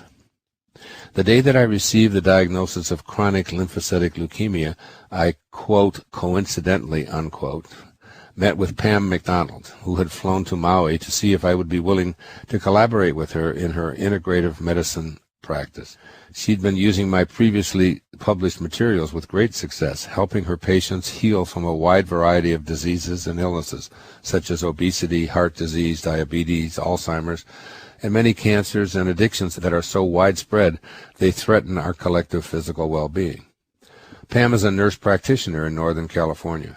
When I told her of the diagnosis I'd received that very morning, she responded, quote, now I know why I was sent here, not to enlist your aid in my practice, but to serve you, unquote. On the very day I received my diagnosis, Pam appeared in my life, committed to being a primary health care provider for me. Pam explained that correcting unhealthy nutritional habits can realign us with the specific genetic blueprint that we are born with. Amazing healing takes place with corrective genetic alignment, which treats diseases that are associated with inflammatory diets and the way our body processes fats and cholesterol. When we begin to eat consciously, in harmony with our desire to feel good and be well, the markers for these supposedly incurable diseases begin to return to normal. Subsequently, she, all at her own expense, by the way, tested my blood for my APOE gene and even flew to Southern California while I was at the Chopra Center for Well-Being visiting Deepak. Step by step, she explained an easy-to-adopt nutritional plan that I've followed to a point where 2 of the 8 markers for chronic lymphocytic leukemia have headed back to normal. Pam McDonald was an angel sent to me in my time of need. She has toured with me and spoken to thousands of people at my public lectures. Pam has become a personal health care practitioner and has now helped me and many thousands of others to improve their health. She's written a powerful book titled The Perfect Gene Diet, explaining all this in professional detail. I'm proud, very proud, to have written the foreword, testifying to the beneficial results that are waiting for you if you become conscious of your eating habits and your food intake so that it aligns with the genetic profile you've inherited. Make a commitment to your own highest state of physical well-being by becoming aware that everything you eat impacts your ability to facilitate the healing that your body craves. I decided from day one to assume the feeling of my wish fulfilled for a healthy body. The truth is, I feel good, I am well, I am strong, and I categorically refuse to entertain any other input that conflicts with my I ams. I know that when I stay in this place aligned with my highest self and the universal one mind responsible for all of creation almost magically in what Carl Jung called synchronicity, things begin to happen that can't happen when one is thinking and feeling from a non-well-being state. Pam showing up that day coincidentally, I have that underlined, impact my health, my outlook, and my well-being, and yes, my healing. Her presence in my life is now affecting huge numbers of people all over the world and absolutely could usher in a new era of well-being for the entire planet. It isn't a stretch for me to say that by assuming the feeling of a wish fulfilled and using your subjective attention to deflect any and all naysayers, you and many more like you can literally end some of the epidemics that threaten the entire population of the world. It's that big. The movement of your attention and your I ams. You have many ideas concerning the person you'd like to be, as well as what you'd like to manifest in your life. You've placed those ideas into your imagination, and you're willing to live from rather than toward those ends. You recognize your opportunities to assume the feeling in your body of those wishes already fulfilled, though they're currently in your mind and not yet in your everyday material world.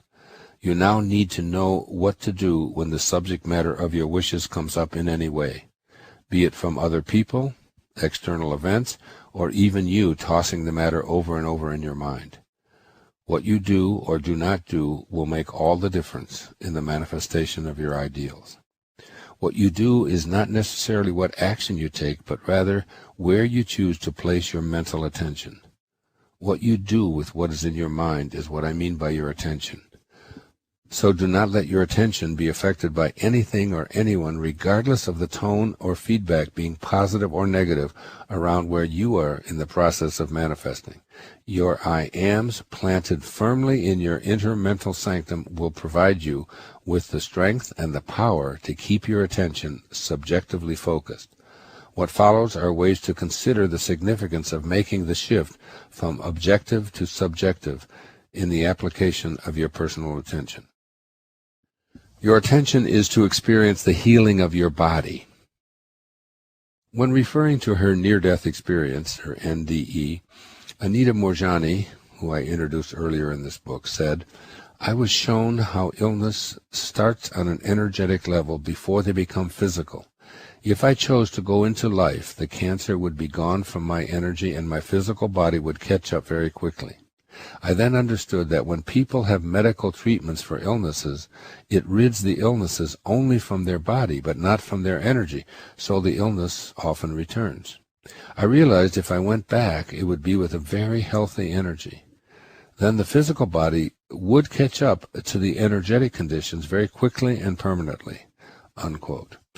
Can you be open to the idea that Anita learned while in her near-death state that all illness starts at an energetic level? You don't have to know what the state of your energetic predisposition for some illnesses might be.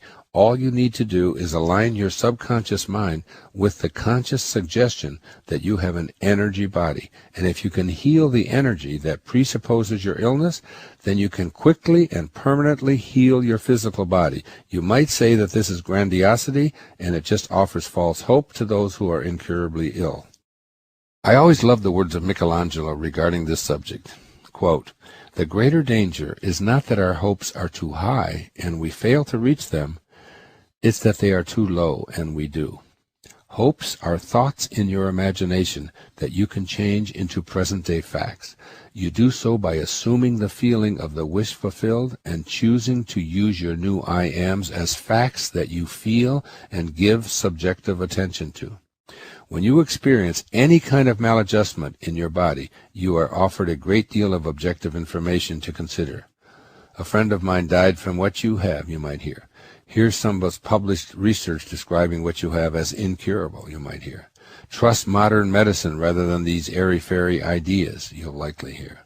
1/3 of the population successfully deals with the same conditions with medication, while your malady gets worse because you refuse medication, and so on. These and thousands like them are objective offerings. You need to remain alert to your subjective attention by going to the I am that you have placed in your imagination and assume the feeling in your body of that wish already fulfilled. Here's an offering from the I Am Discourses by Saint Germain. Quote, "A remarkable statement that would be enormously helpful to the student would be to say, quote, I am the miracle-working presence in everything I require to have done, unquote. This is subjective attention at work in you. You are the I am presence. If you trust in your highest self, and your highest self fearlessly proclaims, I am God." Begin to trust in the I Am presence. It is your very essence as a spiritual being having a temporary human experience. Persistently place your fulfilled wishes in your subconscious mind with sentences such as, I am the almighty governing presence of my life and my world, and I am the health, well-being, and harmony self-sustained which carries me through everything that confronts me. Trust in your inner guidance and your divine connection to the Creator of worlds, rather than giving so much credence to whatever objectified information appears in your daily life that is an assault on your spiritual nature. Your intention is to attract prosperity and abundance into your life. To attract appropriate and healthy prosperity or abundance into your life, you need to place all of your attention on what that feels like. You need to be able to feel what that is like even before it materializes to your satisfaction. By feeling those pleasant sensations in your body, you reprogram your segment of subconscious mind to harmonize with the infinitely prosperous universal subconscious mind where all manifestation originates. Your ability to wholeheartedly align with this energetic field means that you simply never again produce thoughts like, I hope someday to become prosperous. Spend some time seriously considering the implications in this passage from Neville's The Power of Awareness. Quote, he says, I will be is a confession that I am not. The Father's will is always I am. Until you realize that you are the Father, there is only one I am, and your infinite self is that I am. Your will is always I will be. Unquote. Chapter 3 in this book, On Your Highest Self, introduced you to the impossibility for the source of all things to say, I will be, because to do so is to say, I am not. How could God say, I am not? Wanting to attract more prosperity into your life is equivalent to sending the message of, I am not. As long as this is your conscious thought, you are unwittingly programming your subconscious mind to offer you experiences that match your feeling. I am not projects a state of lack.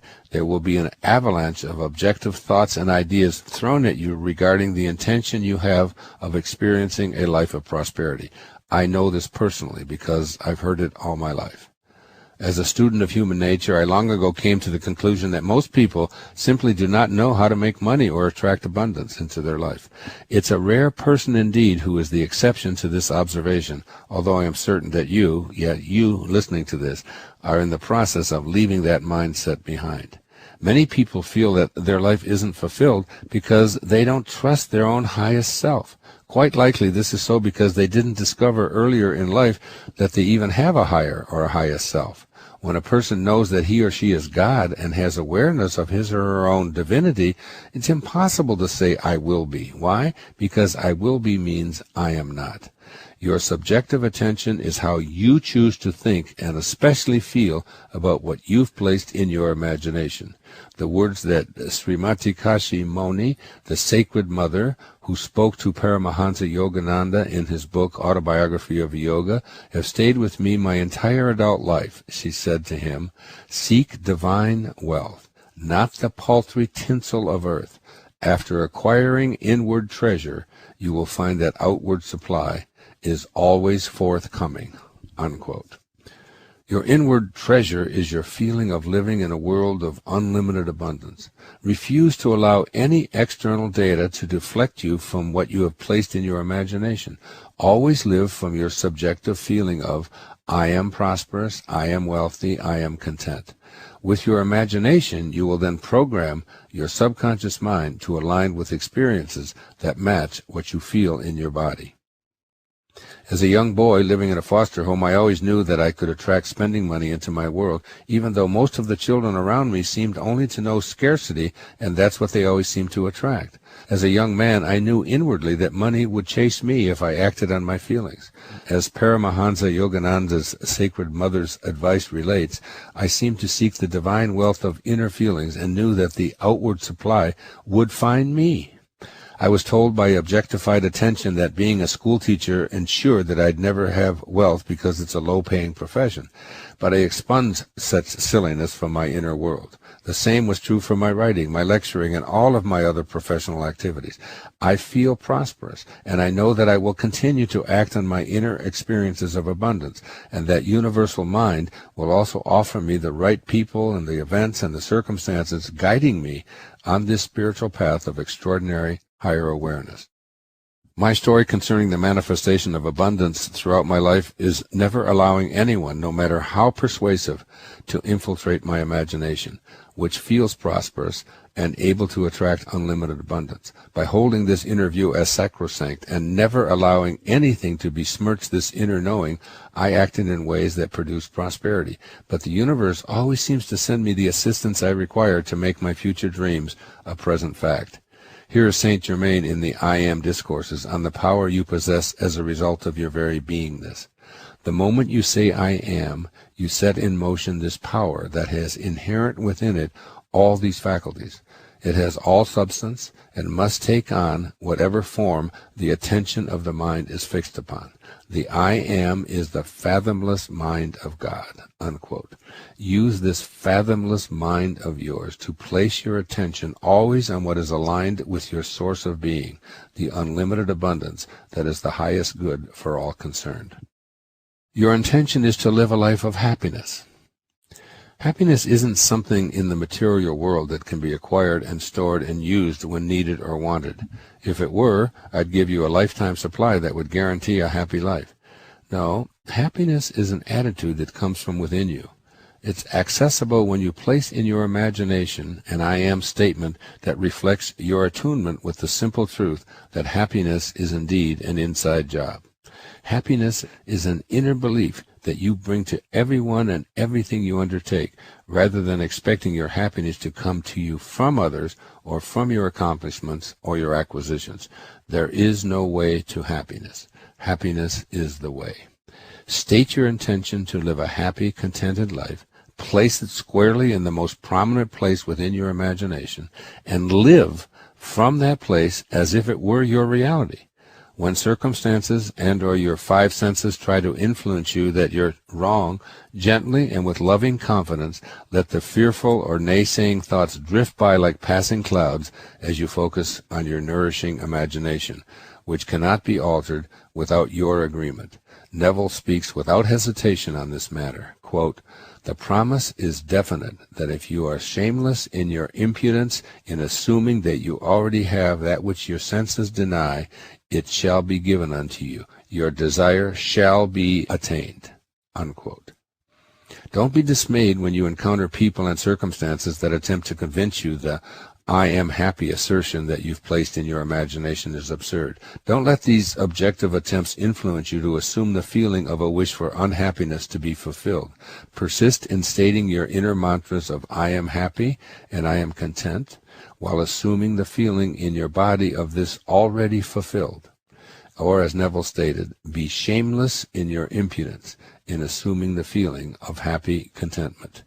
This means that you permit only your personal subjective attention to align with your inner I am declaration. Your subconscious mind understands who you intend to be, and you will naturally discontinue inviting or entertaining any form of I have a right to be miserable. How could I ever be happy with the circumstances that define my life? My parents and spouse and sister or any external relationship make me unhappy, and so on. How is it ever possible for God to say, I am miserable, or I am unhappy? Remember, you have a highest self, and it is one with God. Here is Saint Germain speaking on this subject in a transmission received on November the 24th, 1932. Quote, I would suggest that those who have been having unpleasant experiences would consciously withdraw from those conditions all power they have been giving them, mostly unknowingly. When it is necessary to discuss some condition to understand it, immediately follow by withdrawing any power that has been given it, and then know, I am the harmonious presence, ever pervading whatever the condition may be. When I say I am the governing presence, I am fully consciously aware that I have set in motion the full power and intelligence of God producing the desired conditions, and that they are thus self-sustained." Unquote. I urge you to read and sustain this message regarding your own happiness. Be dedicated to your own subjective attention, always reminding it and yourself that I am the harmonious and governing presence. You will activate the power of God because you are at one with your all-creating source.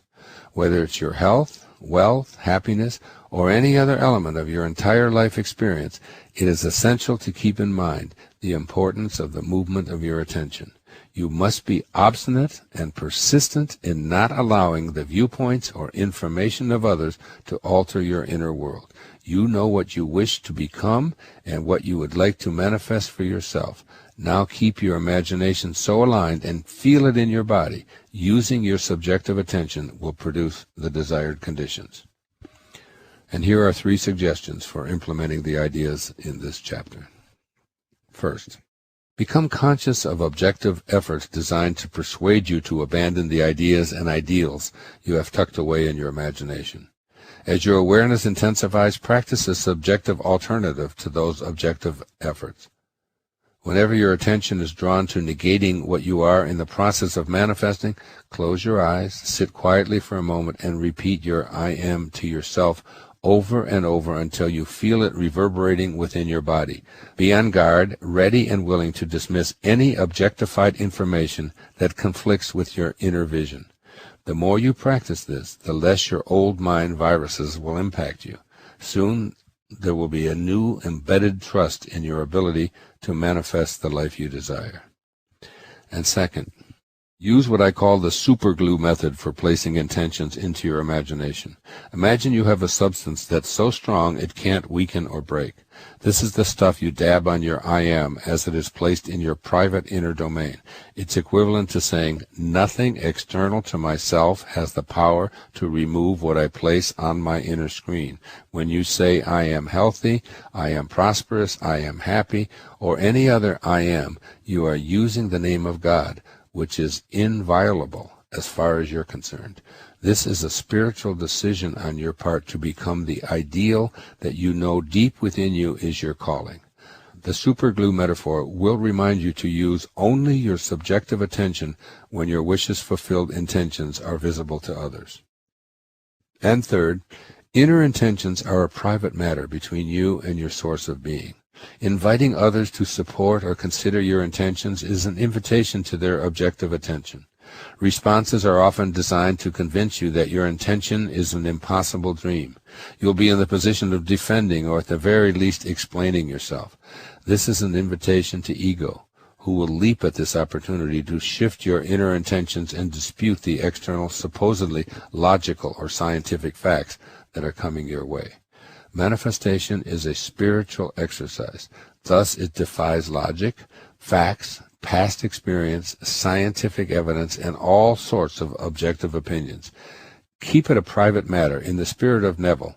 Quote, "Therefore, when you know what you want, you must deliberately focus your attention on the feeling of your wish fulfilled until that feeling fills the mind and crowds all other ideas out of consciousness." Unquote. Keep your intentions private, avoiding the necessity of deflecting well-meaning opinions from external sources. I end this chapter with the words of St. Paul in his letters to the Philippians. This is one of my very favorite verses in the entire New Testament. Quote, "I am not saying this because I am in need, for I have learned to be content, whatever the circumstances." Philippians 4:11. This is the ultimate use of subjective attention. Chapter 8. The Fifth Wishes Fulfilled Foundation. Now I lay me down to sleep. And the display quote for this chapter is from the book of Job, 33, verses 15 and 16. In a dream, in a vision of the night, when deep sleep falls upon men, while slumbering on their beds, then he opens the ears of men and seals their instruction. It is in sleep that you enter the world of your subconscious mind, and it is here that you will be making your impression and receiving your instructions. as indicated in this biblical quote from the book of Job. I would like you to think about the nature of your subconscious mind, which has been programmed by your conscious mind to act habitually, that is, without thinking about what you are doing or not doing. You no doubt will have recollections like the one I just had. I recall being 15 years old, learning to drive a standard shift car. I was using my conscious mind to practice a seemingly endless list of maneuvers with a thought process that went something like this. I have a car here with 3 foot pedals, and I only have 2 feet to work with. I must push my left foot down on the clutch pedal, and with my right foot on the accelerator pedal, slowly, and I mean very slowly, let the clutch pedal out while simultaneously pushing down on the accelerator pedal with the same amount of pressure with my right foot as the pressure I'm releasing with my left foot on the clutch pedal. Too much gas or not enough clutch and the car will stall. And then there's that third pedal for braking, which I have no idea how to use as the car keeps lurching forward. Which foot? How much pressure? On and on went my conscious mind, trying to master this seemingly impossible task of learning to drive without jerking the car and stalling the engine. Then came the time when I was on a steep incline of a hill, waiting for a red light to turn green. While I sat there with 1 foot on the clutch and 1 foot on the brake to keep the car from rolling backwards down the hill into the car behind me, and no feet left over for the all-important gas pedal to move forward. My point is that my conscious mind was sending impressions and instructions to my subconscious mind until ultimately I no longer needed my conscious mind to drive a standard shift car. It all became automatic, and my habitual subconscious mind took over and did it all for me. This subconscious mind of mine didn't care how I was feeling, how much time had passed since I'd previously driven, what I believed, what others said about the difficulty of driving a standard shift car. All it did was react to the programming I offered it. And then it took over the act of driving smoothly and effortlessly without my ever having to think about it again. 30 years passed, and I took my family to Italy for a 2-week tour. When we rented a car in Milan, the only one available was a Fiat with a clutch, brake, and accelerator pedal.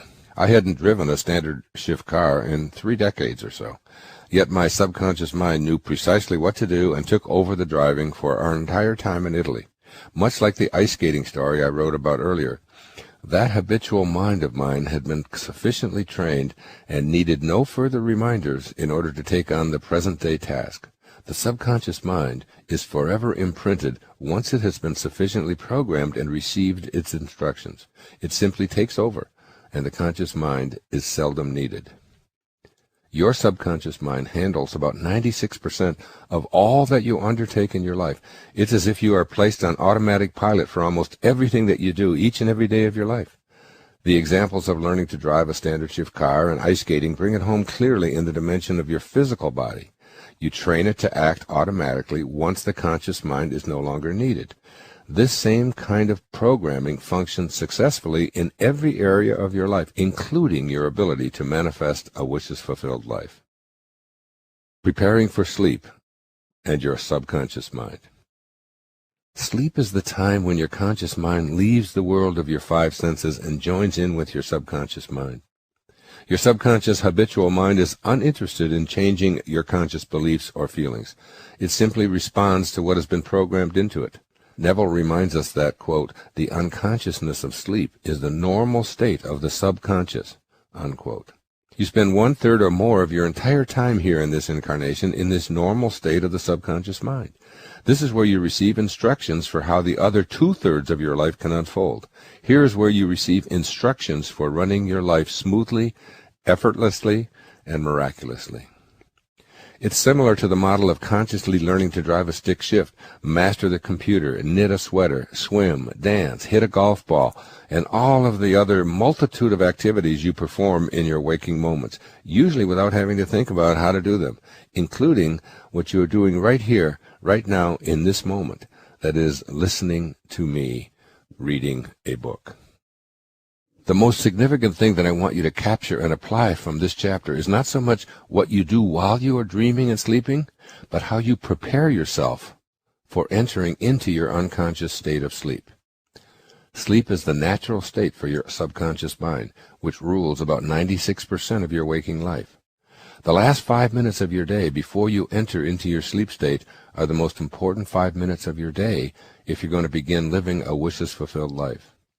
In this brief portion of your day, you're going to tell your subconscious mind how you feel and what wishes God, the universal one subconscious mind, is to fulfill upon awakening from your deep slumber.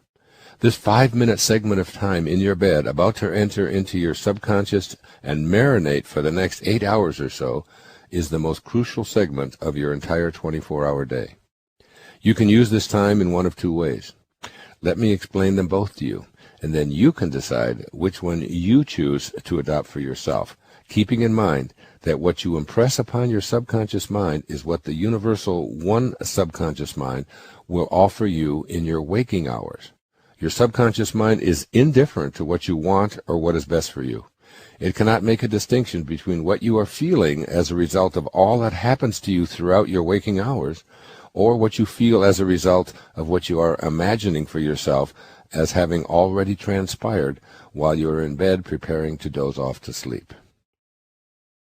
Number 1, choosing to review the day's frustrations and disappointments. As you lie in bed, you can use this time prior to entering your subconscious mind to review everything that transpired throughout the day that caused you to feel unhappy, dejected, frustrated, angry, and so on. You can think sad thoughts about all of the people who disappointed you and review in your imagination via your inner dialogue with yourself how unhappy all of that made you. You can spend these critical moments worrying about all of the things that didn't work out the way you wanted them to, and projecting onto your subconscious mind evidence for things continuing to transpire in the same way that they always have. You can go over the argument you had with others and conclude that these people really do make you unhappy. You can use your mind to relive how fearful you are that things are not going to improve. You can even predict that a great calamity is about to befall you and your family, and there's nothing to be done to stave it off. You can picture in your mind the worst possible outcome concerning your own health or the health of a loved one. You can imagine yourself filing for bankruptcy or not getting the job you desire, or a natural disaster striking you, or you feeling even sicker when you awaken. The potential disasters that you can entertain with your thoughts as you prepare to go to sleep could fill the next 100 or so pages of this book I'm reading. Whatever you opt for, such as these examples of thoughts that make you feel bad, is a choice to send those messages to your subconscious just as you are about to go to sleep. In effect, you are imprinting your subconscious mind with, I am unhappy, I am frustrated, I am pessimistic, I am afraid, and so on. Your subconscious mind, unable to distinguish between what you are telling it through your pre-sleep conditioning ritual and what is actually happening in your everyday world, says to you, okay, I've got it. I got it. Your thoughts are on what you do not want and what you despise, and your feelings in your body bring you worry, fear, anxiety, hate, sadness, and the like. Your subconscious mind responds with no desire to change your conscious waking state because it only reacts to what you place there. So it will proceed to offer you experiences from the universal one subconscious mind that aligns with what you've programmed it to do. You placed your thoughts in your subconscious when it would most likely have at least 8 hours of sleep to work on them. The subconscious can't be faulted for assuming that you must want them very, very much. Alas, you awaken befuddled by all of the things you don't want that keep showing up in your life, not understanding that by assuming the feeling of what you don't wish for and then going to sleep with those thoughts in your mind, you are programming your subconscious mind to take over, just as it did when you were first learning to drive. The difference is that then you are creating what you desired, and now you are using the same strategy to attract what you do not desire. And this is why you so often fail to attract the ideal into your life. Neville puts it this way, so beautifully, quote, whatever you have in consciousness as you go to sleep is the measure of your expression in the waking 2/3 of your life on earth.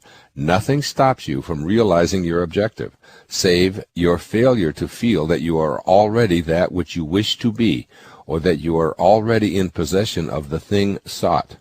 Your subconscious gives form to your desires only when you feel your wish fulfilled, unquote. You can train yourself to do this in the precious 5 minutes before slumber overtakes you.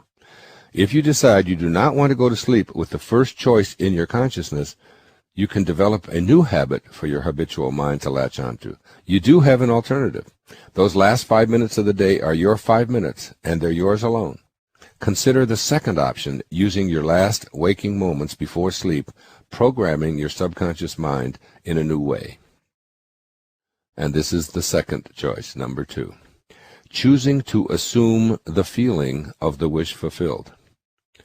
As you lie in bed, feeling drowsy and knowing that you're about to go to sleep, where your subconscious mind is most at home, use these final pre-slumber moments to align with your source of being and become a wishes-fulfilled spiritual being. In these pre-sleep moments, you can program your subconscious mind to automatically present you with fulfilled wishes. You wouldn't train your subconscious mind to repeatedly slam on the brakes or to make a turn into a driveway without safely slowing down. You also don't want to train your subconscious mind to focus on and attract the kinds of things that make you unhappy or create unnecessary pain. These last 5 minutes awake, then, are your final pep talk to your subconscious mind. You want to focus on assuming the feeling of the wish fulfilled that you've placed into your imagination. Here's what Neville offers on this topic. It may be the most valuable information you've ever received in your life. Quote, "The feeling which comes in response to the question, 'How would I feel were my wish realized?' is the feeling which should monopolize and immobilize your attention as you relax into sleep. You must be in the consciousness of being or having that which you want to be or have done before you drop off to sleep." Unquote. So this is what you must ask yourself as you get closer and closer to dropping off into the unconsciousness of sleep. If my wishes were realized, how would it feel right here, right now in my body? Stay with that thought until you begin to feel your body shift into what that feels like. This is not an empty exercise. It's a programming tool for reteaching your subconscious mind to act on what you intend to manifest rather than on what you are worried, angry, or fearful about. In this semi-somnolent state, go to the I am that you are now putting into your imagination. For example, if you are worried about your health, whether because of a common cold, a pulled muscle, or a fearful diagnosis of a potentially life-threatening sickness, declare, "I am God in action." Or you could contemplate my favorite quotation from Saint Germain in the I Am Discourses. Quote, "I want so much to have you feel that you are the only authority in this world, or any other. So far as your world is concerned, do not ever fear that the perfecting of your world is going to disfigure anyone else's world, so long as your intent is not to harm anyone. It does not matter what the world about you says, or how much they try to intrude upon you their doubts, their fears, and their limitations. You are the supreme authority in your world, and all you have to do is say, when you are beset by these conditions, 'I am the mighty, magic circle of protection about me that is invincible and repels from me every discordant thought and element which seeks to find entrances or intrude itself. I am the perfection of my world, and it is self-sustained.'" Unquote. This is very powerful advice. When he says it does not matter what the world about you says, he is also talking about all of those self-limiting thoughts that you yourself have proclaimed regarding your ability to be healed. As you lie in bed, affirm, "I am perfect health," or use the words of Saint Germain above about being mighty and the perfection of your world. Then notice how that feels in your body. At first you will be calling upon your ego, which believes that it is separate from God or the universal source of all, and an inner voice will say, "This is silly. I am sick, I am sore, I am dying, and I am only fooling myself." So simply dismiss these mind viruses and conditioned memes, since you are free to use these 5 minutes in any way that you choose. Repeat a new I am that shifts you to the state of the realized wish. Repeatedly tell yourself that I am God in action, and immediately check in with your body to feel the shift from fear and anxiety to peace, love, and contentment. After a little practice, you will find this repeating I am in your mind begins to impact how you are feeling. Sensations of worry and pain slowly dissolve as you assume the feeling of the wish fulfilled, and it is at this point that you allow yourself to drop off to sleep. Use these precious pre-sleep moments to assume the feeling in your body of whatever wishes you desire as already fulfilled. Refuse to go to sleep being upset or disturbed about anything, regardless of how momentous it may appear to be in your life. The natural state of your subconscious is sleep, and it sees you as you believe yourself to be. It matters not to the habitual mind of yours whether what you believe and consequently feel in your body is harmful, moral, good, bad, or indifferent. It will faithfully take on your belief and provide you with an array of experiences and seemingly synchronistic events that give form to what you believe and have placed into the programming of your subconscious mind. On many occasions, I've gone to bed feeling somewhat sick or concerned about what course my body will take with its diagnosis. I've faithfully practiced what I am writing about, and I've awakened symptom-free. The key is to keep checking in with my body until I can say in all honesty that I'm feeling that my desire is a present fact. Feelings are the tools that the subconscious automatic mind uses. You can quite readily break the habit of using your resting time before sleep reviewing things that are frustrating and upsetting. Make this a sacred, satisfying time to nurture thoughts that align with the I am thoughts that you have placed into your imagination. When you see a tendency toward negativity, simply pause and gently remind yourself in your sleepy state that you do not wish to enter your unconscious world with these feelings. Then assume that feeling in your body of your wish fulfilled. You want to enter your sleep with reminders to your subconscious to automatically fulfill your life-enhancing wishes. Your subconscious mind never sleeps. The validity of a universal subconscious mind that is the only one mind is a concept that ego struggles to understand. It is of the highest order of importance if you want to master the art of manifestation. Quote, "This infinite intelligence, then, is the only mind there is. We are all using it. We can't help using it, for it is one and everywhere and is the stuff from which all things are made." Unquote. This quote is from one of my favorite books, 3 Magic Words, written by U.S. Anderson, which I've referred to earlier in this book. This one universal mind is infinite in time, space, and substance, and, as the author concludes, one mind only, which is everywhere and everything. This is the subconscious mind. And finally, here's a description of what takes place in the subconscious mind while you sleep. Quote, "In other words, this subconscious mind attempts to create in form and circumstances that which the conscious mind suggests to it." Unquote. Contemplate these insights throughout your day, and particularly before going to sleep. Your conscious mind, as you go to sleep, is capable of impressing your great I am upon your subconscious mind, which is a sliver of the one all-creating subconscious mind. This one mind never sleeps because it is infinite and therefore everywhere and in everything, and it is always in the process of creating and manifesting. Throughout those hours while your conscious mind is resting, your subconscious mind is receiving and processing all that you've downloaded into it and getting ready to turn its impressions into form and circumstance. In his book, The Biology of Belief, my good friend Bruce Lipton puts this phenomenon of the conscious and subconscious mind into the language of modern technology using this metaphor. Quote, "In reality, the subconscious is an emotionless database of stored programs whose function is strictly concerned with reading environmental signals and engaging in hardwired behavioral programs, no questions asked, no judgments made. The subconscious mind is a programmable hard drive into which our life experiences are downloaded." Unquote. So here you are lying in your bed about to enter into your unconscious state where your subconscious mind is most at home.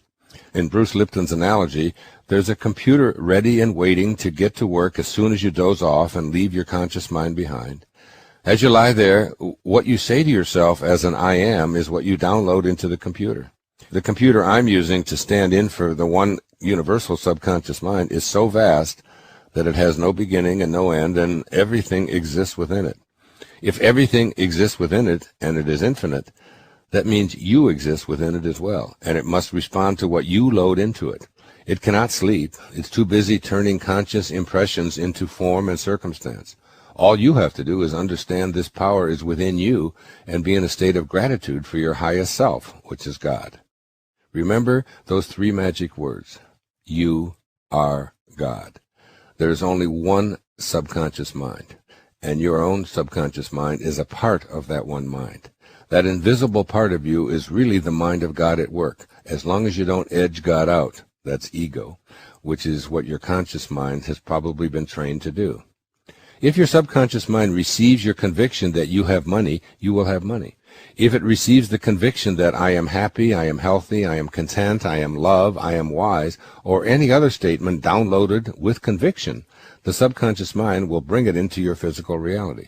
I am not suggesting that you have hope or tell yourself maybe or use the last 5 minutes awake to say, I will be happy, I will be prosperous, I hope to one day be content. Use the name that God gave to Moses as he described who he is. I am that. I am. This is where faith plays a decisive role. You must extinguish any thought that being one with God is impossible. That is the false self at work. The contaminated personal subconscious that receives toxic self-limiting ideas and turns them into your unfulfilled reality. You are one with the one universal subconscious mind of God that never sleeps and works for you while your conscious mind slumbers. You want it to work for you, using what you downloaded into it, even as you are in deep sleep. While you sleep, your subconscious mind works. One of my spiritual teachers, Omram Mikhail Ivanov, the Bulgarian mystic philosopher and one of the founders of the Universal White Brotherhood, has this to say about your preparation for sleep and what transpires while you sleep. Quote, "It is the experiences of the last minutes before you go to sleep that are more important, more significant than anything that happened during the day." Unquote. He speaks eloquently on the importance of entering the subconscious mind with a purity of spirit, because each night we die, and if we don't know how to prepare for our nightly death, we will be prepared for our true departure to the other world. Quote, "Take care, therefore," he urges us, "never to go to sleep with negative thoughts in your mind, for they will destroy all the good you may have gained during the day." Unquote.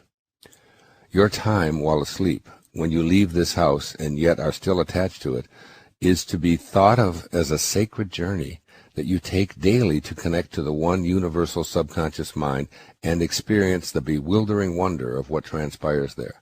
Once again, Ivanov tells us, quote, "Before going to sleep, you must get ready as though for a sacred pilgrimage. Never go to bed with a negative thought in your head, for it will wreak havoc in your subconscious." Unquote. In those 8 or so hours that you are embedded in your subconscious mind, you receive instruction.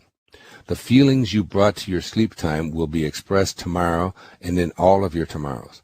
This is a time when you leave behind the constrictions of your physical world and the limitations of your physical body.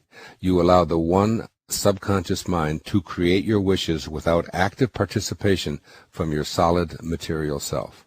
I cannot describe to you precisely how your subconscious mind works while you sleep, nor can anyone give you this kind of detail. As Neville puts it so succinctly, quote, "The subconscious receives impressions only through the feelings of man, and in a way known only to itself, gives these impressions form and expression." Unquote. Who can describe the intricacies of a caterpillar weaving its own chrysalis and then emerging as a beautiful butterfly? It is a mystery known only to the one mind, as is how a subconscious impression turns into a hardened fact. But you can be cognizant of the many mysterious things you do while asleep, all the while believing them to be true and experiencing them in your body, even though you are unconscious. I only ask you to enjoy the mysterious and know that it is full of potential. Wallow in it, and when you do, you open yourself up to infinite possibilities. While asleep, you dream, entering a totally unique dimension that feels absolutely real for all the time you're dreaming. During dream time, your subconscious mind takes over, presenting you with a magical world where everything occurs without your active participation. You don't have to get up and do anything. You don't need to move, and you don't need the assistance of anyone. You don't need money, luck, tools, transportation of any kind, your family, your church, an education, a book, nothing. It all takes place while your physical self is in bed, unconscious, out of your body, yet still attached to it. How does all of this stupendous manifestation take place? In a way known only to itself. There are some things taking place while you slumber that might give you pause. 1/3 of your life is lived in a reality that offers you clues as to what is possible for you when you're in your dreams awake.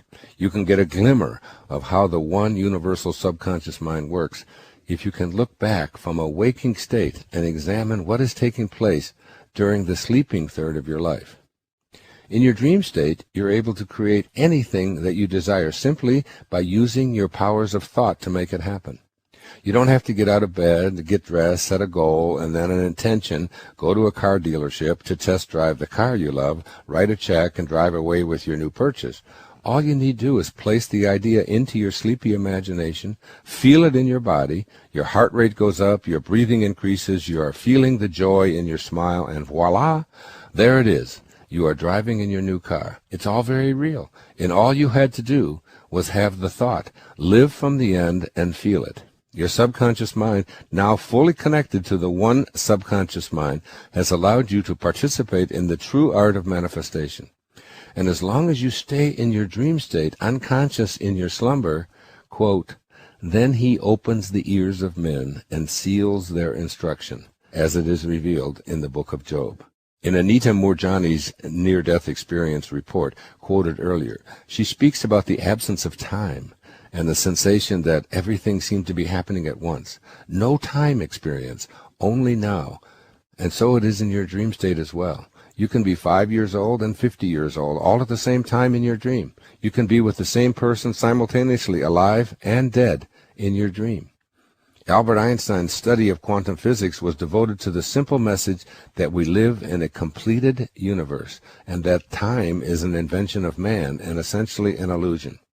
Anita's NDE unconscious state reinforces Einstein's idea of no time. Anita said that past lives did not exist in those moments. Everything was happening now. The only way she could describe it was that what we call past lives appeared to be parallel lives, and that everything was simply all one. In your unconscious sleep state, you can be anything and everything. You can be yourself and someone else or something else, even an animal, simultaneously. Linearity seems to disappear. Anything that you can imagine is yours. Nothing is impossible. Want to fly? Then imagine it and feel it, and off you go. While asleep and dreaming, you're not restricted to cause and effect. In your dreaming body, you can come and go as you please. Things do not have to follow the same rules that seem to apply to your waking world. If you imagine and feel it as a present moment fact, it's there for you instantaneously. Everything you need for the dream is created by you in harmony with your subconscious mind. You don't have to do anything. Just allow your thoughts to create what they desire and to feel it in your sleeping body. Think about all of the things that take place in the 1/3 of your life while you sleep. There's no time, no cause and effect. Everything you experience is created by your imagination. The people and events are all illusions, simply figments of your imagination. There's no beginning, there's no end, no linear progression, and it all seems to make perfect sense as long as you're in the dream state. I'm reminded of Henry David Thoreau's observation that our truest life is when we are in our dreams awake. It seems only logical to me that if during 1/3 of our life on planet Earth we are capable of manifesting anything that we place our attention on without having to expend any physical effort, only by allowing ourselves to transcend time and space, then why not in the other 2/3 of our life? This is what I believe Thoreau is suggesting when he urges us to be true to our authentic selves by being a waking dreamer. As you look back at it from your awakened state, the time while you are in deep slumber provides you clues as to what is possible when you begin to awaken from this dream as well. You have experienced oneness, timelessness, miracle-making, and having your wishes fulfilled instantaneously for 1/3 of your life. Become a waking dreamer and begin to apply this same awareness to the entirety of your life. All of the things I've written throughout this entire book, you are capable of achieving while asleep. Make them your personal reality in all of your waking hours as well. Remember, the only way you can be sure you were dreaming is to awaken. If you never awakened, it would all be the unlimited reality of your dream state. And so it is with the 2/3 of your life as well. The only way you will ever know you are dreaming is to revive while you are still alive and look back at your dream from this awakened perspective. Remind yourself that you can indeed do as Thoreau suggests and find your truest self by being, in your dreams, awake. Neville offers you these words on what takes place while you sleep. Quote, "Sleep is the door through which the conscious, waking mind passes to be creatively joined to the subconscious. Sleep conceals the creative act, while the objective world reveals it. In sleep, man impresses the subconscious with his conception of himself." Unquote. Each night, as I drift off to sleep, I adamantly refuse to use this precious time to review anything that I do not want to be reinforced in the hours of being immersed in my subconscious mind. I choose to impress upon my subconscious mind, and therefore the mind of God to which I am eternally joined, my conception of myself as a divine creator in alignment with the one mind. I groggily reiterate my I ams, which I have placed in my imagination, and I remember that my slumber will be dominated by my last waking concept of myself. I am peaceful, I am content, I am love, I am writing, I am the governing power of the universe, and I attract only to myself those who are in alignment with my highest ideals of myself. This is my nightly ritual, always eschewing any temptation to go over any fear of unpleasantness that my ego might be asking me to review. I assume the feeling in my body of those I am statements already fulfilled, and I enter my sleep inviting the instruction that my subconscious mind welcomes. I know that I'm allowing myself to be programmed while asleep. For the next day, I rise knowing that I am a free agent. I understand that every action and event of the day is essentially predetermined by my feelings as I prepare for sleep, and while I was in that place of warmth and trust in the arms of the one universal subconscious mind. Waking up. It is my intention to live in my dreams awake as much as is humanly and spiritually conceivable. I look back upon my dream state, and I realize that everything that I needed from my dream, I was able to create with my subconscious mind, without effort and with no need for involving my physical body at all. And so I know that manifesting the person I wish to be while awake also involves effortless perfection, and that I have my imagination, or my intentions, my attention, and my feelings to use while awake as well. My sleep time, fully embedded in my subconscious mind, is providing clues for me to put those mental activities into practice when I leave my slumber. I further look back at my dream state from a place of wakefulness, and I see that everything and everyone that was in my dream was created by me with my imagination. I keep this in mind as I gaze at who and what I have created in my awake dream. I look back from my wakeful perspective and realize that I lived in a world where time is an illusion, where nothing is unavailable to me, where cause and effect are total illusions, where all obstacles are turned into either opportunities or revealed as illusions, where there is no beginning and no end, and where my body experiences feelings even though the thoughts that resulted in those feelings are all illusions and were totally devoid of judgments by my dreaming self. And finally, I look back and realize that the only way I know for certain that I was dreaming was to awaken. I remind you here as well that you do have within you these amazing powers of manifestation, and you use them on a regular basis every night and for 1/3 of your entire life in this incarnation. I suggest that while you are awake, you view this 2/3 portions of your life as a dream as well, and realize that the only way you'll know you are dreaming is to awaken.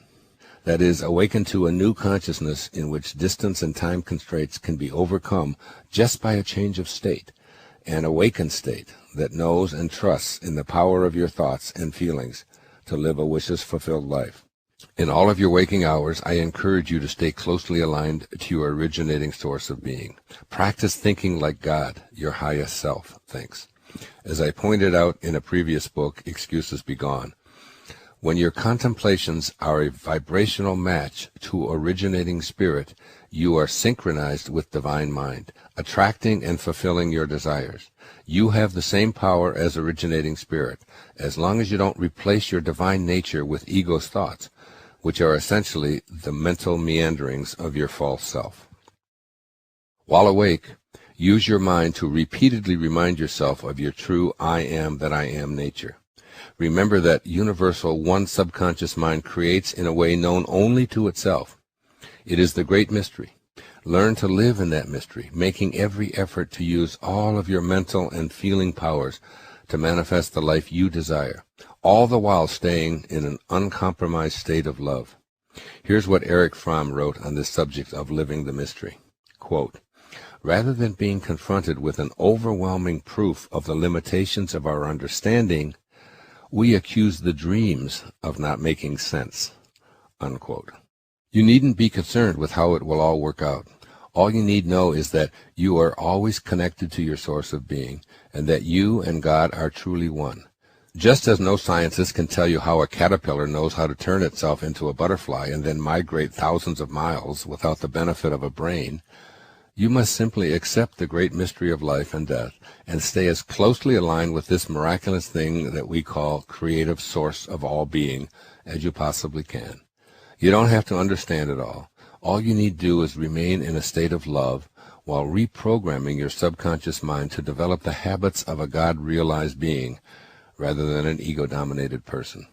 As the great Lebanese poet Khalil Gibran observed in his classic book, The Prophet, quote, "Trust the dreams, for in them is hidden the gate to eternity," unquote. I urge you to follow the poet's advice and open up that gate and come to know a new external you in your dreams awake, and never forget your own divine magnificence. Here are 3 suggestions for applying the messages of this chapter. Number 1. As you lie in bed preparing for your nightly slumber, remember that the last thought you have in your mind can last up to 4 hours in your subconscious mind. That's 4 hours of programming from just one moment of contemplation prior to going into your unconscious state. Create a reminder like a prayer or a mantra to place by your bed. Write these words and read them as you get comfortable. Quote, "I am going to use these moments to review what I intend to manifest into my life." Unquote. Keep that sign there to remind you how to spend your pre-sleep moments nightly.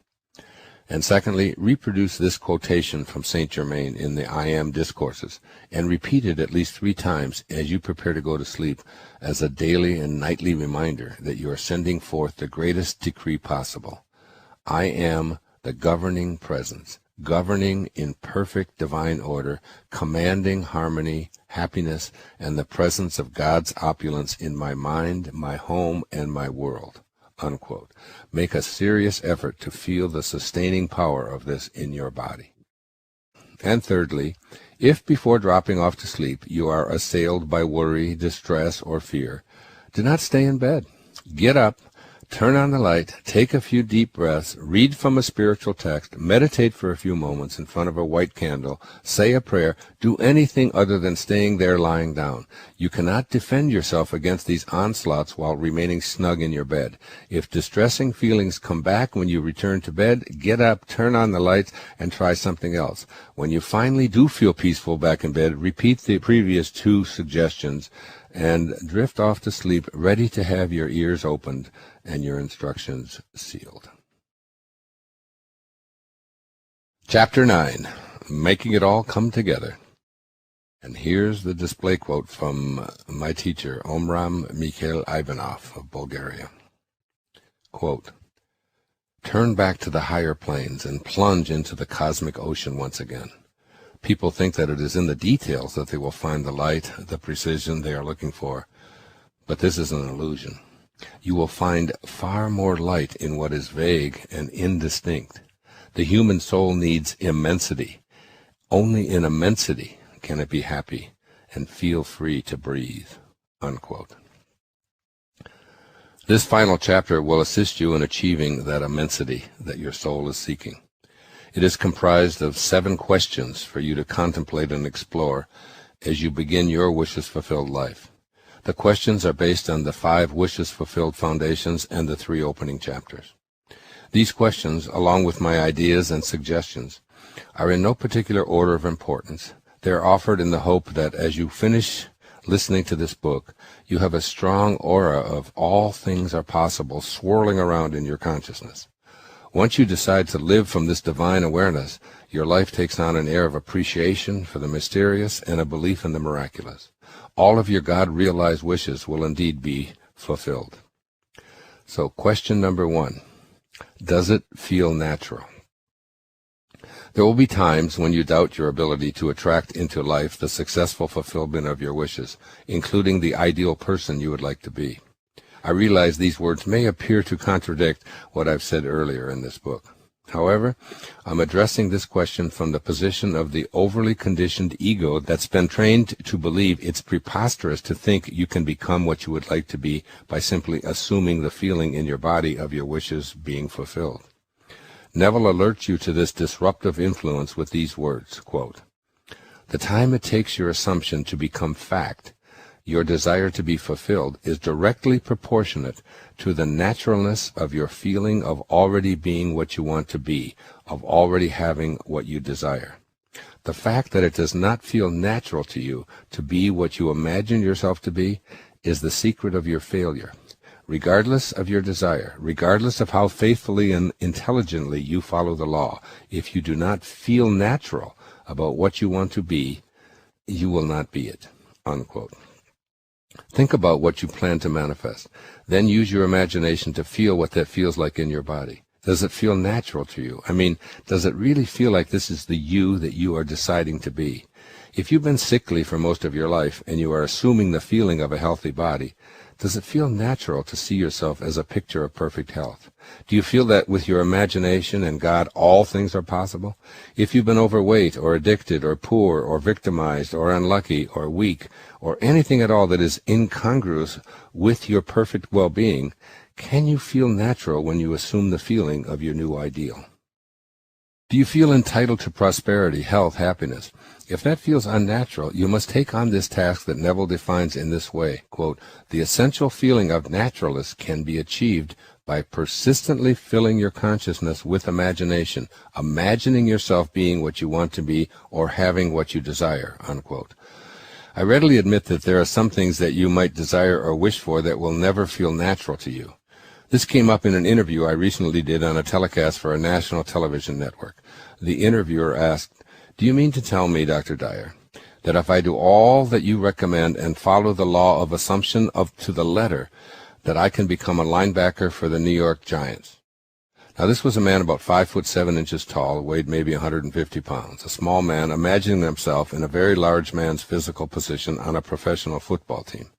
I asked him, "Does it feel natural for you to be playing that position on the New York Giants?" His immediate response was, "No, not at all." And thus I reminded him that the time it takes your assumption to become reality is proportionate to the naturalness of being it. In my opinion, the interviewer would be doomed to failure with his assumption. However, I've seen professional basketball players who were 5'7" tall in a profession populated by giants, and not only could they play at an all-star level, but they could jump high enough to dunk a basketball. And when interviewed, they say without hesitation, "It feels natural to me, even though no one else can imagine it happening."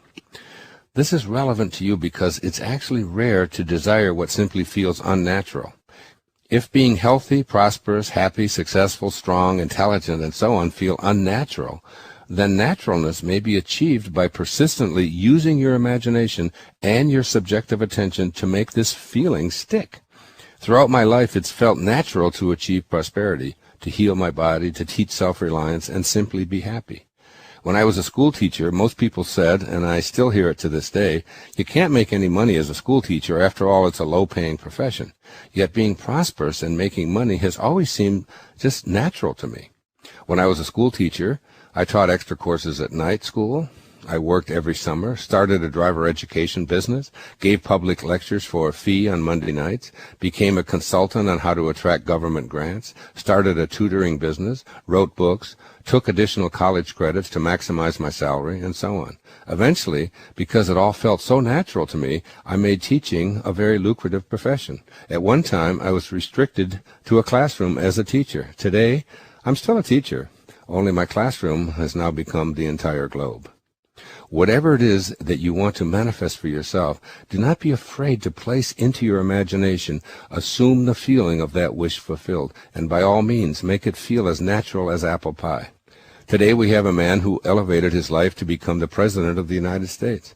Given his position in life as the child of a mixed-race marriage, raised partially in a Muslim country with the name of Barack Hussein Obama, virtually everyone would have said that this young boy's aspirations were unnatural, plain and simple. But he didn't see it that way, and neither should you. Move your highest dreams to a rightful, natural place in your imagination, and then do, as Ralph Waldo Emerson, the man whose portrait I stare at as I write, advised, "Build, therefore, your own world, as fast as you conform your life to the pure idea in your mind that will unfold its great proportions." Unquote. It is my long-held strong belief and knowing that you are never given the power to dream without the equivalent power to manifest that dream and make it your physical reality. And this is also from Emerson to chew on. Quote, "Every spirit builds itself a house, and beyond its house a world, and beyond its world a heaven. Know then that the world exists for you. For you is the phenomenon perfect. What are we that only can we see?" Unquote. Question number 2.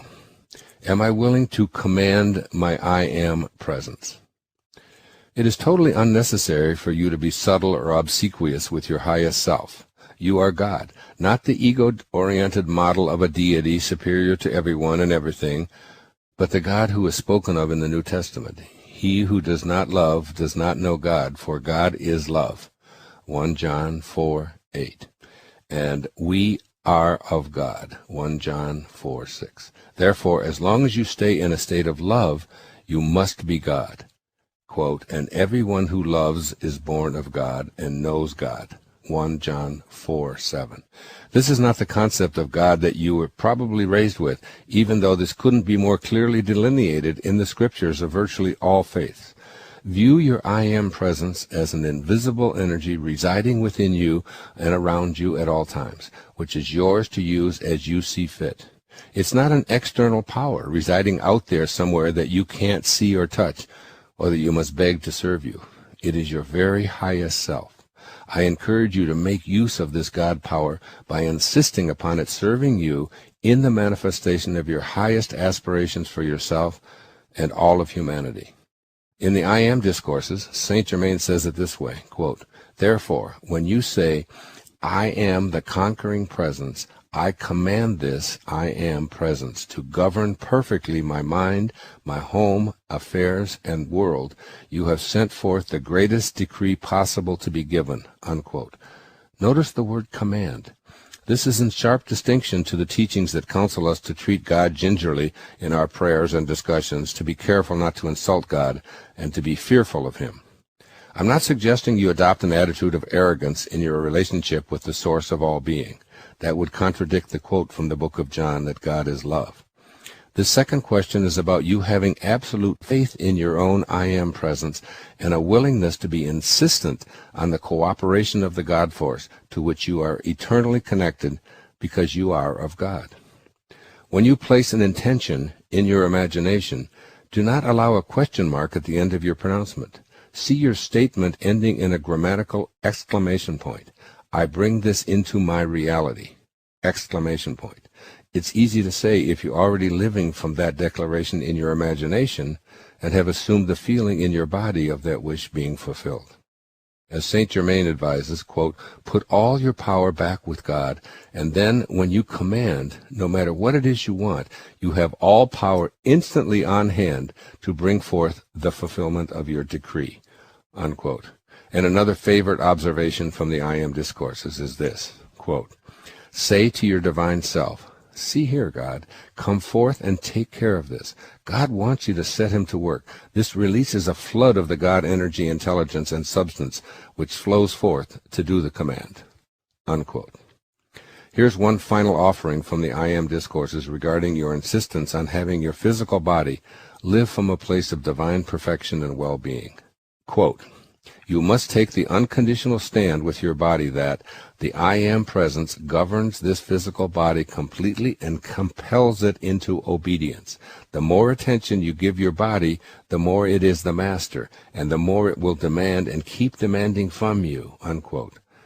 And then to bring this point home to you, Saint Germain offers you these encouraging words regarding your own ability to have the I Am commanding presence work for your perfect health. Quote, "You can positively produce whatever you want in your body if you will fix your attention upon the perfection of it, but do not let your attention rest on its imperfections." Unquote. If what I'm saying here makes you feel a bit squeamish, ask yourself why in the world would you feel threatened by commanding your God presence to go to work for you? Do you believe that God is truly love, as it is reported over and over in all of the spiritual texts, particularly the New Testament, the Quran, the Bhagavad Gita, and the Tao Te Ching? Be persistent in the use of your I Am presence. More than that, be insistent and command your highest self to set in motion all of the forces of creation that will result in the hardening into fact that which you have placed into your imagination as an already realized fact. I want to re-emphasize that commanding your I Am presence to manifest your heart's desire is not in any way contemptuous or arrogant. If you are not coming from a place of radical humility, then you've invested your efforts in your ego, and that means, of course, that you have edged God out of the entire process. Insisting upon your highest self serving you in the act of manifestation means that you have an absolute total faith and conviction in your intention. It is much like your everyday act of breathing, eating, beating your heart, and digesting your food. Of course, you're in a profound state of gratitude for all of these and millions more everyday miracles, and at the same time, you demand and insist upon everything that is involved in all of these activities. You are enabled to obey the original fiat of God, as reported in the book of Genesis, to take dominion over the earth. Taking dominion means that you insist on it, and remember at all times that you can ask that love take dominion over you and the entire world. Be in a deep state of gratitude for all that you are currently experiencing and all that you are in the process of manifesting, and remain humble for all that comes your way. At the same time, be 100% insistent upon having your wishes fulfilled with the divine assistance of your spiritual source of being. Simply know beyond all doubt that your desires are in the midst of hardening into objects, circumstances, facts, and events, along with a new, divinely inspired you, as long as those desires are consistent with the third question that you are about to ponder. Question number 3. Are my wishes in alignment with my highest self? This principle invites you to choose which possibility you identify with, and, as has been stressed throughout this book, to live as if it had already occurred. If you place into your imagination wishes that are misaligned with your highest God-realized self, you will find yourself frustrated and immobilized. God is love. If your aspirations in any way are outside of this mantra, you will feel lost and you will not succeed. If God is one, then God is incapable of being divided. If your desires involve conflict for yourself or anyone else, then you have brought two into the picture. That is yourself, as well as the second party who might be harmed by the fulfillment of your wish. God being only oneness wherein all things are connected, and God, your highest self, being love, cannot even recognize the dichotomy that you bring to the picture.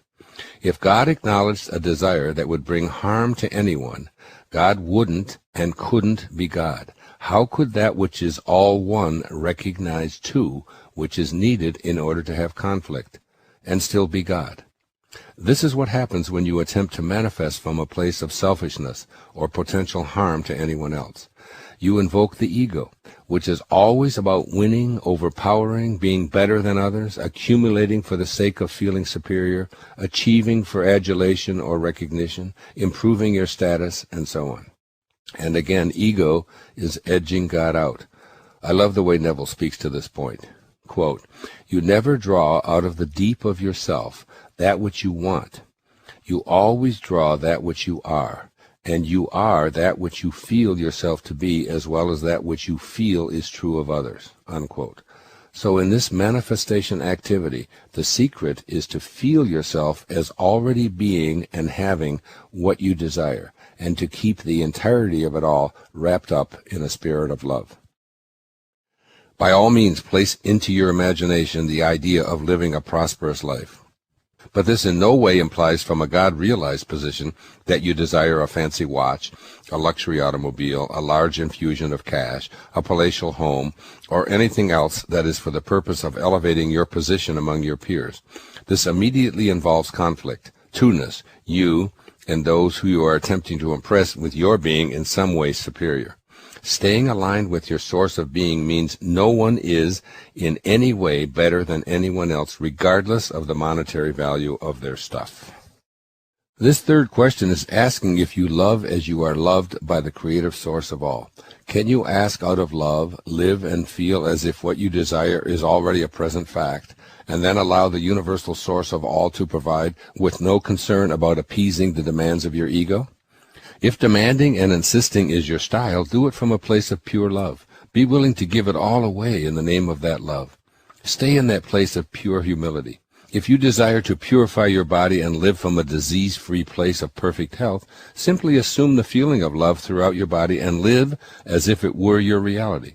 Not to impress others, not to have special privileges bestowed upon you because you are more special and thus more deserving of this healing, but purely out of your humble sense of gratitude for being in a state of well-being. Albert Einstein once famously observed that all he wanted to do was learn to think like God thinks. This means living and manifesting from a place of all-encompassing desire to serve others, to be love, to ask nothing in return for what you give. In other words, to simply be love. Get your ego out of the picture and draw out of the deep of yourself, as Neville expresses it. And the deep of yourself is truly your highest self, which is, of course, God. Let the God that you are, the God that Jesus said you are, the God that is your very essence, your deepest self, let this be the energy you draw upon to fill your imagination.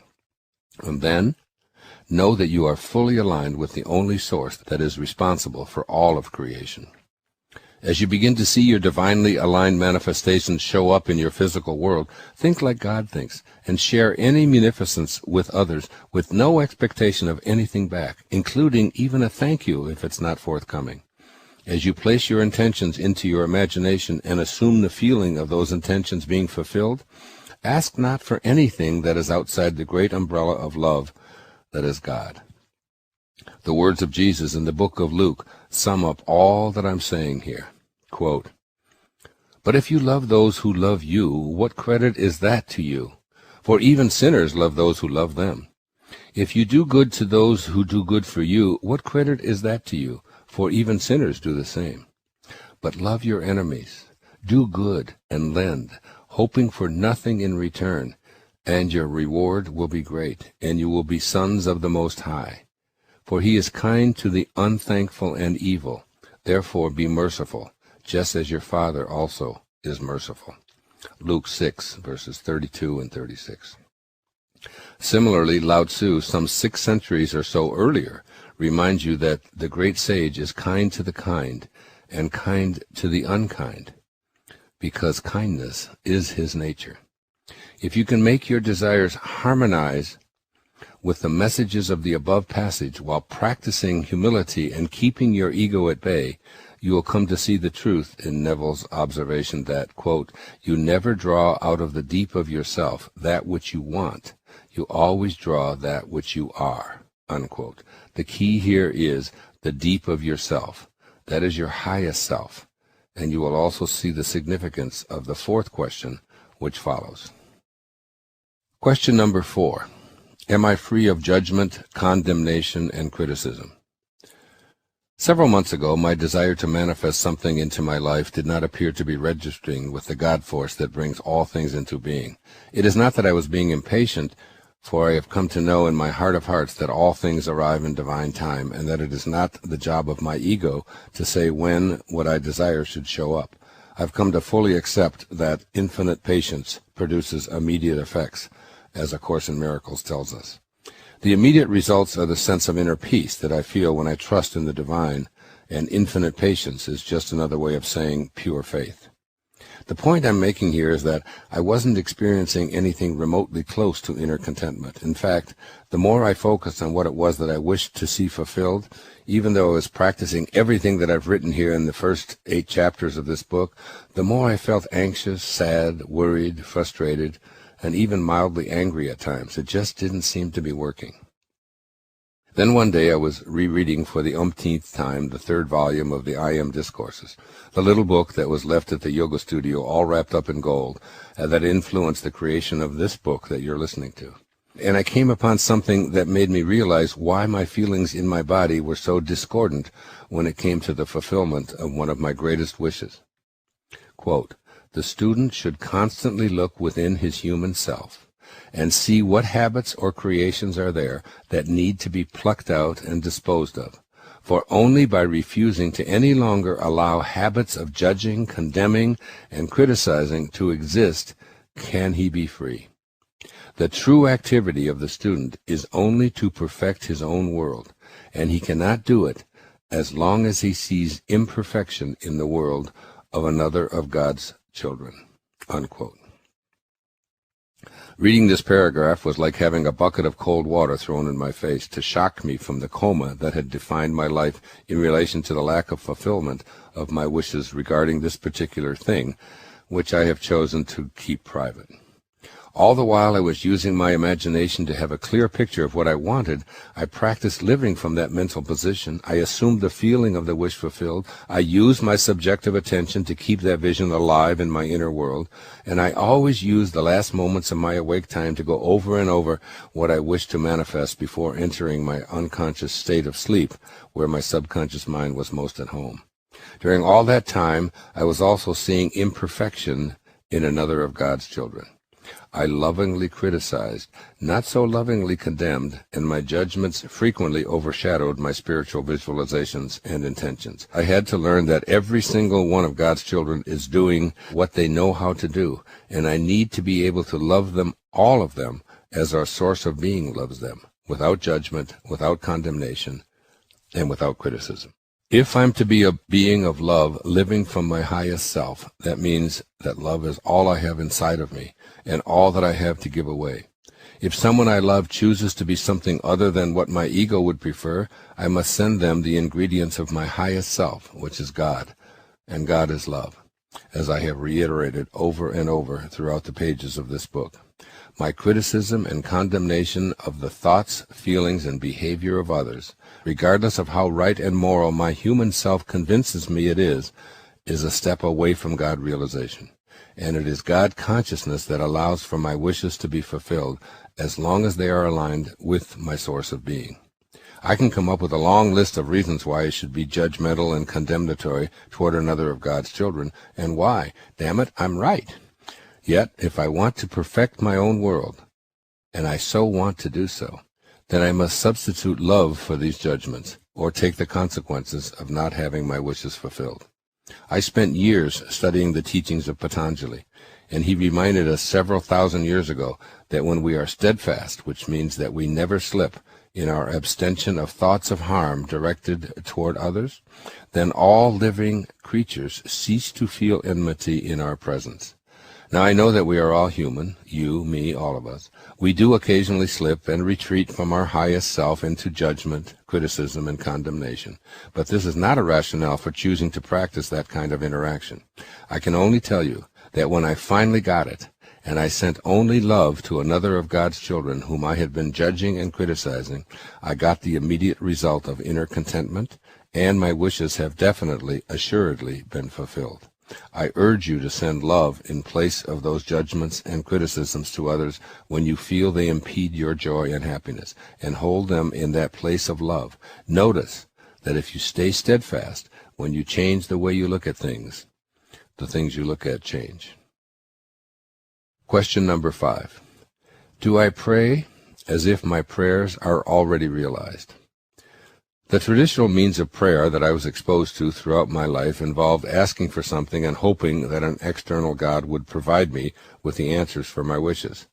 A close friend and colleague of mine, Greg Braden, who is also a student and admirer of Neville, writes in his penetrating book, The Isaiah Effect, Rather than asking that the outcome of our prayer come to pass, we acknowledge our role as an active part of creation and give thanks for what we are certain that we have created. Whether we see immediate results or not, our thanks acknowledge that somewhere in creation our prayer has already been fulfilled." Unquote. This may appear to contradict the ask and you shall receive version of prayer that you are likely exposed to. It may feel new, but it is so important that you acknowledge your own divine role in the fulfillment of your spiritually aligned desires for yourself and others. A vision is within your imagination as you enter into your sacred practice of prayer, one that is so strong you can already feel its fulfillment in your own body. To once again quote Neville, quote, "The moment you accept the wish as an accomplished fact, the subconscious finds means for its realization. To pray successfully, then, you must yield to the wish, that is, feel the wish fulfilled." Unquote. Being a piece of God, and therefore altogether God, as a part of the entire process of creation, you become an active participant in your own private prayerful moments. Consider shutting out your senses completely, along with all of the evidence they continually place before you, because you are, in your prayers, going to attempt to feel what they, that is, your senses, will most assuredly deny. Perhaps describing what I do will help you. When I pray, I always yield to the wish that I have for myself, my loved ones, and the entire planet, and all of its inhabitants, rather than attempting to force my wish or to have God take over and do my bidding for me. In my mind, I see my wishes as accomplished, and I experience what that feels like, savoring the feeling in my body. I stay in a profound state of gratitude. My prayer is without effort. Rather, it is felt as an already accomplished fact. I then act as if what it is I am praying for is my truth, even if my senses and all those about me give evidence to the contrary. I'm not asking for special favors because I do not believe in an ego-constructed deity who plays favorites, or who has the ability to heal everyone, yet withholds these favors because he or she is looking for something from me. I'm a part of the entire business of creation. I am divine consciousness, and I never forget it. I know I have the capacity to make conscious contact with my source of creation. There's no fear of insulting a mythical God. In the I Am Discourses, Saint Germain says, quote, "I say to the students in all sincerity, there is no possible way of attaining a quality or a desired attribute without claiming it." Unquote. With this in mind, I claim peace, health, happiness, joy, prosperity for everyone I know in my life. I claim peace and contentment for myself, for humanity, and the entire world. In my prayers, I give thanks for my mysterious role in all of this, and I reprogram my subconscious mind so I feel this in my body. I leave my sacred prayer time and go about the activities of my life, whatever they may be, with this feeling within me. I am not discouraged by what my senses might be reporting. I have left all ideas of time and timing behind, and I trust in the I Am presence that is my true identity. Often at night I engage in prayerful visualization. I visualize faces of people I know who have crossed over and left the outer world, people I've seen in the media but have never met, and people I knew as a child. I surround them with love. I see the love, and I feel it for them and myself. I am calling in the I Am presence.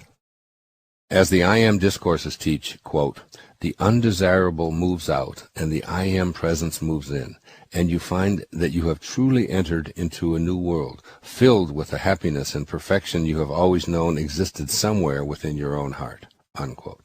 This is prayer to me, and when I emerge from these moments of prayer, it's as if I've attended a movie and seen the successful end of the film, even though I may not have been shown precisely how that ending was achieved. This is not only the great power of prayer, it is also the power of a wishes-fulfilled life. No ego, no force, no special privileges, simply an awareness of the power that exists within us when we assume that what we pray for, always aligned with our highest selves, is a completed fact. We are, each and every one of us, a participant in this dance of creation. Question number 6. Is my mind open to infinite possibilities? You live in an infinite universe that includes all of existence. Because this field is unlimited in dimension, nothing can happen outside of it. Everything that occurs within this field is completely influenced by it, and consequently nothing accidental is possible. This field of consciousness and your role in it is, as I've stated at the beginning of this book, omniscient, almighty, omnipresent, and a fragment of God.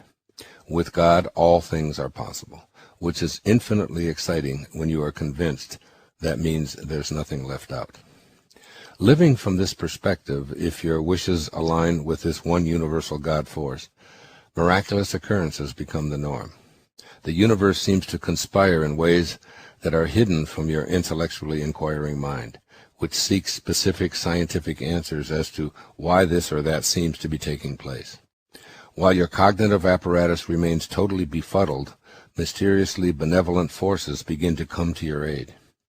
Synchronistic, unexplainable happenings become more easily accepted, and things that you were taught are impossible and outside the realm of reality just show up. I've had to address this question of being open to infinite possibilities during some meaningful and unanticipated events in my recent life. Since I've been practicing what I've written about throughout this book and living from this God perspective, I've experienced many things and events that I probably would have rejected without this awareness. Then again, I very likely wouldn't have been able to permit these new awarenesses to penetrate my ego-dominated shell. I am choosing 3 examples of my personal experience that have recently occurred as I've progressed on this path, as a man, as a teacher, and as a spiritual being. My first personal experience. As I reported earlier in this recording, there have been a significant number of unexplainable orbs showing up in photographs taken of me, particularly when I'm speaking before audiences on the subject matter that comprises the totality of the information in this book. Similarly, these orbs have also been appearing in photographs when I'm surrounded by people at these events, either signing books or simply enjoying the loving, friendly, and compassionate conversation that occurs at these gatherings. I have no idea what these orbs are, why they appear now, and apparently haven't at earlier times, or if they have any hidden meanings. There are photo inserts in the actual books showing these orbs. I've read Klaus and Gundi Heinemann's book, Orbs, Their Mission and Messages of Hope, and I encourage you to do the same. They've included their commentary on many photographs taken of these orbs at various functions throughout the world. Klaus holds a Ph.D. in experimental physics and is taught at Stanford University, and his wife is a respected educator in California. Obviously, these are thoughtful, informed people whose inquiry into this phenomenon comes from a well-grounded perspective. The orbs began appearing in my life recently during speeches and subsequent conversational groups. They seem to me to coincide with my decision to help myself and others live from a higher place of God realization through exploring, living, and writing about aspects of God consciousness. If you look at the pictures of the orbs in the book's photo insert carefully, you see that a larger one appears above my head, and often the room is filled with smaller orbs, almost as a confirmation that the messages of love that infiltrate the occasion are being witnessed by these mysterious circles of light. I do not pretend to know what they are or why they are now making themselves known to me in the manner that they are appearing in my life. They could be emanations from spirit beings that could be surrounding me with new energy to heighten my awareness and help me to clarify my messages. I have no idea. All I know for certain is that all things are possible, and I'm open to what they may or may not be about. My friend Linda Millick first acquainted me with these photographic light emanations from a Hay House Caribbean cruise not long ago. She told me that 18 years ago her son had died while saving a friend in an automobile accident. Her son communicates with her in a channeling fashion, and circular orbs and other orb shapes appear in her photos when she feels he's close to her. As she was telling me this, she said she could feel his presence there on the ship docked at St. Martin. She took my picture, and there on my left and right hips was a megaphone-shaped orb identical to the ones she had seen in photos at her own home. It was on this cruise that the first orb appeared, which I spoke about earlier in this recording. While I reiterate that I do not pretend to have an intelligent explanation for the continuing appearance of these orbs in my life, I love what St. Ignatius of Loyola once told his followers, quote, "For those who believe, no words are necessary. For those who do not believe, no words are possible," unquote. I leave you to make up your own mind, and I remain open to learning more about these mysterious occurrences. My second personal experience. My second example that defies any rational explanation involves my recent experience with a man who lives in the small village of Albijana in Brazil. He goes by the name John of God. My friend Reina Piscova, a medical doctor and eye surgeon who lives in California, has visited John of God in Brazil on several occasions. She asked me to go with her to receive his healing after learning of my diagnosis of leukemia. I agreed to go to Albijana with her, but as the time approached, I made the decision to stay here in America, largely because I felt so compelled to write the book that I'm recording. I needed uninterrupted time to do the work of sitting down and disciplining myself each and every day for several months in order to complete the manuscript for the book you are now listening to. Reina spent 2 weeks at the Casa where John of God performs his surgeries. Although her original reason for going to Albijana was for my healing, she received a surgical procedure herself. While there, she sent a message asking that I have 4 photographs taken of me. I was instructed to dress in white outer garments and have the pictures taken from both sides and from the front and back. On Friday, she presented them to John of God and asked if he would allow surgery on me from these photos and from the long distance between Brazil and Hawaii, where I was writing. John of God looked at the photos and said that he could not do the surgery because I needed to be taking special herbs, and without them it would be futile. Reina, God bless this divine angel of a woman, doctor, and friend, obtained the special herbs and then took them in a cab to a FedEx station. When they arrived 3 days later, I was told to take 8 capsules over a 48-hour period, and then have the photos retaken in white and emailed to her immediately. My daughter Serena took the 4 photos and emailed them back to Reina. The next day, Reina called and excitedly told me that John of God had agreed to participate in the surgery. It would be performed Thursday at 7 a.m., 2 p.m. in Brazil, and she gave me very specific instructions on what I was to do in preparation for the surgery. At 7 a.m. that Thursday, I was in bed while this long-distance activity took place using the new photos. I was open-minded, yet I must confess that a smidgen of perplexity and skepticism wafted over me at this unusual transmission of long-distance surgery requiring 4 photos of me dressed in white and that I swallow herb capsules FedExed from Brazil. My cell phone began buzzing with messages from Reina. I was to go back to bed and sleep for the next 24 hours. Eat no pepper, pork, or spicy foods, no exercise, no phones, no writing, no sex, and no massages for 7 days when the sutures were to be removed. My first reaction was that I couldn't go back to sleep for 24 straight hours, as I had just woken from 8 solid hours of sleep. Reina told me that if I couldn't sleep, I was to pretend that I was sleeping, and the entities who do the healing would anesthetize me. Within 5 minutes, I felt overwhelming fatigue. I lay down in bed and stayed there for the next 24 hours, only getting up twice to eat something light and to pee. The next day, the idea of doing my normal routine of walking, swimming, stair climbing, and weightlifting, which I've done daily for the past 35 years, seemed totally out of sync with what I was feeling. Even walking a few steps took my breath away. When I spoke to Reina about this, she said, "You have had surgery. You absolutely must rest for the next 7 days, or you will mess up everything that John of God has done for you." So the entire week passed, and my daughter Serena simply took care of me while I did nothing but rest. My body was detoxifying in a very big way.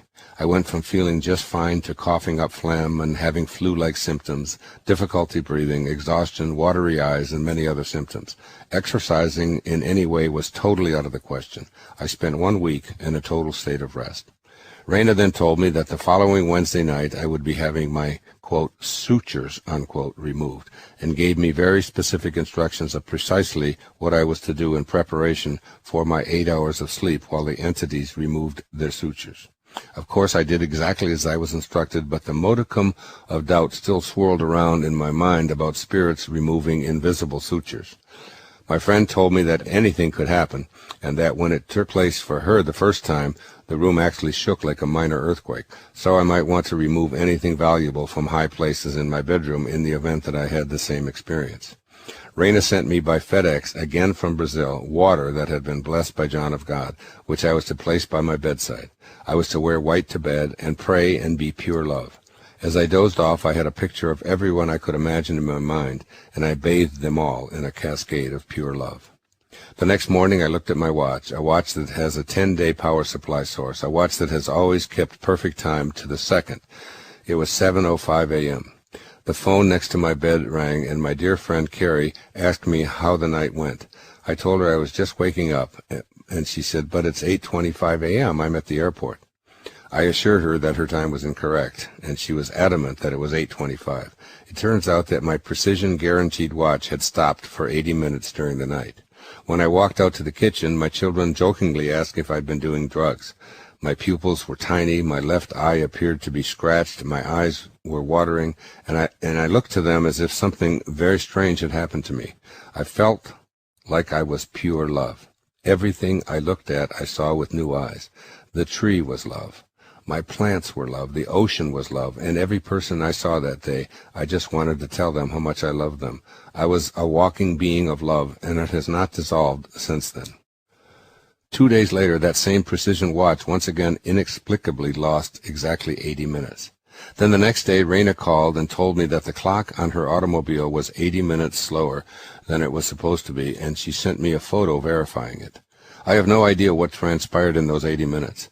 Raina hypothesized that the electromagnetic field of the healing energies from the entities doing the surgical procedures through John of God is so much more powerful than the field of the watch that I was wearing, that while they were healing and removing the sutures, it caused the watch to stop. I admit I can't give an intelligent answer, other than I was being given absolute proof in a physical way that what was taking place was not only real, but that I would be able to tell others of this phenomenon because I live such a visible life.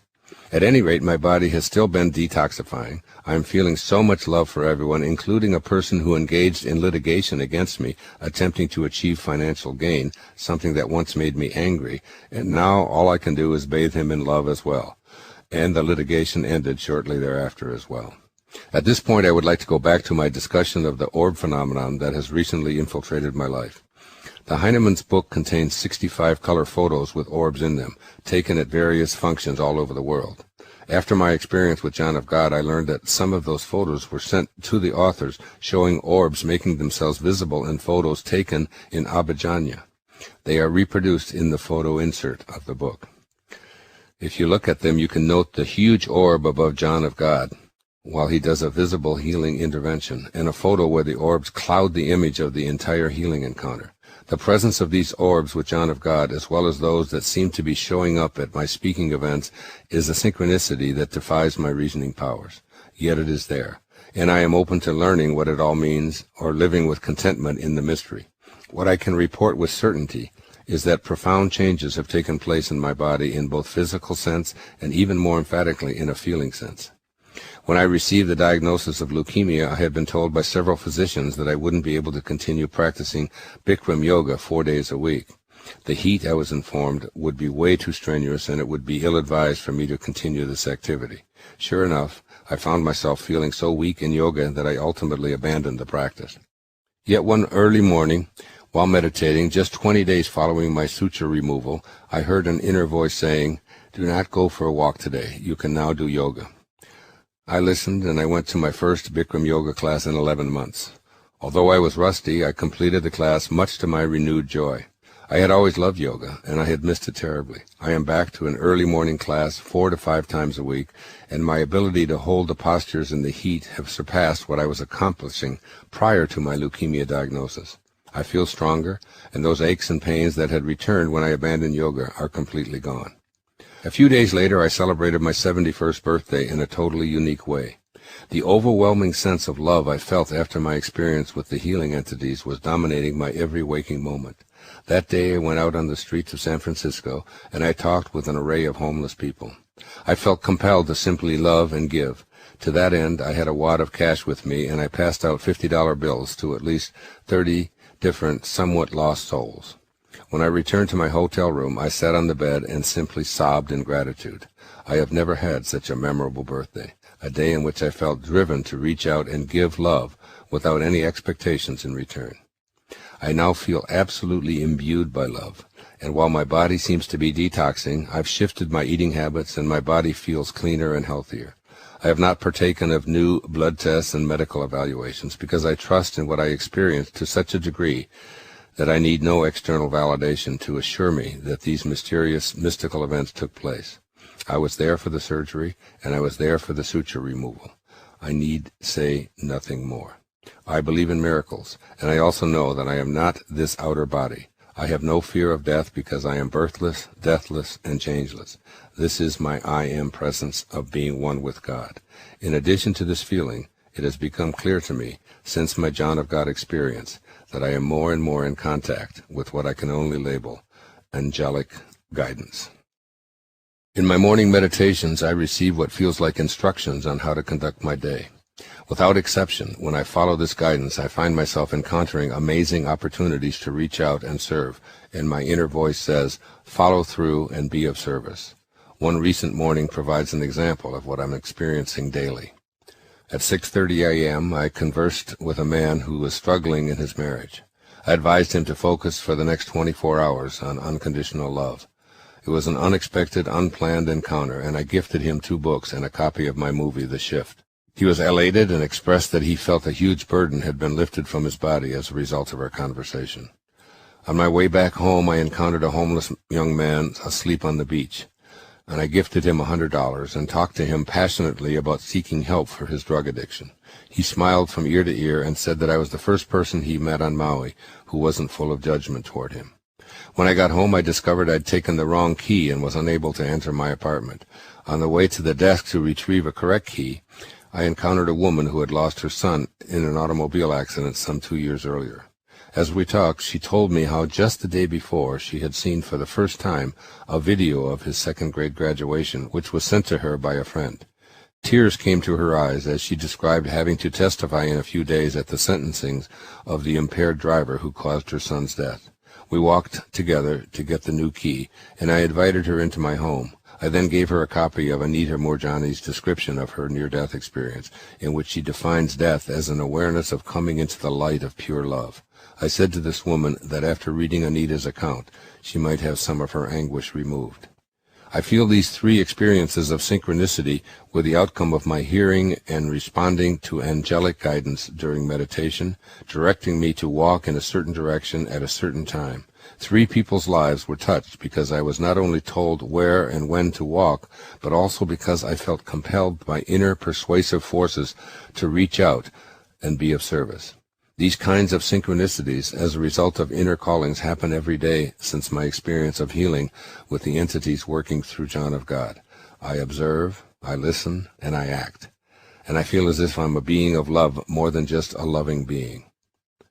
What I have noticed is that I feel as though I've learned the lessons of assuming the feeling of the wish fulfilled. I am not simply a loving person. I am love. I was transformed in the encounters with John of God, and I rejoice in giving love to everyone and everything I encounter. This word feeling is so crucial for you to embrace. In the I Am discourses, this point is vividly made. Quote, I say to you, beloved Minutemen and friends of America, when you understand there is not one thing in the whole universe that can touch you, limit you, or harm you, but that which acts through your own feeling world, then will you come into the fullness of life. You cannot do it until you do realize that. Unquote.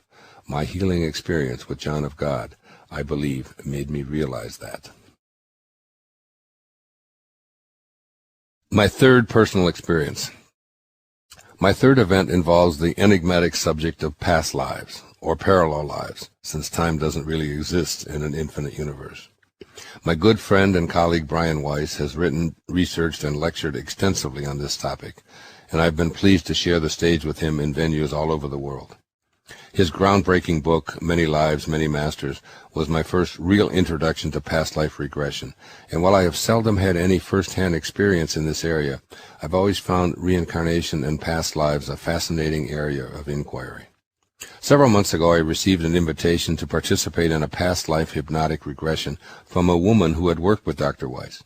Her letter indicated that she intuitively felt I would benefit from a session conducted by her, and she would be willing to come to Maui and do the hypnotic life regression, if I were willing. Her name is Dobro Mira Kelly. And like Reina and my initiatic teacher, whom I refer to throughout this book, Omram Mikhail Ivanov, she was born in Bulgaria. She goes by the name of Mira and is a practicing attorney in New York City. Her letter was so detailed, well-written, honest, and compassionate that I elected to contact her and see what she was proposing. Mira told me that she felt compelled to offer this to me. She'd heard me lecture in New York City, read several of my books, and was aware of the health issues concerning my diagnosis of chronic lymphocytic leukemia. She wanted nothing, only to offer me this opportunity, and it was a heartfelt thing with her and a calling that she wouldn't ignore. A few weeks later, I received a package in the mail containing Anita Moorjani's description of her near-death experience. Mira's decision to send me this interview with Anita was synchronistic in so many ways. It moved me to the point that I had copies made and gave them to many people, including my 95-year-old mother, who lived in an assisted living center.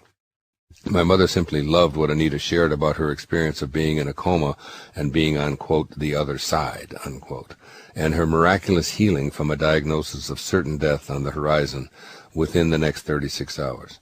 It is the same NDE depiction that I gave to the mother whose 8-year-old son had been killed by an impaired driver. Since that time, I have come to know Anita, who is now cancer-free. Her story, Dying to Be Me, has been published by Hay House, and she's appeared on my radio show and appears on my latest PBS show, telling her story for the entire world to hear. And as I mentioned previously, I'm privileged to have written the foreword for her book.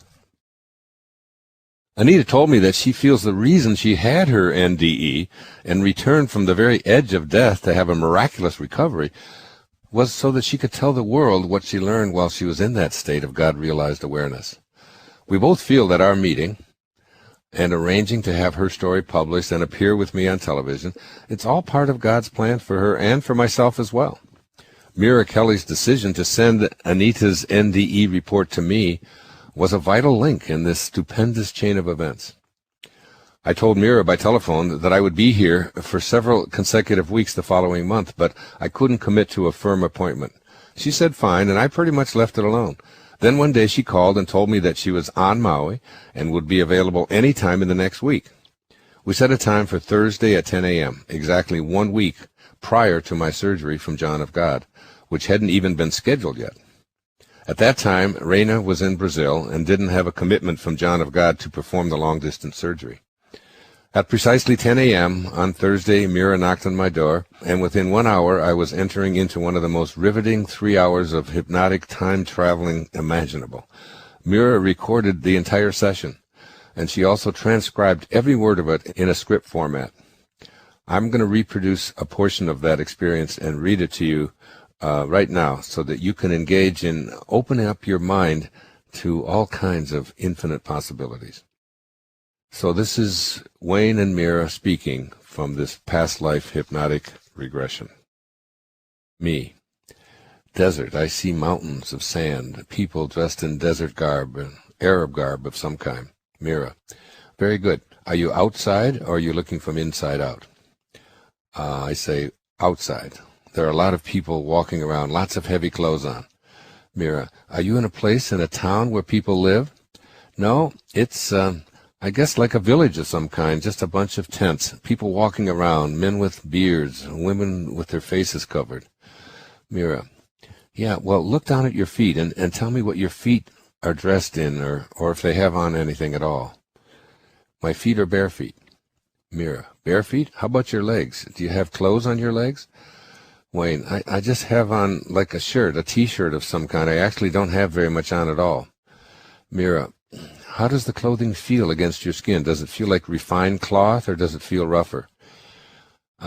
Wayne, I'm not sure that I have anything on, to tell you the truth. Mira, well, what does your energy feel like? Wayne, I feel like I have a diaper on, but I'm not a baby. Mira, does your energy feel like male energy? Yes. Do you feel young or old? I feel 11, maybe 12. Mira, stretch your hand in front of you and see if you have any jewelry or anything on your hands. No, I see a green ruby. I guess maybe I do have. It's a green ruby. That's weird. It's green. Mira, is there anything around your neck? I mean, decorations? No. Mira, right. How about your face and your head? How do they feel? It just feels young, like a little boy's face. Mira, do you have anything on your head? I just have a rag thing on or something like a cloth of some kind. It's just, Mira, well, let's walk around these tents and see what else is going on around you. I just see a lot of people shuffling around. It feels like Afghanistan. It seems someplace like that, tribal kinds of people with beards, but I'm just very young, and I don't look like they do. Mira, do they look different than you? They look old, with beards. Women's faces are all covered. Mira, let's go up to your tent and see where you sleep at night. I don't think I belong here. I think I'm just kind of wandering. I don't feel like I have a home here.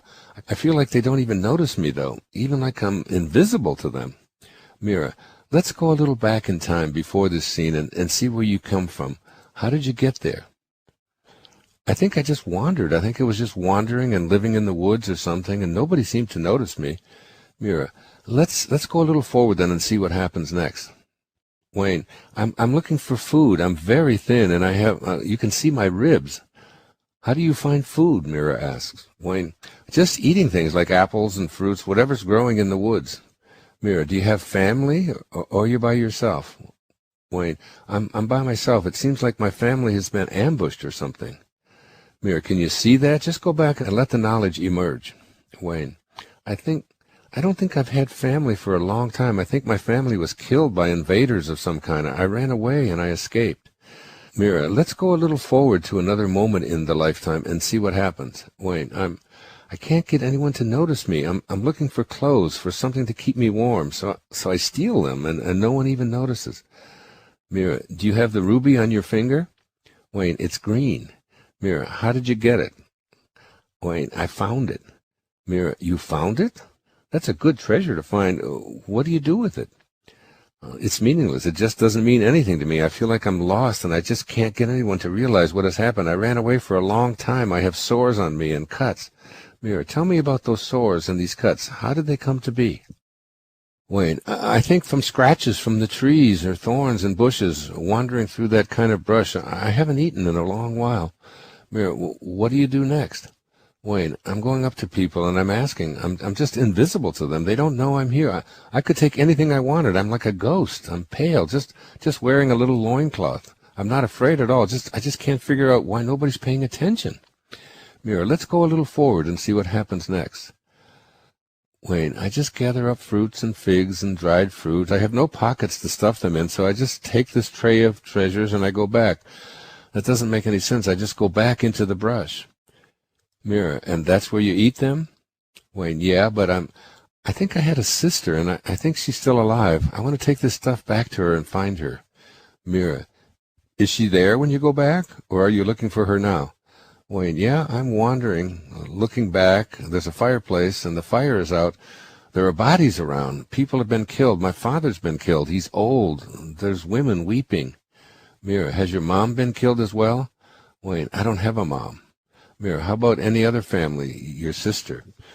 Wayne, she's hiding by an older woman. I guess it's her grandmother. I think her mother has been gone. She's been taken away. She's little. She's younger than me. She's got blonde hair.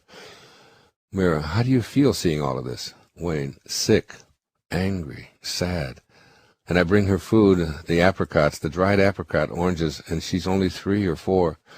Mira, what do you call her? Samantha, Sam, Sammy. Mira, and how does she call you when she wants to speak with you? Wayne, she just smiles. She doesn't talk. Mira, let's go a little forward and see what happens to her and to you. Wayne, she's too afraid to move, and I feel we have to get out of there. I try to persuade her that we have to leave, but she doesn't want to leave. The old people are still unharmed, grieving. I can see dead bodies around me in this enclave that is here. Mira, has it been more than your father who has been killed?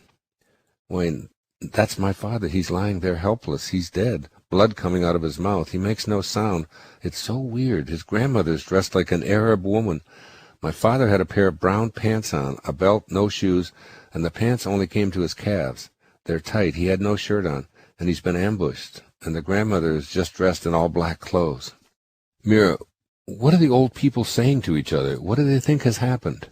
Wayne, the women are just crying. They have obviously been attacked, and I'm just bewildered by how I'm going to take care of this mess. Mira, well, what do you do next? Wayne, I try to find something to dig with to bury my father because there are flies flying around his body now. Mira, do you find anything? Just some pieces of wood, and I try to find a place to put them in. Mira, is anybody helping you? Wayne, no, there's nobody to help me. I'm alone here except for my little sister with these pigtails. Mira, and now let's go forward in time to another important day and see what happens in this lifetime. Wayne, I actually just leave. I just leave and take care of that. Mira, do you leave your sister behind? Yeah, I think I do. I can't believe it, but I do. And where do you go? Wayne, I go to the sea. I go to a place where there's a lot of boats. It's before modern boats. It's like tall, masted boats. Mira, what do you do? Wayne, I'm older now. I get passage to some place, but I don't know where. And I agree to work. I don't know where I'm going. I don't know where the ship is going. I don't know these people. I don't even speak their language. Mira, what kind of work do you do on the ship? Wayne, I'm working in the galley. I think it's going to Greece. Mira, see the ship arriving and you get off and see where you are. Wayne, I'm much older. I'm 22. I'm strong. No shirt, like a knapsack with all my possessions, which is almost nothing, and boots. Same kind of pants my father had on. Mira, where do you go next? What do you do next? Wayne, I'm just looking for a place to stay, and these people befriend me who live in a hut, Greek. Mira, what does that hut look like? Wayne, it looks like an igloo without ice, just sort of round, trying to figure out what this is. Mira, well, who lives in the hut? Wayne, a husband and a wife, and that's it. A man and a wife, older people, and they love me very much. They work the land, agricultural, olives, olive trees, grapes, very poor, a lot of dust. I stay there. I don't like working the land. I go into the village, and I don't want to work the land. I don't want to do that. I meet a woman who works at serving wine. I think it's wine, and I don't drink it. These casks, these containers of liquid, she pours it into the cups. I'm attracted to her. She has the face of, it's clearly her, and we fall in love, this little Greek. She's got long black hair, very narrow face, and a little mouth, and big eyes. And she's young, 16, 17, 18. She just flirts and wants to know why I'm dressed the way I am and why I look the way I do and how I look so different from her, because I'm fair and she's not. She holds my hand, and I fall in love with her almost instantly, and I take a job on a ship, and I leave, and we're married. And the ship is going all the way to the New World. It's explorers. There's talk of islands and people who live on them all across the sea. And that excites me, and I go and I leave her. She's pregnant, but I leave anyway. That just sounds so enticing to find something that no one's ever seen before. It's like a great adventure. And I'm gone for a long time, like years. We discover natives and new things, new people. A lot of people dying at sea. Bodies are being thrown out at sea. A lot of scurvy, a lot of sickness, a lot of vomiting, a lot of people dying. And we find a place, Hispaniola? I don't know what that means. Dark people. Mira, do you find that in the middle of the ocean? Wayne, yeah. After months, 6, 7, 8 months of sea, just eating few berries and things that are left, we finally hit land. I have a beard, but I'm strong. A lot of people dying, but I'm not dying. I keep surviving. Mira, what does this place look like? Wayne, it looks like an island. Native people, lots of trees, coconut trees, very lush, lots of fresh fruit. Natives that are friendly, but we're not. This captain and these people running this thing are just really vicious and cruel to these people. It's hard for me to imagine that they would do such a thing. I try to persuade them not to, but they kill people with machetes and knives and things. They're just vicious to these people for no reason, just because they're different. Can't comprehend that. And they load up the ship, but I don't participate in any of the killing and the violence. These people look African, so they are native. I can't figure out why we're so cruel to them. Mira, what do you do next? Do you continue exploring, or do you go back? Wayne, no, we load up. Someone makes notes on where this is, and I can't figure this out because I don't know anything about how to figure out all that stuff. I can't figure out how they'd find a place in the middle of the ocean, but a lot of fishing with lines. Then we go back. And it takes 6, 7 months to get back again. I want to see my wife, but when I get back, I can't find her. Mira, what happened to her? Wayne, she died. Mira, what did she die of? Wayne, some kind of sickness in her chest. She couldn't breathe. Did she die before she had the child? Wayne, there's supposedly a little boy, but no one knows what happened to him. 2 years old, but no one knows anything. They're all telling me that she waited and waited and waited for me, but I was just gone for so long. I'm much older now, got gray. I was gone for a long time. 10 years, maybe? Mira, how do you feel knowing that you cannot find her and that she died? Wayne, very sad, very guilty. Mira, let's move forward and see what happens next. Wayne, I just get very sad and depressed, trying to figure out why there's so much violence around me, so much killing. Why can't people just it's just a mystery that everybody wants to hurt everybody. I think I write about it. I have to tell. It seems like such a futile thing. Everybody's just so violent. Everybody hates everybody. There's hardly any love anywhere. Everybody is just surviving, trying to take something from somebody else, trying to talk to people about just caring about each other. And I want to write about it. Mira, how do you do that? How do you talk to people? Do you talk to them one-on-one, or do you stand somewhere? Wait, no, I just write down what seems to make sense and figure that some way, somehow, people are going to get the message. It just seems that anytime anybody settles down and everything gets sorted out, somebody just comes in and starts killing people, chopping heads off. I'm always perplexed by that. I just can't figure out what in the world, why would people do this to each other? I'm just mystified, always mystified at the cruelty that people seem to show to everybody, even the people who are in their family. Living close in the same villages, they're still fighting with each other. It just seems like I'm outside of all of that. I don't have any fights. I don't have any case against anybody. I just want to be left alone. Let people be left alone. Let them live the way they will, not trying to impose something on them. No one seems to get that. It just seems like that's a foreign idea to everybody. I'm really thought of as a crazy old man because I talk about I'm writing, and there's a light, a big light, a white light. It's like I'm in a cave, and that's the only place I can get any peace. There's a light that comes into the cave, right through the roof, through the ceiling. I just sit there, and what do I write on? I write on tablets of some kind. They look like stone, and these truths are just coming right through the ceiling into this light, and it just seems so obvious to me. I can't figure out why they're coming to me. It's like I have this special pipeline to whatever this light is. This light is really bright. It's really bright right now. I feel like I'm Socrates. It doesn't seem like the right time. I'm this wise old man. I've got a white beard down to here, and I've got like a whole white robe. It's like something the Pope would wear almost. These things that are coming are so... Mira, how does it feel when they come? Does it feel like ideas?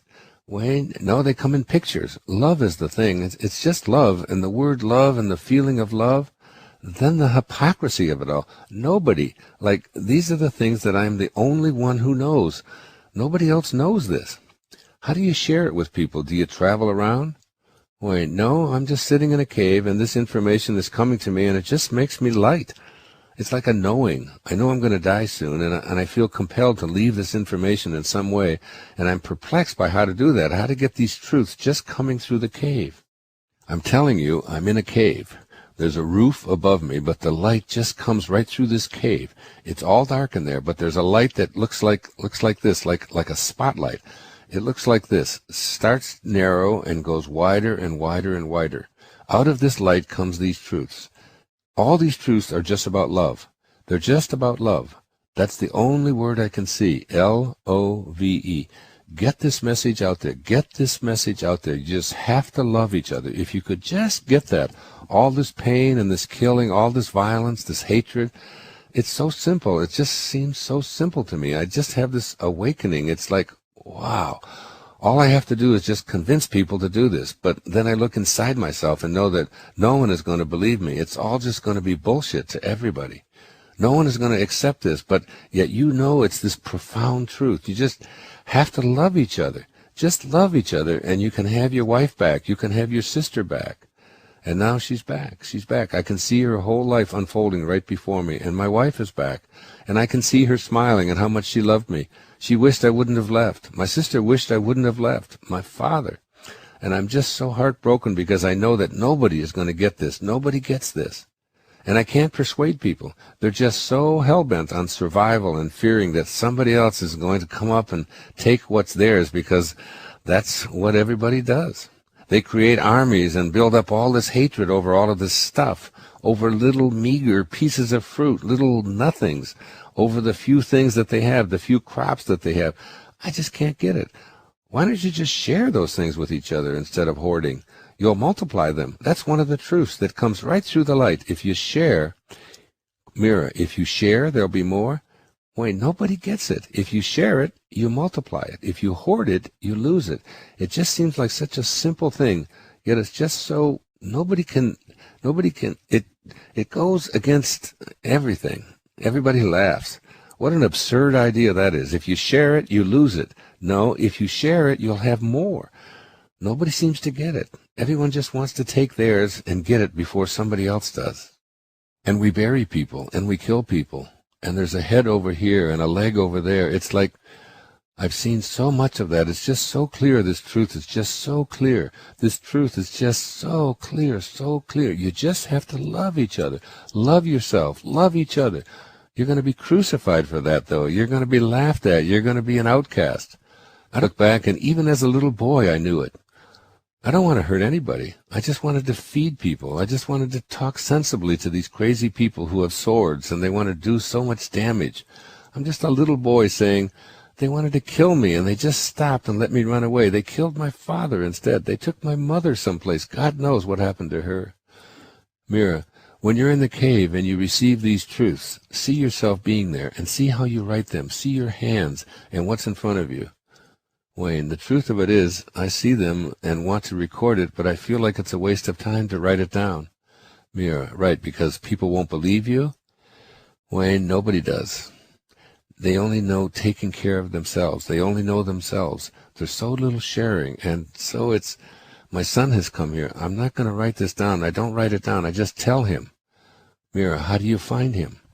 Wayne, he's 30 years old, more, 40 years old, maybe 50 years old. I'm very old. So you tell him these truths? Wayne, I tell him to remember these things, that these are great truths. That when you share, you multiply. When you hoard, you lose. When you do less to other people, you often get more. That being humble and gentle and soft, you get so much more. I'm telling you, you get so close to God. That light is God coming through there. That light is God. It's just so bright. I can see it. Here it comes again. It starts up here and it goes like this. You just swim in it. You just bathe in this light. It's all so easy. Just tell them that this is easy. It's not hard. It's natural. It's normal. It's what you came from. It's what you are. Find out what you are and be that. Don't find out what you aren't and try to be that. It's just another truth. One of these simple, simple truths. Be who you are instead of who you're not. And you can't be anything other than what you are anyway. It's an illusion. If you try to be something that you're not, you can't be anything you're not. You're not hate. You're not killing. That's not who you are. Be who you are. All of that other stuff is not who you are. Just be who you are. My son looks perplexed. He thinks I'm a crazy old man. I am a crazy old man. Everyone around me, the only one who understood this was, oh my goodness, that beautiful woman. I only knew her for such a short time. And then I left her. She knew this. She waited. She didn't die of something in her chest. She was killed. My son just told me that. She was killed too while I was gone. Everything you love, you lose when you lose the love. Everything you love, you lose when you lose the love. So simple. She was murdered, raped. My son wants to know how I feel about the rapists. How do you feel, Dad, about the people who killed the woman you love? And the light is there. And you can go into it or you can go around it. When you go into it, there's only love. And if I try to go around it, it's dark and it makes me want to kill those motherfuckers. When I go into the light, I love the rapists. When you lose the love, that's it. When you lose the love, you lose who you are because who you are is love. And all the rest of the time you wander around in the darkness just trying to avoid the light, which just calls you, pulls you toward it. It wants to be in it so much. It's too bright. It blinds you with its brightness. You can really love the people who kill the woman you love, I guess. I guess I can because that's who I am. When you love, there's just no room for anything else. If you love, there's just no such thing as non-love. It's all you have to give away. It's when you leave the spotlight, when you leave the light that's coming into this cave. See it come in like this, and then there's all these dark places around it. And you want me to go into the dark places? But I can't, because I am the same as that light. That's who I am. And it saddens me, but it seems to me that that's what I'm here for. He tells me that she loved me so much. She waited and waited and waited, and I let her down because I had to seek out my adventure. I had to find the new places, and all the while I didn't leave to go anywhere. He says he can't do it, and I say to him, you're just not ready, but it is who you are, too. And I got up and walked into that light. I can see it now, and I left him too, bewildered. And I went into that light, and I left myself float into it. I looked down at him. My son, just move over a few inches into the light. It's just a few inches away. Just slide over, and you'll be in the light. Here is the light, and you are here. Just move over here. You just have to move this far. You know what he said? Fuck you, you crazy old man. I'm going to get those guys. That's all. I'm sick. I feel like I'm going to throw up. Mira, just take a deep breath. Wayne, I need water. Mira, I'll get you some. Wayne, oh my God, oh my goodness. Mira, just lay down again. Very good. Just close your eyes. Let this light now absorb all the emotions, all the energy. Let it all resolve within your body. Let it all turn into love. Let it all get healed. Very good. Just be in that cave again with that beautiful light above you. Just stay in the light. Let it wash over you. Now tell me, after your son leaves, what happens next? Wayne, well, I don't exist anymore. I'm just formless. Mira, you can see everything that happened. What do you think is the purpose you had in this lifetime to learn and to share? Wayne, it wasn't about learning and sharing. It was about being. I had to learn to be it instead of trying to become it. I had to learn to be it, and it took me to the end of that life to get that, because now I am God. I'm with God. It all just seems so trivial. While I had almost no memory of precisely what I said during this session, the visual images are still crystal clear. Was it a reflection of a past life, a parallel life? I can only speculate on that, but I am intrigued by what I said and what transpired while I was in that semi-hypnotic state with Mira. As Anita Moorjani said to me in a recent letter, quote, when I am willing to step into the realm of uncertainty and ambiguity, I open myself up to infinite possibilities. I leave you to ponder this mystery. Question number 7. Am I willing to meditate to the I am that I am frequencies? James Twyman, the author of the Moses Code, asked sound healing expert Jonathan Goldman to research and create tuning forks that encode the holy name of God, and then reproduce these frequencies in a meditation program. The basis of these recordings is tuning forks that Jonathan designed. They correspond to the gematria of the holy name, I am that I am, given to Moses at the burning bush, as detailed in the book of Exodus in the Old Testament. At the end of the Moses Code, Jonathan explains how these frequencies were created to match the ancient Kabbalah traditions, wherein specific numbers are assigned to whole words and phrases. He concludes his remarks on his research in creating these meditation frequencies by writing, the I am that I am tuning forks and the associated field created by them is a provocative and exciting sound experience, and the potential is promising. Unquote. Meditation is a vital practice to access conscious contact with your highest self. I have meditated for many years and wrote a book, Getting in the Gap, on the many benefits of meditation. When I use the Moses Code frequency meditation, I feel a deep sense of peace that echoes the messages I've written about in this book. I use the inner mantra, I am, seeing myself as already having arrived at what I've placed in my mind. Then I repeat silently, I am, the name of God given to Moses, honoring the cooperation of my highest self, and acknowledging my divinely aligned desires. With these spiritually uplifting sounds wafting through the room or my earphones, I breathe in a sense of tranquility and conscious contact with God. These frequencies have been a regular part of my meditation and manifesting spiritual activities for the past year or so. In fact, I meditate every day for 40 minutes using these exact frequencies to accompany me as I make conscious contact with God in my sacred meditation practice. I encouraged several of my children to join me in a meditation session listening to these sacred sounds while using the mantra, I am that I am. After only one session, my adult children were hooked, and each day they would ask me to put on the I am wishes fulfilled sounds so that we could all meditate together. I have reproduced the sacred sounds in a separate CD titled I Am Wishes Fulfilled Meditation. The CD contains 3 tracks. The first is an explanation of how to use this meditation and the results that have accrued to me. I practice daily with either headphones or not in a room aglow with white candles. To me, the sounds are sacred, and I'm indebted to James Twyman and Jonathan Goldman for doing the extensive research to recreate these sounds that match up with the special numbers associated with the phrase, I am that I am, in the original Hebrew. These were the words that God spoke to Moses when he asked for God's name, as reported in the book of Exodus. These words in Hebrew are most often translated as, I am that I am. Listening to the sacred sounds while meditating brings me, and some of my children as well, a sense of tranquility and a feeling of being at total oneness with the divine. I simply love having these sounds with me in this holy practice of meditation as a tool in the whole process of living a wishes-fulfilled life.